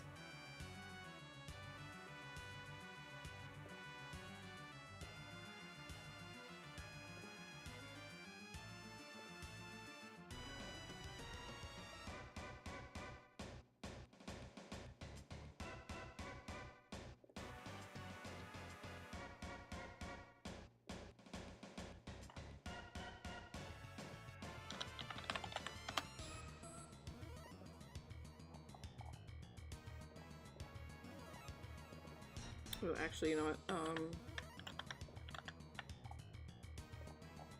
We'll just make one to begin with, and then we'll probably just copy paste flip. Okay, sorry, daughter. Bald again.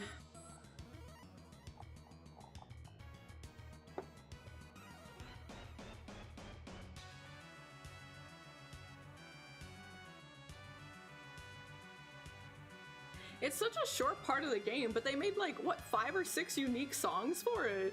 They went all out for this fucking gag. But I guess in game 1, the gag was Minecraft, right?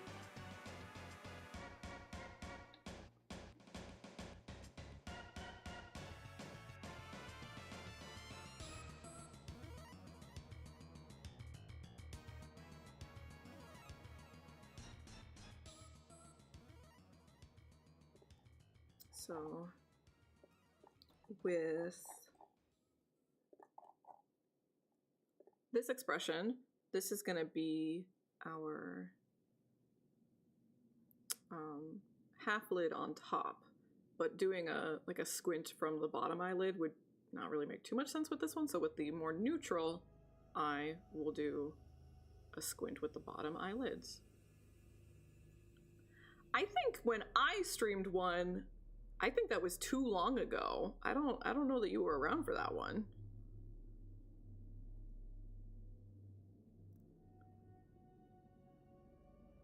Not that you couldn't have watched someone else play it.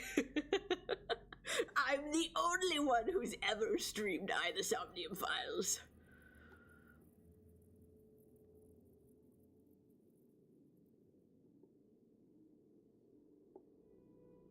I do think 1 is the best one. 2 is really solid and really fun, but it's kind of too reliant on the first game, which you wouldn't know if you didn't play the first game, but so much of 2 is like, hey, remember this thing you loved from game 1? It doesn't make any sense, but it's here again, you know? 2 is like riding on one's coattails a little bit too much. So 2 is fun, but it's nowhere near as good as 1 is. And then No Sleep for Konami Date. It's a spin-off, and they made that very clear, and it's goofy, and it's fun, but it's nowhere near as good as game 1 is. But even that being said, as much as I love The Somnium Files 1, it's still nowhere near as good as the Zero Escape franchise, like 999 VLR and Zero Time Dilemma. Those are still cream of the crop for Uchikoshi. But I don't know for certain yet which routes Uchikoshi wrote in 100 Line, but I do think it's the final one based off of vibes.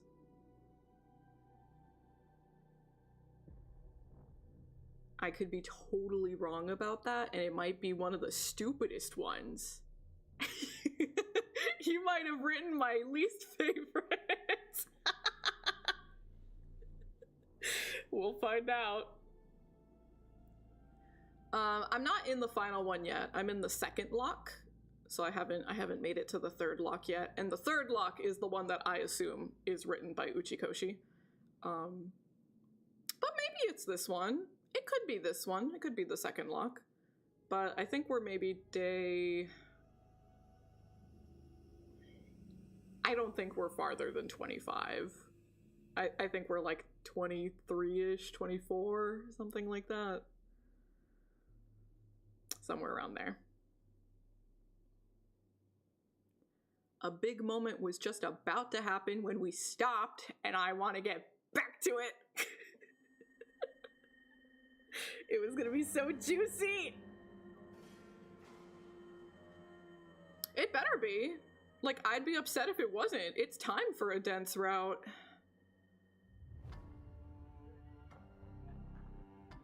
You gotta have a nice proper build-up to the finale. So I'm looking forward to it. I'll do my best to pull the boy away from Arc Knights now and then. But like, maybe like the first 3 days, I don't think I can pull him away.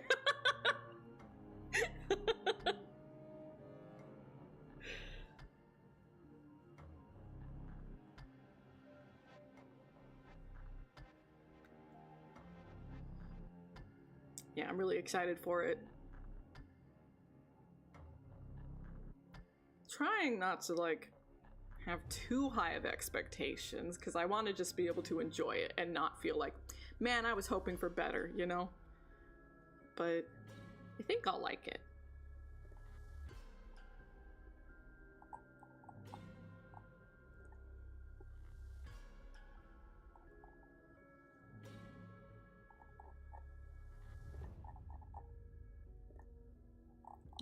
So now we're gonna draw a squint.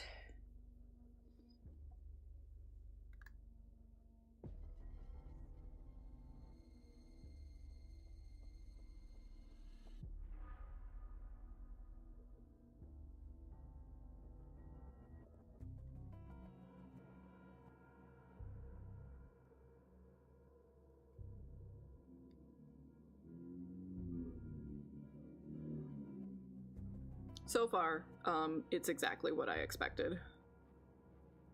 If anything, I've been expecting it for so long that I was like getting annoyed that it took this long to get to the topics we're getting to in this route. Because I saw it for so long, and I was like, obviously this is what's happening, can we please address this?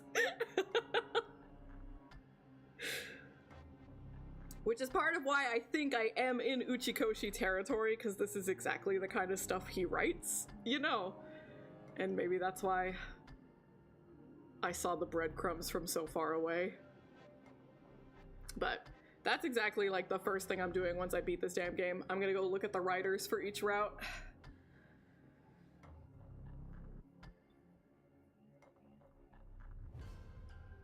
I already know who wrote Growing Up. That one was very cute. I liked that one quite a bit. But other than that, I don't think I know the credits for any of the other writers.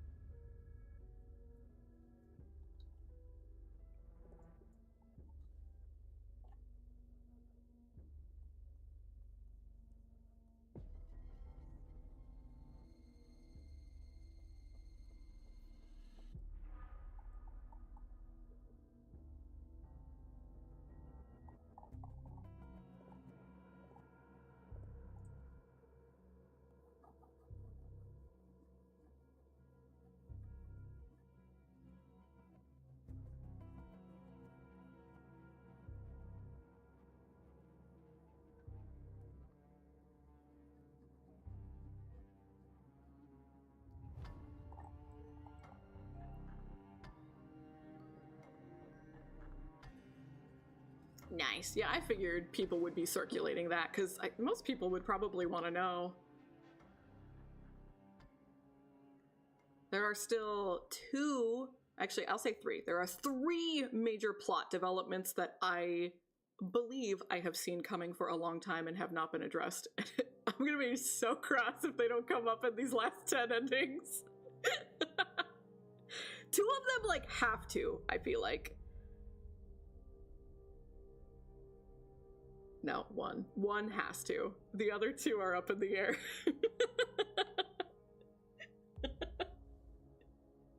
Yeah, I can't say here. They're too major.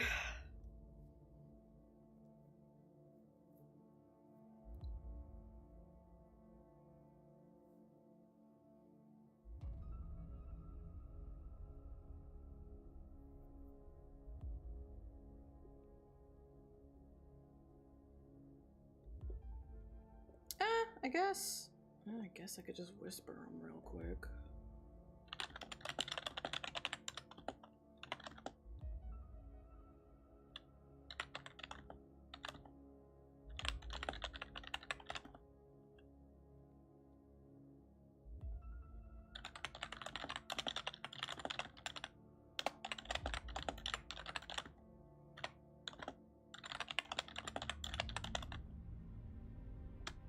Alright, those are my three things.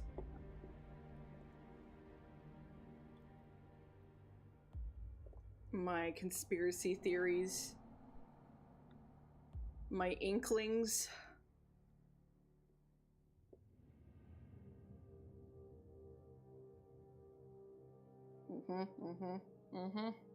We'll see. Only one of them has to come up.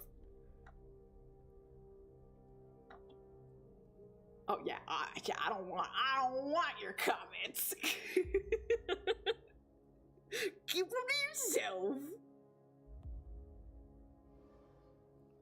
One can be brushed off as a Kodaka-ism, and I just have to accept it and move on with my life.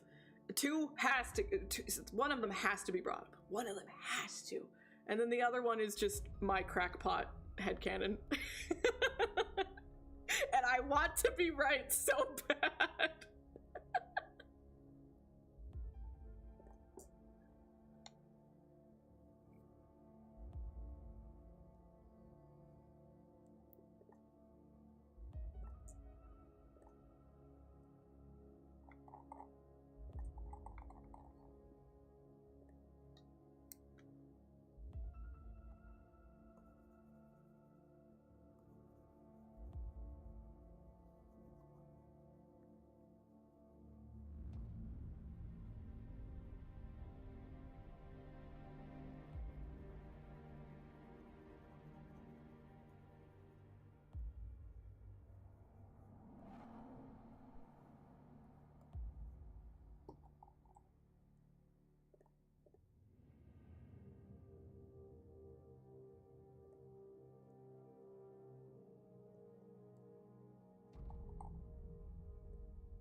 Yeah, that'll be good. Adding a squint like that. Well, I think it has to be, right?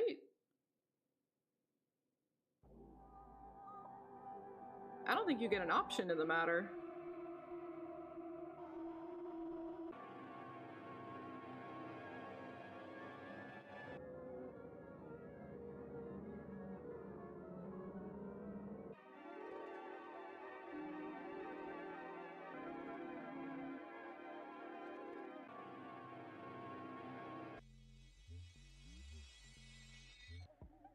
There might be a few outlier endings that aren't, like, required for completion.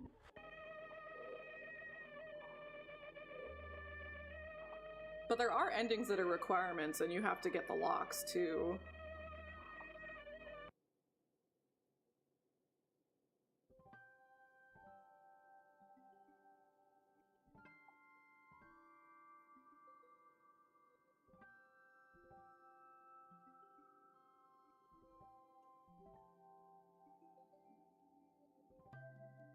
I imagine, I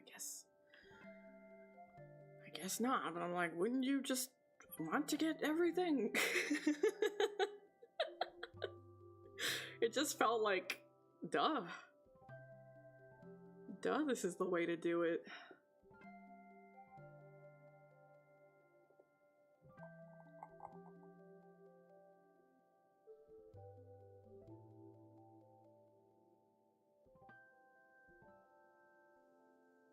Okay, and then we will smooth this mask out.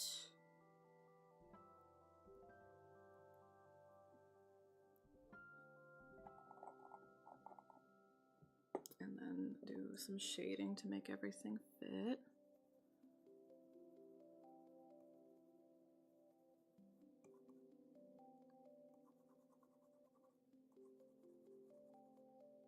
Oh, oops, not enough. Not enough.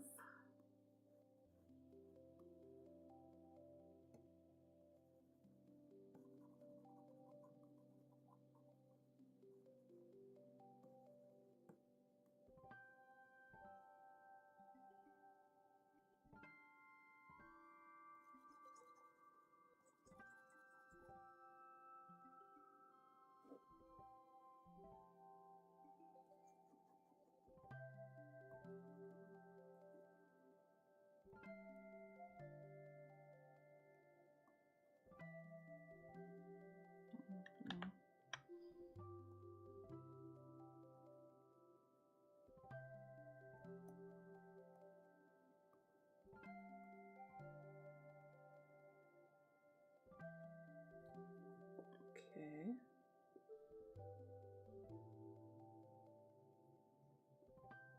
And now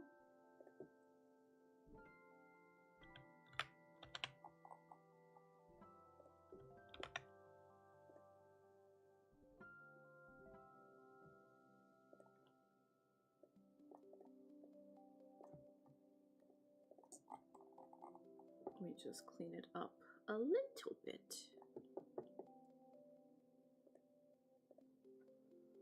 Let's go like, oh, oops.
Yeah, honestly, I should probably move that up a little bit.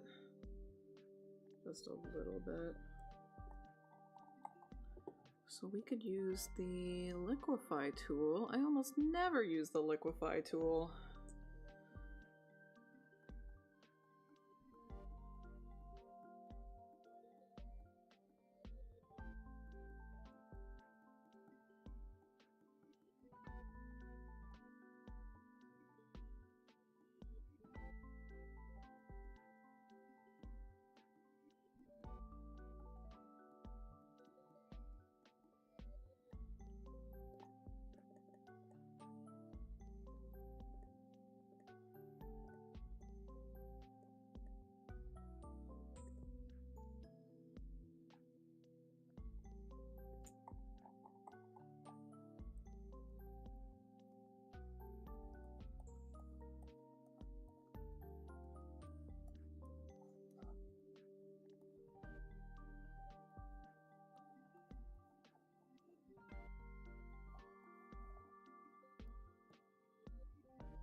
Okay, I think that's good enough. So now let's get that on the other eye.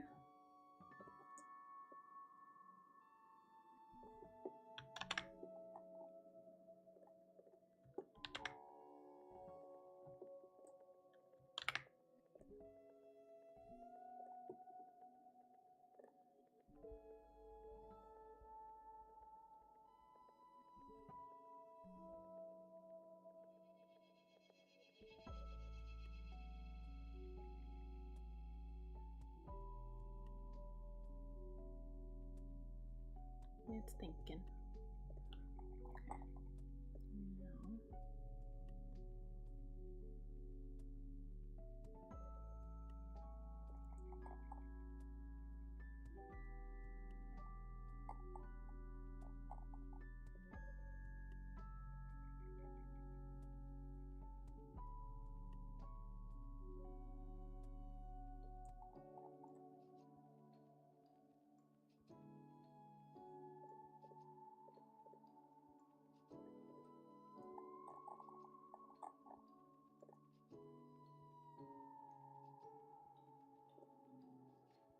All right, nice. Just a little bit of work, but that gives us more options with the facial expressions. Yippee!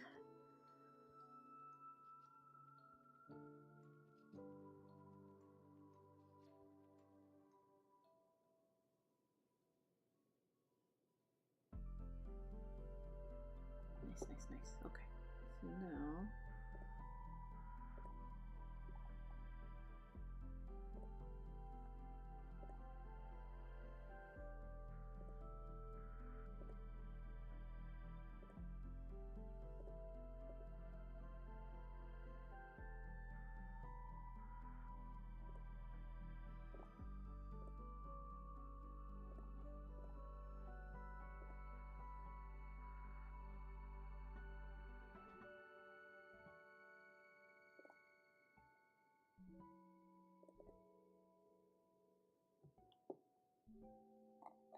Nice. So we have 2 arms, 2 coats. We cleaned up all of the eyes and mouths, and we made another optional part for the eyes. Not bad. Not bad for a day's work. I kind of was expecting at least 2 poses, but it's fine. We got a face pose and a body pose, if you really think about it. If you really think about it. So we did good. So tomorrow, we're not gonna be good, and we're not gonna do game dev, and we're in fact gonna play Arknights. I'm so excited, yippee! And we'll play with Chess. I don't know exactly when she'll join us, but Chess will join us eventually, and we'll play Arknights together. And Chess and I are both OG Arknights fans, so I'm sure we will keep geeking out over all the things we loved about the original game and the things that we notice about the new one. And then Friday, more Danganronpa. And then again, the weekend's gonna be kind of weird. I'm gonna try to make sure that we can still stream like normal on Saturday, but because we're getting a snowstorm, I don't know how efficiently and quickly we're gonna be able to get all of our shit done. We're gonna try to start super early so we can try to get it all done, but we'll see. Maybe not. I'll make it clear in the Discord, like if it's looking like, oh, I'll just be a little late, or it's not happening today, we'll stream Sunday, you know? I'll make sure to update you beans, but not gonna, I'm gonna try my best not to skip a stream this weekend. Cause like, I've already skipped a couple, and Lunar New Year's coming up, and I'm gonna skip even more once it's Lunar New Year, so I don't wanna, I'm gonna try my best not to skip one this weekend, whatever I gotta do to make it happen, so. Yeah. Saturday will either be, well, Saturday, Sunday, will either be Danganronpa finale or Star Ocean, if on Friday I determine we're not close enough to the ending of Danganronpa, you know what I mean? If we're close enough, we'll just get it over with. But if not, we'll do Star Ocean, so. That's what's coming up on the horizon.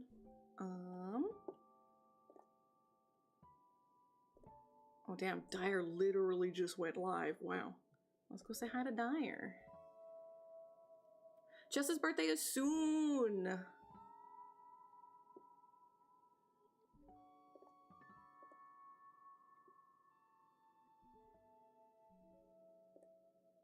Nah, thank you all for joining.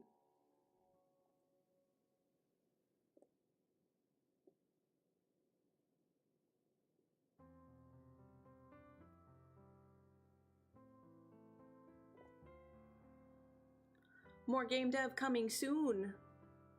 We're gonna make a lot of progress on this game this year. Just you wait and see. But thank you all so much for watching. I hope you have a lovely rest of your morning, afternoon, evening, wherever you are in your part of the world. Make sure that you eat well, and you sleep well, and you hydrate well, you take care of yourselves, and stay happy, safe, and secure. And I will see you next time. I'm gonna go do some gacha polls. Bye!